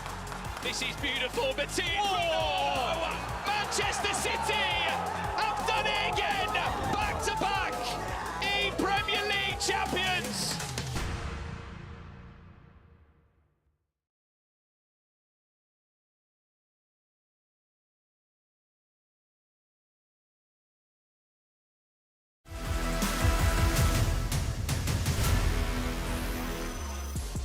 Welcome back to Atlanta. You find myself, Richard Buckley, in the pits.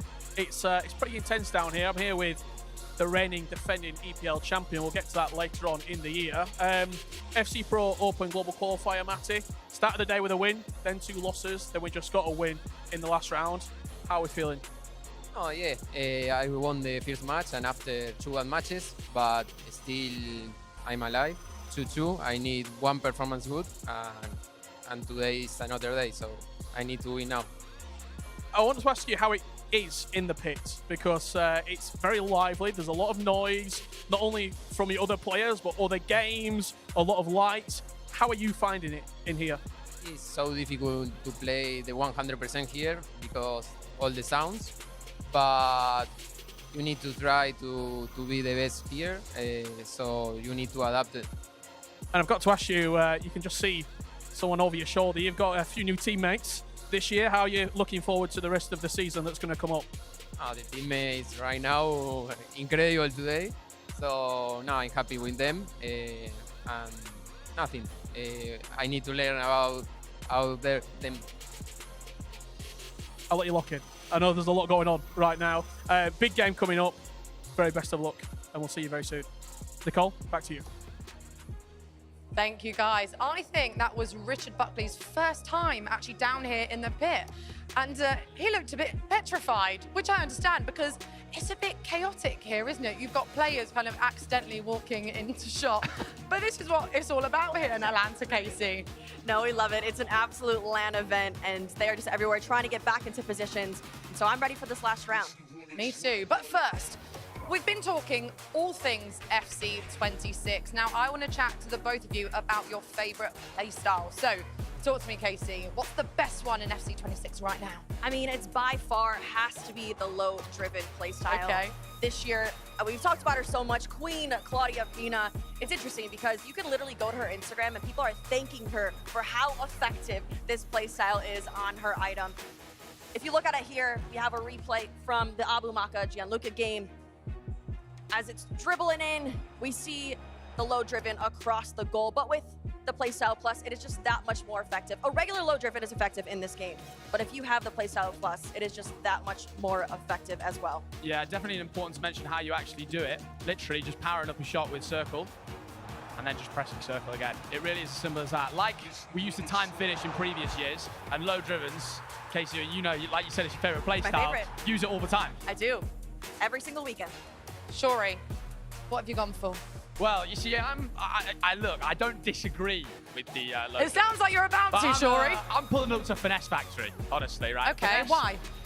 Because when you're in the box and you can turn on either foot, what I've realized with Finesse Gold, and Levy de Boer was mentioning this, one of the best players in the world, on commentary, the silver playstyle is still really, really good.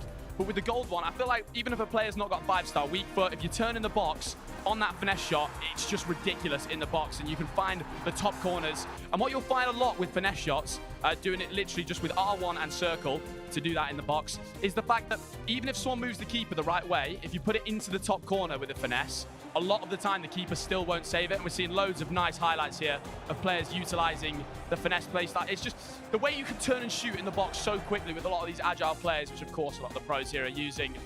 You set yourself up fantastically well for some goals. What about some of the most underrated play styles? Shuri, what are you thinking? Well, I think underrated, I don't know whether to call it underrated now. Incisive pass, it has had a lot of praise, I would say. But I still don't know if maybe on a casual player basis, if they know enough about it. Guys at home, I'm telling you, get incisive pass into your teams. It is the meta, M-E-T-A. Imagine if I spelled that wrong. That would be absolutely shocking.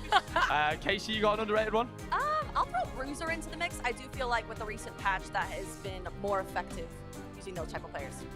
Okay, I think we can have a look at the upcoming fixtures for the final round of Swiss. I know, we are just seeing them on the screen right now. I'm just going to talk really slowly, buy you a bit of time, but both of your reactions right now, what have you seen, Shuri? Well, the one that's outstanding on the screen right there is against PH Zin. That is a game to make it through out of the Swiss format, which means one player is out. Yeah, Dossary, Emre Yilmaz, that was just caught my eye actually straight away. Oh my. That will be so good, Casey. I mean, that's what's going to happen in this last round. Both are 2-2. They need to win. So we will be saying goodbye to an absolute legend of the scene in that one. Oh my goodness. The tension is high as we see the next page of fixtures here. I mean, people better grab their popcorn for those last couple of games because that is absolutely ridiculous. Some of the names that we're going to be seeing going home, not making the Pro Open is absolutely ridiculous. See Tex, Alahan Lion there, another fixture. Of course, Tex having made it through as well, along with Alahan. Some sensational fixtures, I think. Oh, God. Who is going out? Who's going through? Doss, does he go from 2-0 to 2-3? It's possible. It could happen. I'm not going to say it's going to happen. No. I interviewed Dossary earlier. I had a great chat with him. I think he makes best it through. mates. Best friends. Best mates. Oh yeah, we are. I believe Richard Buckley is somewhere in the pit again with Cameron Rock. Richard, over to you. I'm here, there, and everywhere. I've relocated. I've gone from the west side to the east side of the pit. I'm here with Cam. You were just saying before it came to us, I don't know how I'm 2-2. I feel like you've been playing well today. Playing really well. Same old story, me losing on penalties. I was just not very good at them. Then the last game, I had chances. It was very tight. It's been 2 very narrow losses, but feeling confident in the last game, so hope I can get it done. I'm going to ask you the same question I just asked Matthias Bonanno. How are you finding playing here? A lot of noise, a lot of lights, a lot of people around.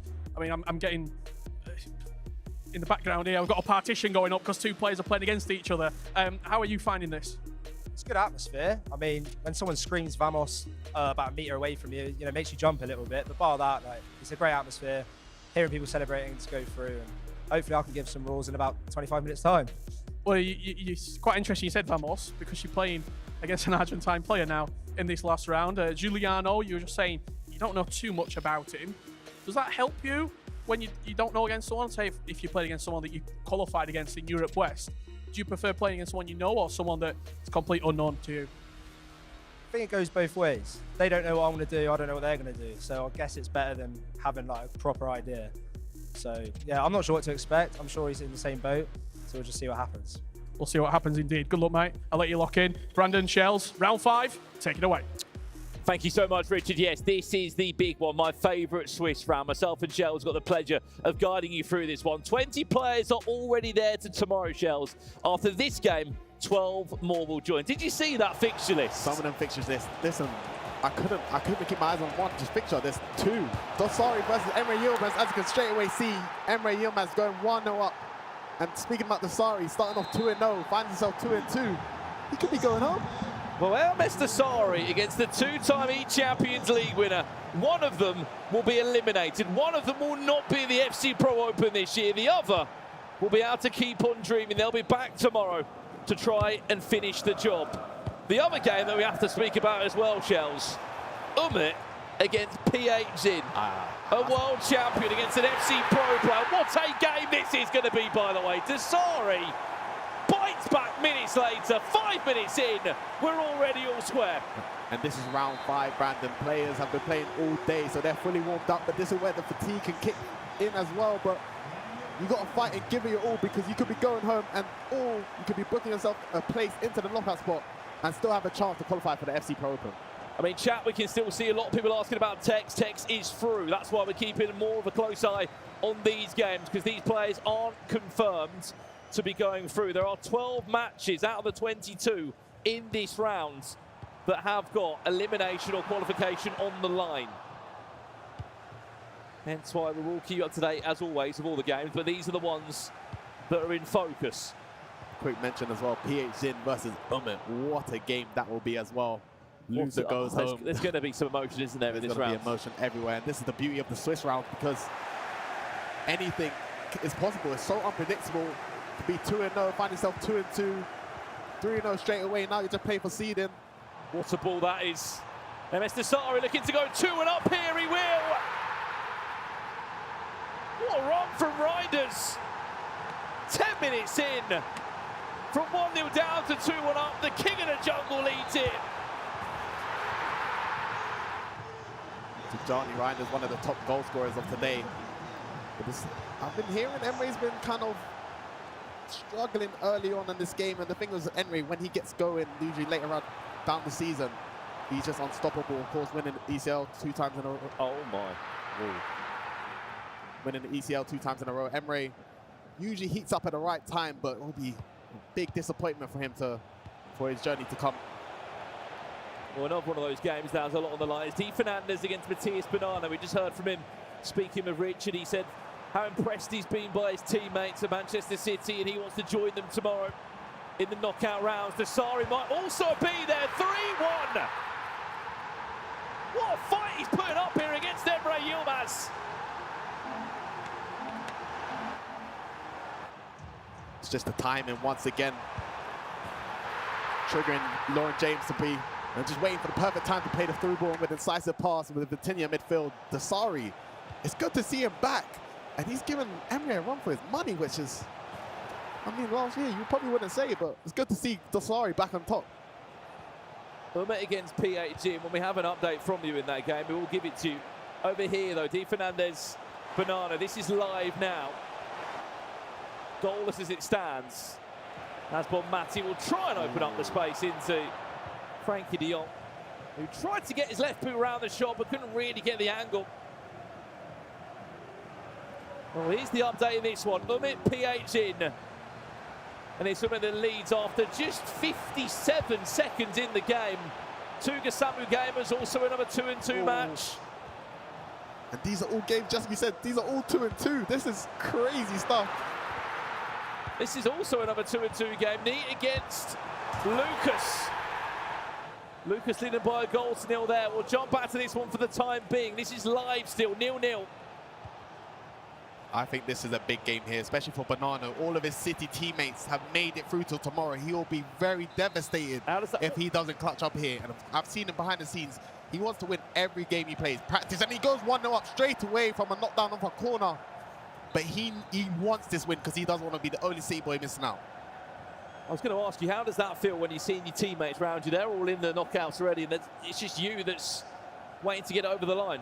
It's definitely that bittersweet feeling because you want to see them succeed as well. They've been putting in the work together, trying to all study, learn together, work together, and try and be the best players they can be. But at the end of the day, you're here for yourself.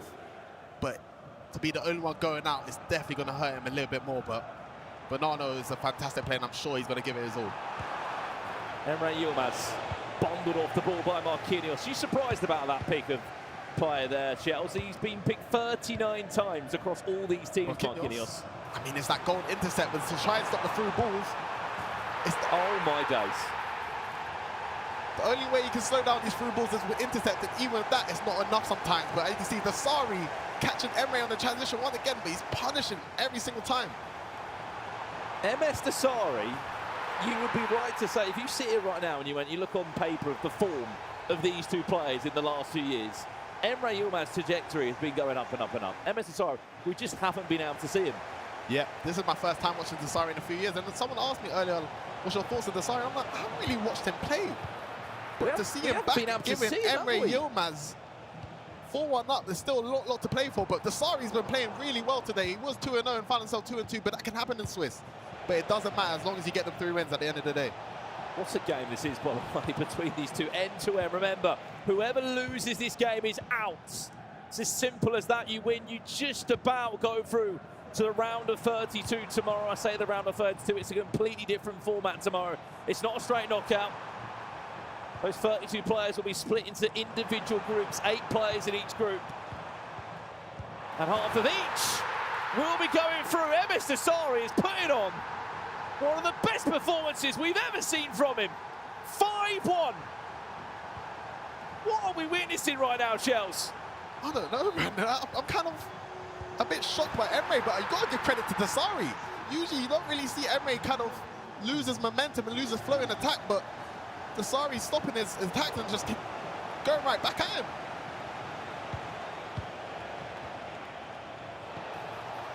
Has he been in scrims with Anders Vergang for the last couple of weeks? Who knows? That maybe he knows he signs the wonder kid that could take that GOAT title off the debate off him. But maybe give it that booster that he needed. Sometimes it's about the camp that you surround yourself with. You know, you learn off your teammates, you learn off the players that you have. And I'm standing Anders, I mean, you can only improve, but I don't think Anders is the one to share the secrets. Well, it looks like it could be a perfect day, by the way, for Chris de Boer and Guga Ferres of Manchester City. They're going to be 5 from 5. What a day both of those two players are on for at the moment, Chelsea. Yeah, what a day for them both indeed. But I'm going to specifically highlight Guga, his first ever LAN event representing Man City. I've said it multiple times today. He's gone 5-0, even taking down Jafonzo in the last round. His Man City teammate. It's Guga's first event, but he's making a name for himself. It's nice to see. By the way, we need to talk about this game now. PH in FC Pro Open champion. The first year that we launched the FC Pro ecosystem, he was the champion in that final against Anders. He is 4-1 down against Umit, who had to come through the last chance qualifier. He's had a longer road. He might be a world champion in his own right, but he wasn't handed out a ticket. He wasn't handed out an invite. He had to go the long way round. And as it stands, he is 5-1 up. 33 minutes on the clock in that game. PH is in serious trouble. You see a pause come in. Listen, when you've played someone that's made it through the last round qualifier, sometimes there's just some things you just can't do. They are probably the most warmed up players in the competition. But something I'm noticing, these play locks down the middle, I've seen it in the rounds before. I think it's just too hard to stop and defend against. I think that could be one of the new metas.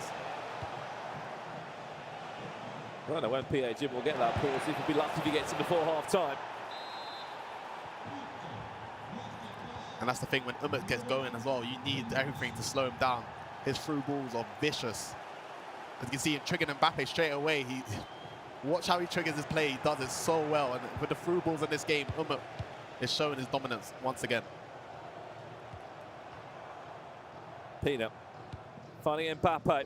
There's the little finesse. I love the idea. A bit unlucky there from PH. Then the ball run was done well, but Di Fernandez managed to equalize against Banana. Di Fernandez is a great player as well. These matchups, it's crazy to say some of them will be going home and not have a chance tomorrow to be fighting, because these are top quality players. Di Fernandez, Banana, 1-1. There has been a goal back, or 2, by the way, in that MS Dasari, Emre Yilmaz game. We thought it was all one-way traffic from MS Dasari. But if you're a Team Liquid fan or an Emre Yilmaz fan, you'll be happy to know that he has pulled 1 or 2 goals back as Bernardo comes flying off the bar. How has that not found a way in, Chelsea? The game's a game. Sometimes you need a bit of luck to get through these moments, but Emre Yilmaz fighting back. And the thing with Emre is it's such a momentum thing as well. When you get going on this game, it's so hard to stop each other, but it's a long 9-minute halves. It drains a bit of your energy and you figure each other out. You start to know their patterns, what they like to do.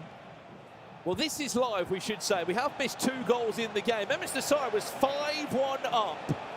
Emre Yilmaz, you can feel like he's building into this a little bit now. Yeah, and he's a 2-time UCL winner for a reason, you know.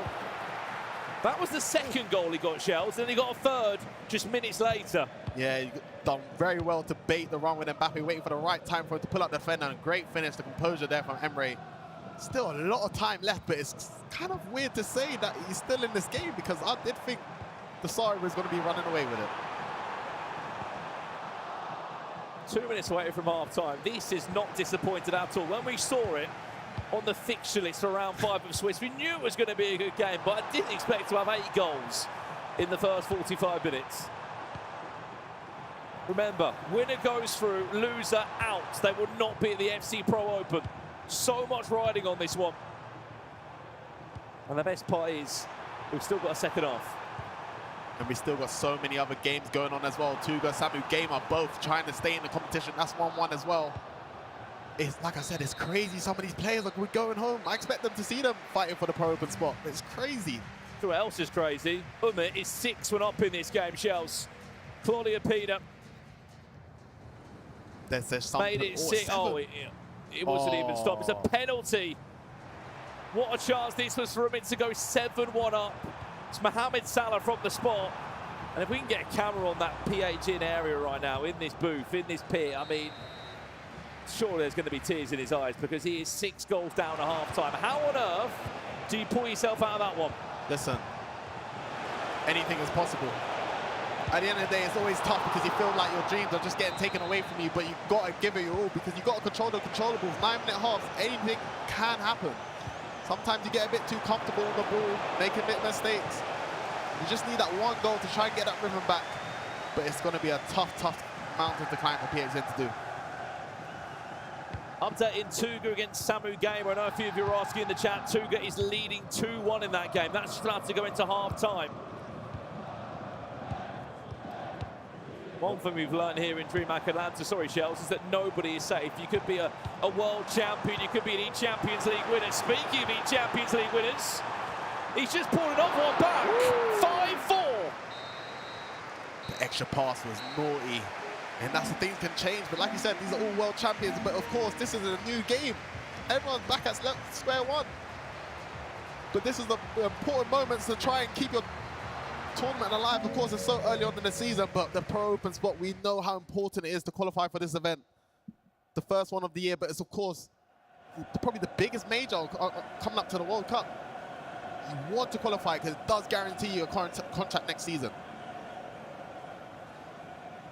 Dasari can't find a way through. Remember, this is a qualification game. That's going to fall back to Dasari again. Oh, that's beautiful. Riders 6-4. Dasari with a 2-goal cushion.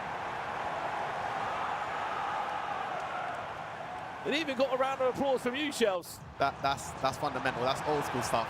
You know what I love right here? I'll tell you. Of course, you don't really see Emre making mistakes, but the little delay with Atiana to play it to the wing again and back down the middle is great patience, and that's the fundamentals, the experience from Dasari. And if he can get everything working together, Dasari could be back at the Pro Open. Imagine that, MS Dasari back at the FC Pro Open. What a story that would be. Over to this one for a second. That's an offside trap that he's going to want to forget about. Di Fernandez will take the advantage. What went wrong there? Yeah, it's just a sloppy mistake with an offside trap from Banano. That's the thing, you gotta, it's just a bad offside trap. We all make mistakes at that end as well. The offside traps are so effective, but if you do it wrong, you're gonna give them a 1v1, and Claudia Pina with a low driven, we know there's only gonna be one result. But it's just a sloppy offside trap from Banano.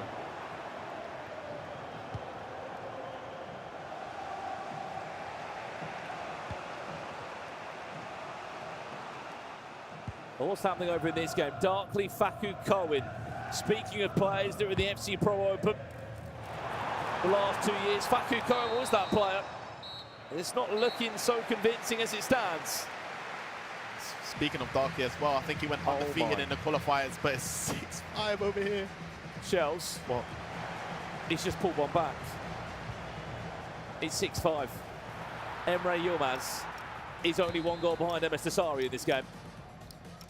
I think that's the kind of beauty and the scary thing about 9-minute halves is that these are the best players in the world. You give them time, they're gonna get into the game. And Emre Yilmaz, round 5, these players they know what it has to take to qualify. These players are not gonna give up without a fight.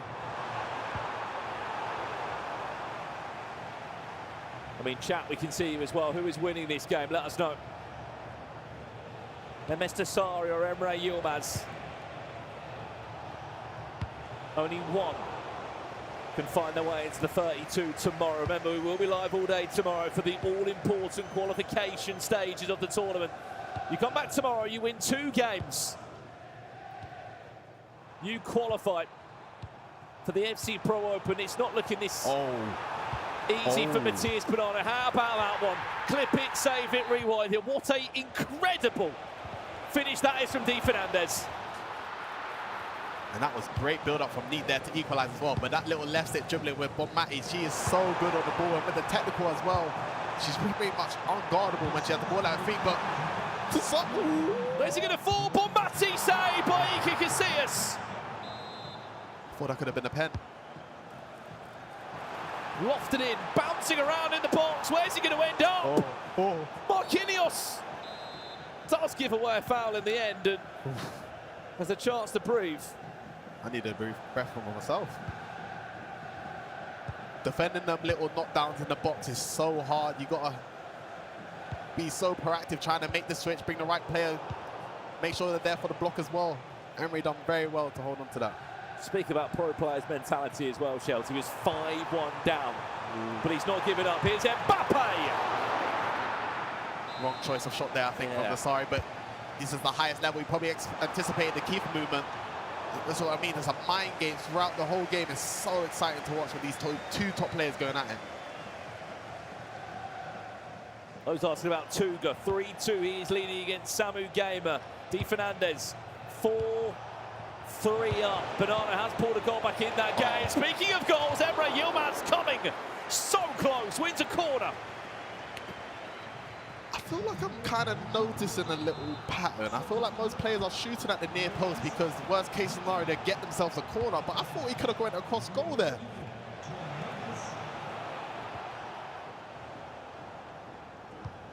Oh, he's through. Chance to break. MS Dasari could put this game to bed if he gets this one right. Fakes the extra pass. Still Mbappe does make the extra pass, and that time it's blocked. This game is on a tightrope. 11 goals between the two and only one goal to still separate them. Sorry, still having the ball in possession here, but I think he'll be disappointed in attack. I think he done very well to play lock straight away on the counter-attack to make Emre switch, but didn't capitalize on the chance. I can see Bernardo trying to bring one back. That was the third goal that Bernardo did bring back. That was Mbappe scoring it. Don't count him out yet. It could be a solid day for Manchester City if he can pull through. Late on, 18 minutes left. Looking across the other games, Umit is 7-3 up. 20 minutes left in that game. PHG is on his way out of the FC Pro Open Global Qualifier. Reinders, Bonmati, Pina! 6-6 for all square. What a game this has honestly been. The composure on the ball from Emre, just waiting for the right pass. He's not forcing anything. And he's found himself 6-6. He was 5-1 down. He was 5-1 down in 35 minutes. It just shows the level of these players. And Dasari, I know he'll be disappointed in that chance he missed. He needed to score that, but it's still all to play for. This is the first time Emre's been level since the start, so it'll be interesting to see how it turns out. But Dasari, he's an experienced man. I'm sure he's not going to let anything get to him at this stage. Well, speaking of experience, Di Fernandez, since qualifying for his first ever World Championship, he's really sort of moved on and grown into a regular face we see here in this pro circuit. He is 5-3 up against Matthias Bonano. Roulette pass. The team press activated from Di Fernandez. Can he get the... Ooh. Team press did work there. I thought it gave him a bit too much space for Bonano, but he couldn't. I think he kind of rushed the shot, hoping for something lucky, but... Let's get back if we can. MS Dasari, Emre Yilmaz is 6-6 in that game. I'm hearing roars from somewhere. That's Tuga, who's just scored another goal. That's a nail in the coffin there. Samu Gamer looks like he's going out. Tuga's going through by the looks of him. This game here, who is going to pull away? Who is going to qualify themselves into tomorrow?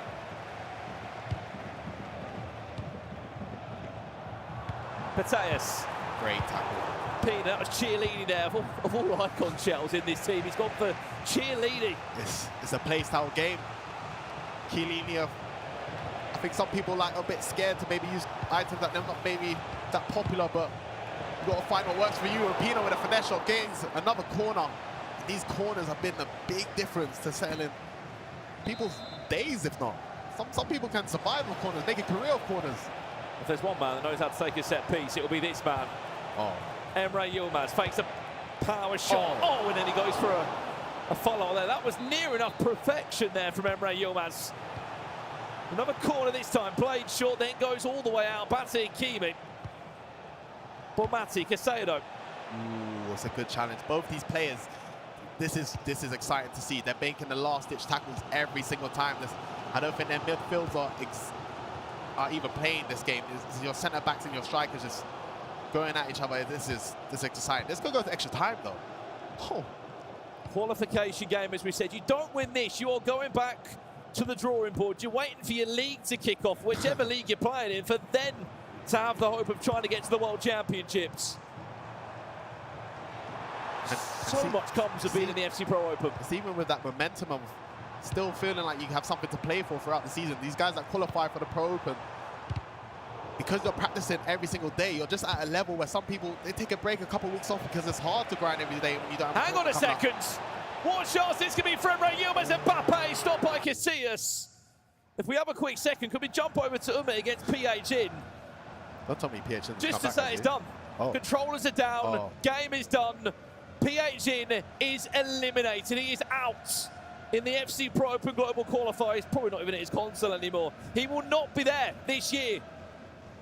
How it changed in the season, from champion to eliminated in the group stages to being eliminated in the qualifier. Yeah, I mean, PHN will be disappointed to not even be in the knockouts, but this is Swiss. This is what happened. You get to round 5. Yeah, nothing matters, but you got a guy like Umut.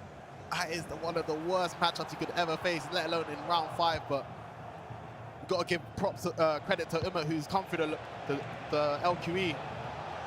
I think we might see another Manu Bachor thing, and he might be the guy that qualifies all the way. Bonanno, I just don't know if there's enough time. If he gets the goal before the 90, then who knows? I think that was it. Di Fernandez is very good defensively and on the ball as well. He's good. Let's jump back across if we can. Emre Yilmaz now, he's on his last attack of the game. 89 minutes on the clock in that one. This is live now. Sorry, 87 minutes. See the team press activated by Dossary. It's kind of like he's forcing him to play the last attack a bit earlier, and it's worked in his favor, which is a dangerous risk, but might try to get a 2-for-1 here. Well, it looks like Nassari's going to get that last chance of the game instead. Oh, he's got him. Here he comes, Alexi Mateus, and Mr. Nassari, what a save! And just about cleared away by Teo Hernandez. I can't believe he didn't play, I think, Rodman through. That was it. I think Rodman was clean through, but he managed to keep the ball with it and have a 1v1 himself, but I think he should have passed. But it's Emre Yilmaz's turn. Lots of people asking about Tuga. He is on his way through. Yeah, oh, Rodman was through straight away. If he triggered her as well. If he can hold on for 6 more in-game minutes, that's Tuga. He's 5-3 up in his game against Samu Gamer. You gotta go. What's happening here? Be careful. I think extra time. This game deserves extra time. Are we going to get it? He's lucky. Extra time. 12 goals. And there's still no separation between the two. And I don't really know who I think is maybe feeling, I guess Emre. He was losing 5-1 and he's found himself in extra time. He would take that every day of the week, but both these players are still, it's so unpredictable. I don't know who's going to come out on top. This game here is 2 players that are currently 4-0. They're both going through to tomorrow. It's just who is playing for that 5-0 record. Neat has just scored a 4th in this game. 6 minutes away he is from going through to tomorrow. Oh, he's just conceded as well. Ignore me. 4-4. That could be a match winner though. Lavelle. Pino intercept, and well played there, cheerleading. That's a great challenge. I thought Neat done the right thing to take the extra touch, but Lucas just got the right tackle at the right time, trying to end Neat's dream here though. With the last attack, and he's got it down the byline, so he's got a great opportunity. What a chance. Riders! Oh, wow!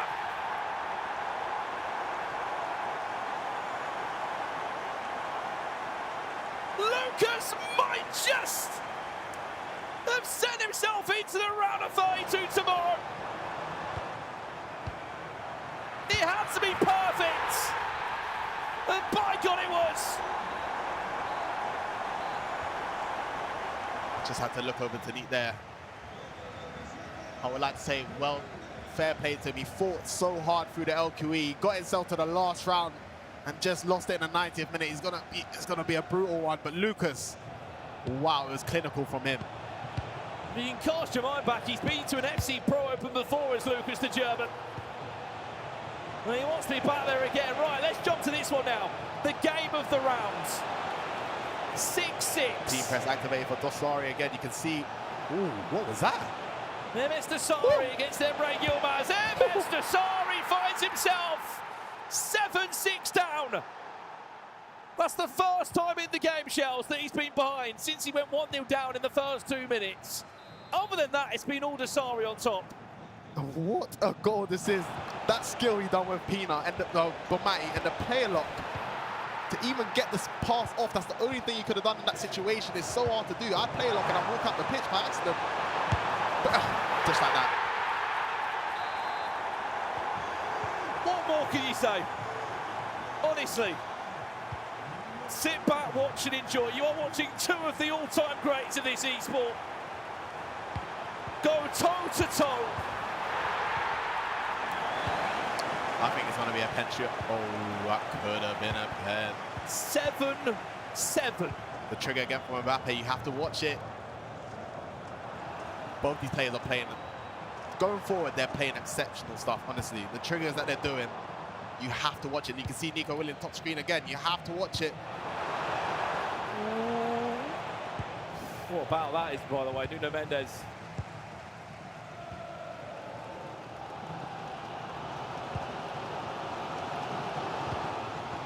Might be on the spot right now, Shells. Who is winning this game? You dare say it, bro. Ooh. I don't know. I'm going to say Emre. I think it's going penalties, but I'm going to say Emre's. I think Emre's been the better player. I wouldn't be surprised if he wins that, but I think Dosari's going to do it. But I think Emre's on top right now. If Dosari doesn't find a way to stop him, it will be a tough job. As you can see, all the players on the left, 9 points next to name, are through, are qualifying into tomorrow. Oh, that is brilliant. Emre Yilmaz with the play lock. Well read there by Rio Ferdinand. I'm not sure if he wanted that play lock. I think he wanted it down across goal, but you can see Emre, he's like two different players in this game. He's starting to feel himself going forward, and sometimes you just need to get that rhythm back. You can see Stingray and Cristobal going at it, trying to get that 5-0. And I think it was... Before he could have won it back there. 4-4, by the way. That's going to penalties. These two have been unbeaten today. That's Stingray and Cristobal. As you can see, Guga Ferrez. 5-0. 5-0. What a day. What a welcome he's had back to this... to a new season for a brand new player. MS Dosari against Emre Yilmaz, who's just kicked off for the start of the second half over there.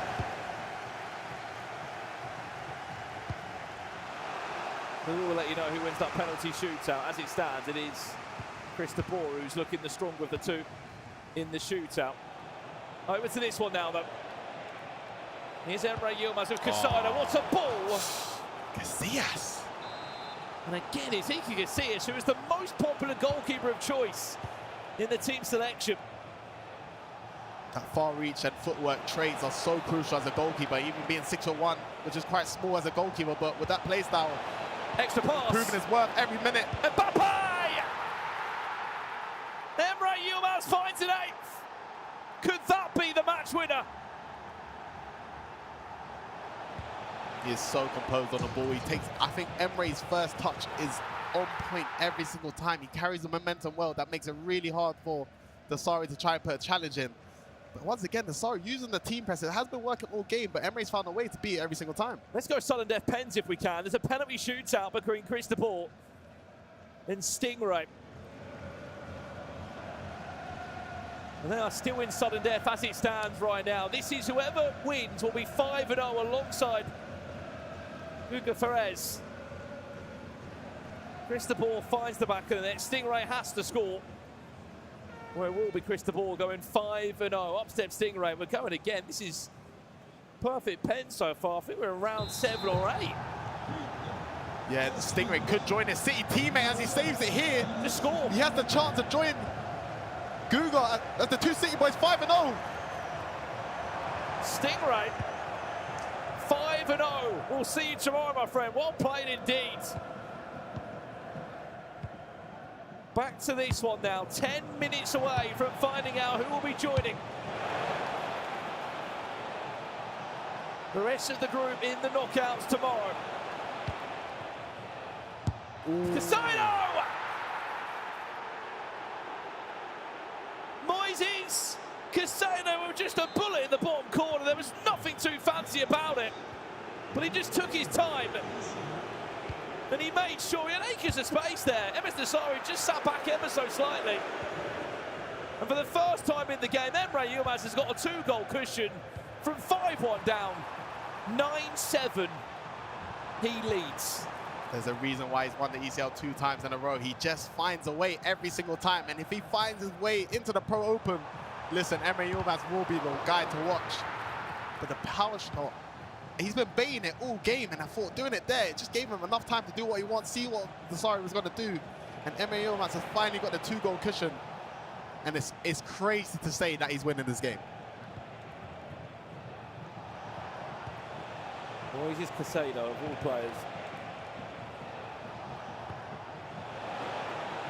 He assisted the last one, even got on the score sheet.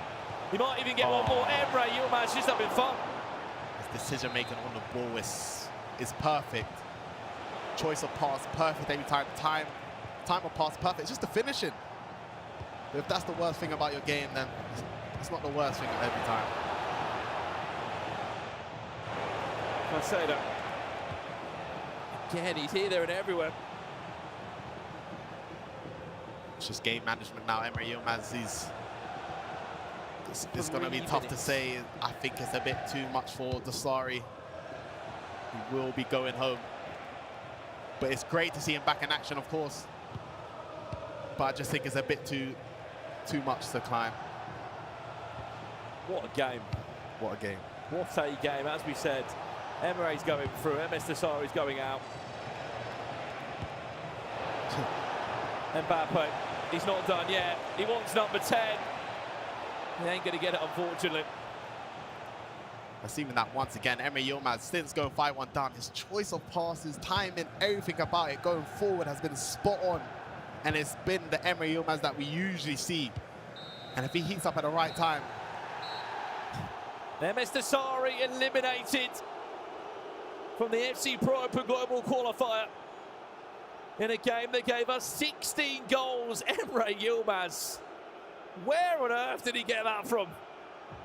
5-1 down, but never gave in. Over to this one now then. Cameron Rock against Giuliano.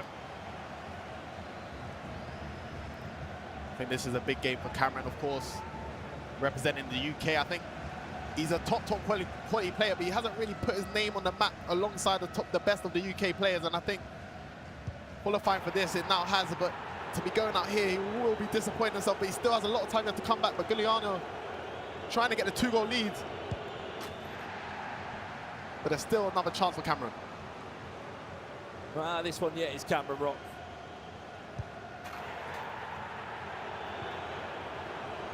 There isn't a round, someone in the chat said, is there a round 6 of Swiss? I mean, of how these games have been, probably deserve one, but there is no round 6. 3 minutes left. I'm hearing a penalty shootout here as well between Johnny and Sharif. They're both through already.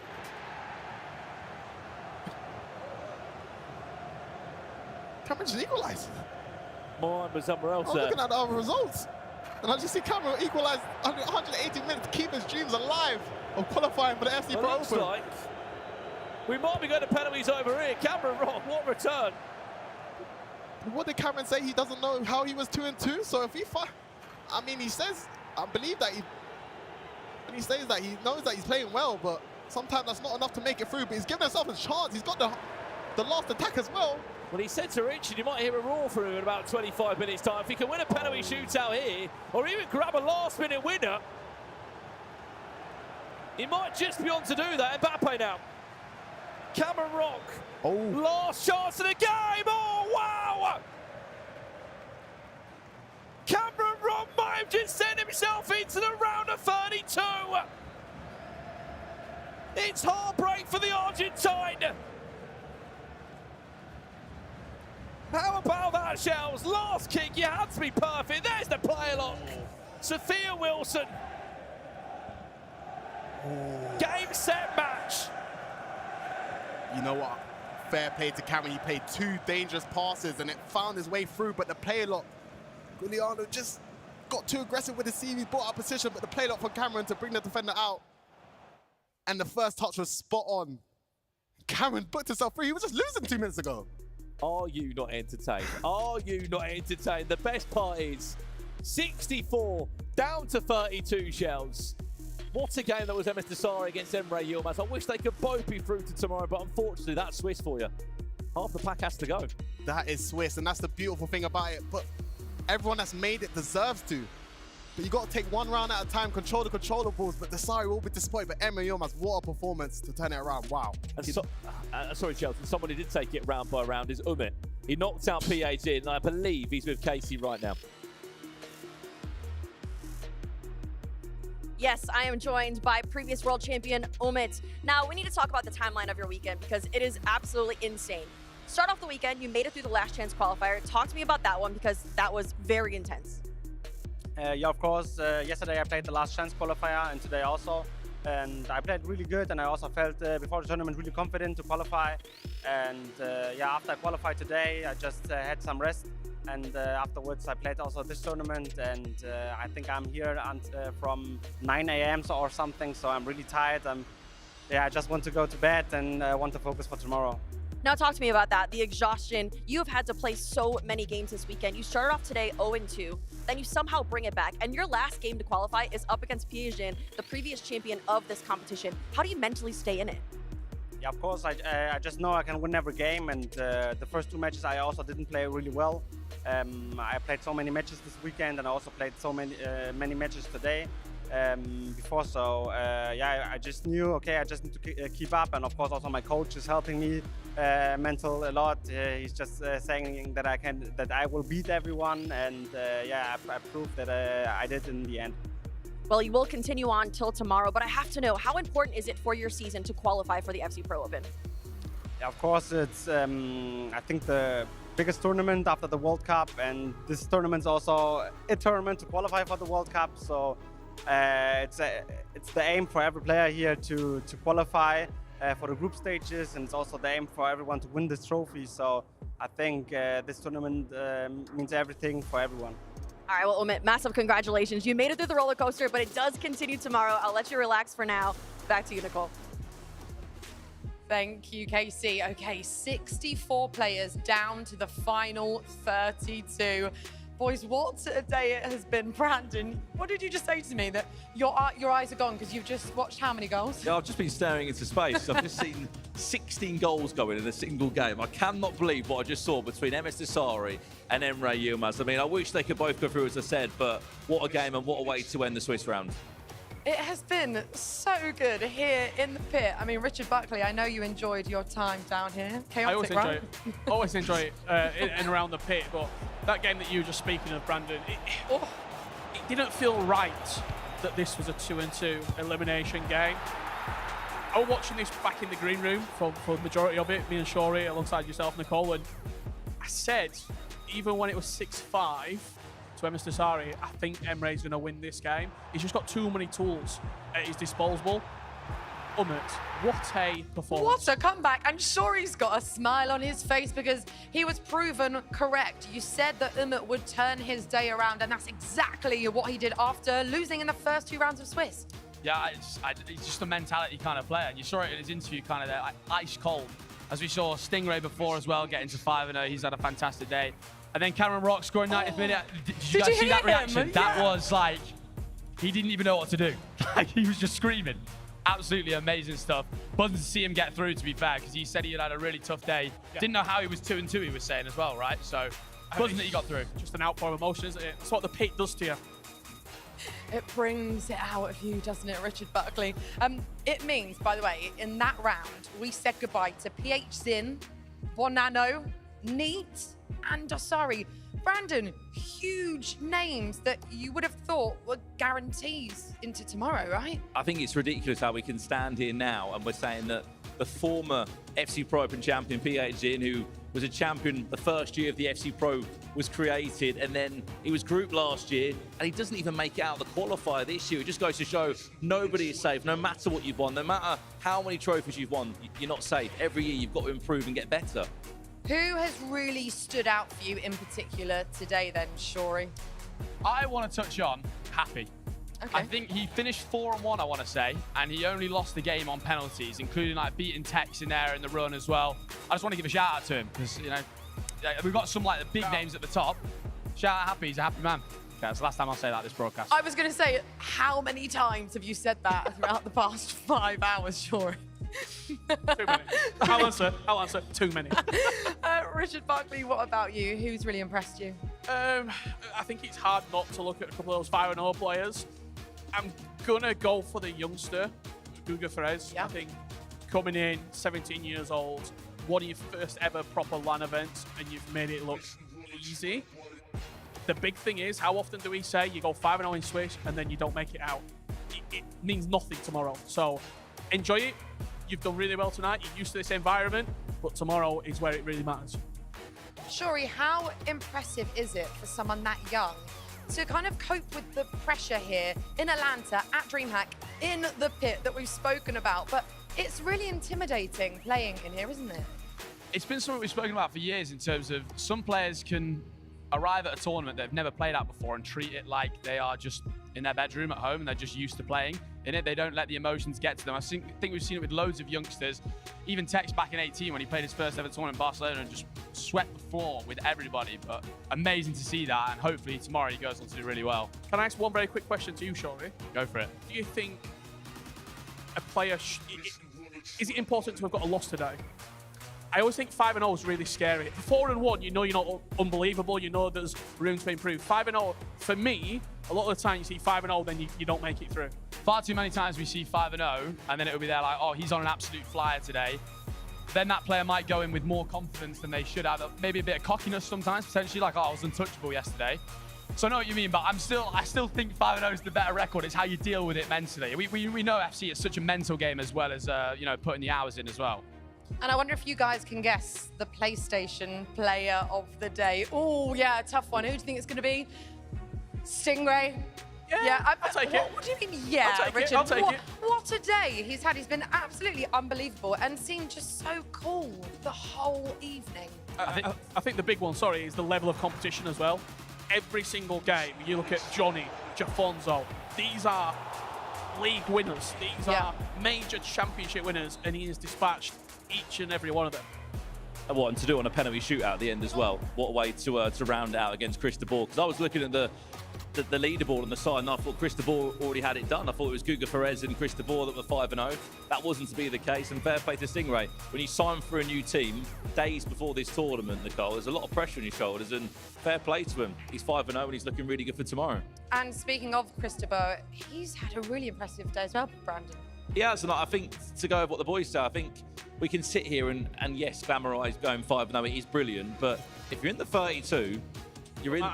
Anything can happen. All you need tomorrow is 2 wins. 2 wins, you qualify for the FC Pro Open.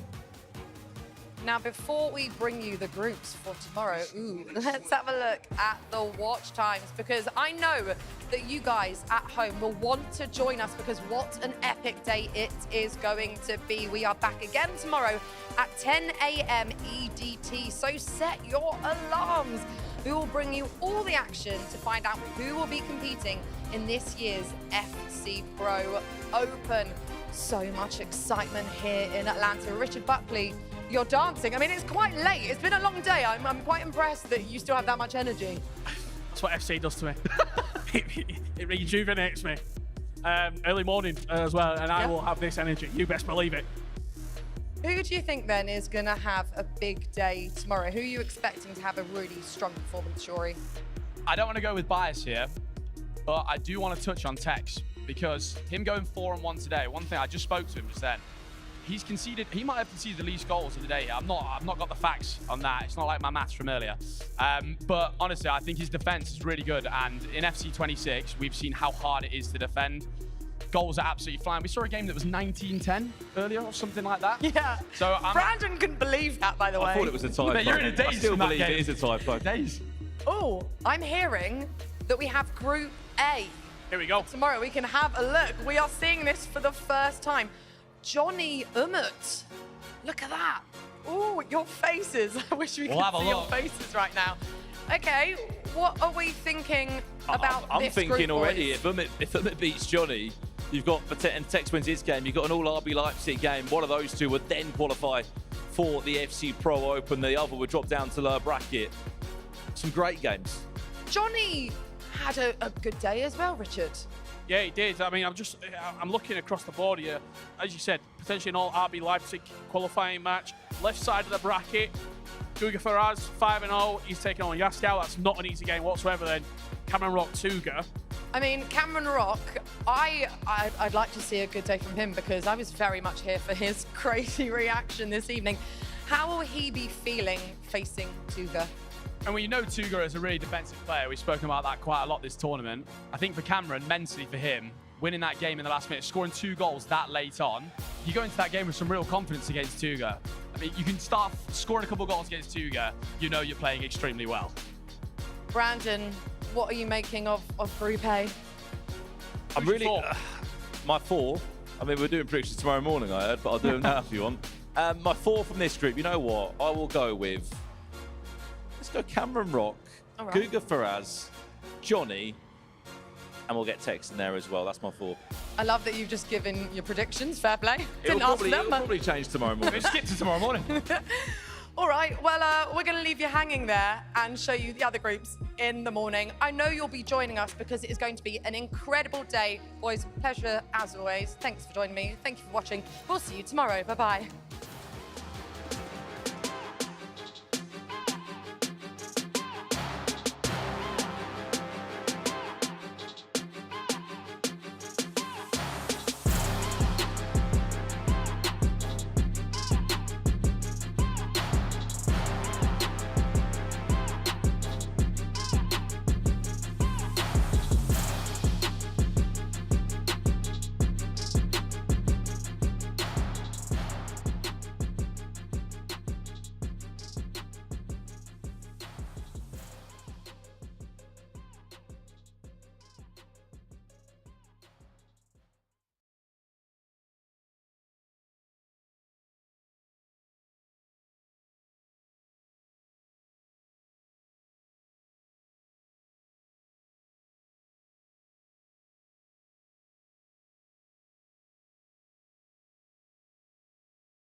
Bitch, we run a trap like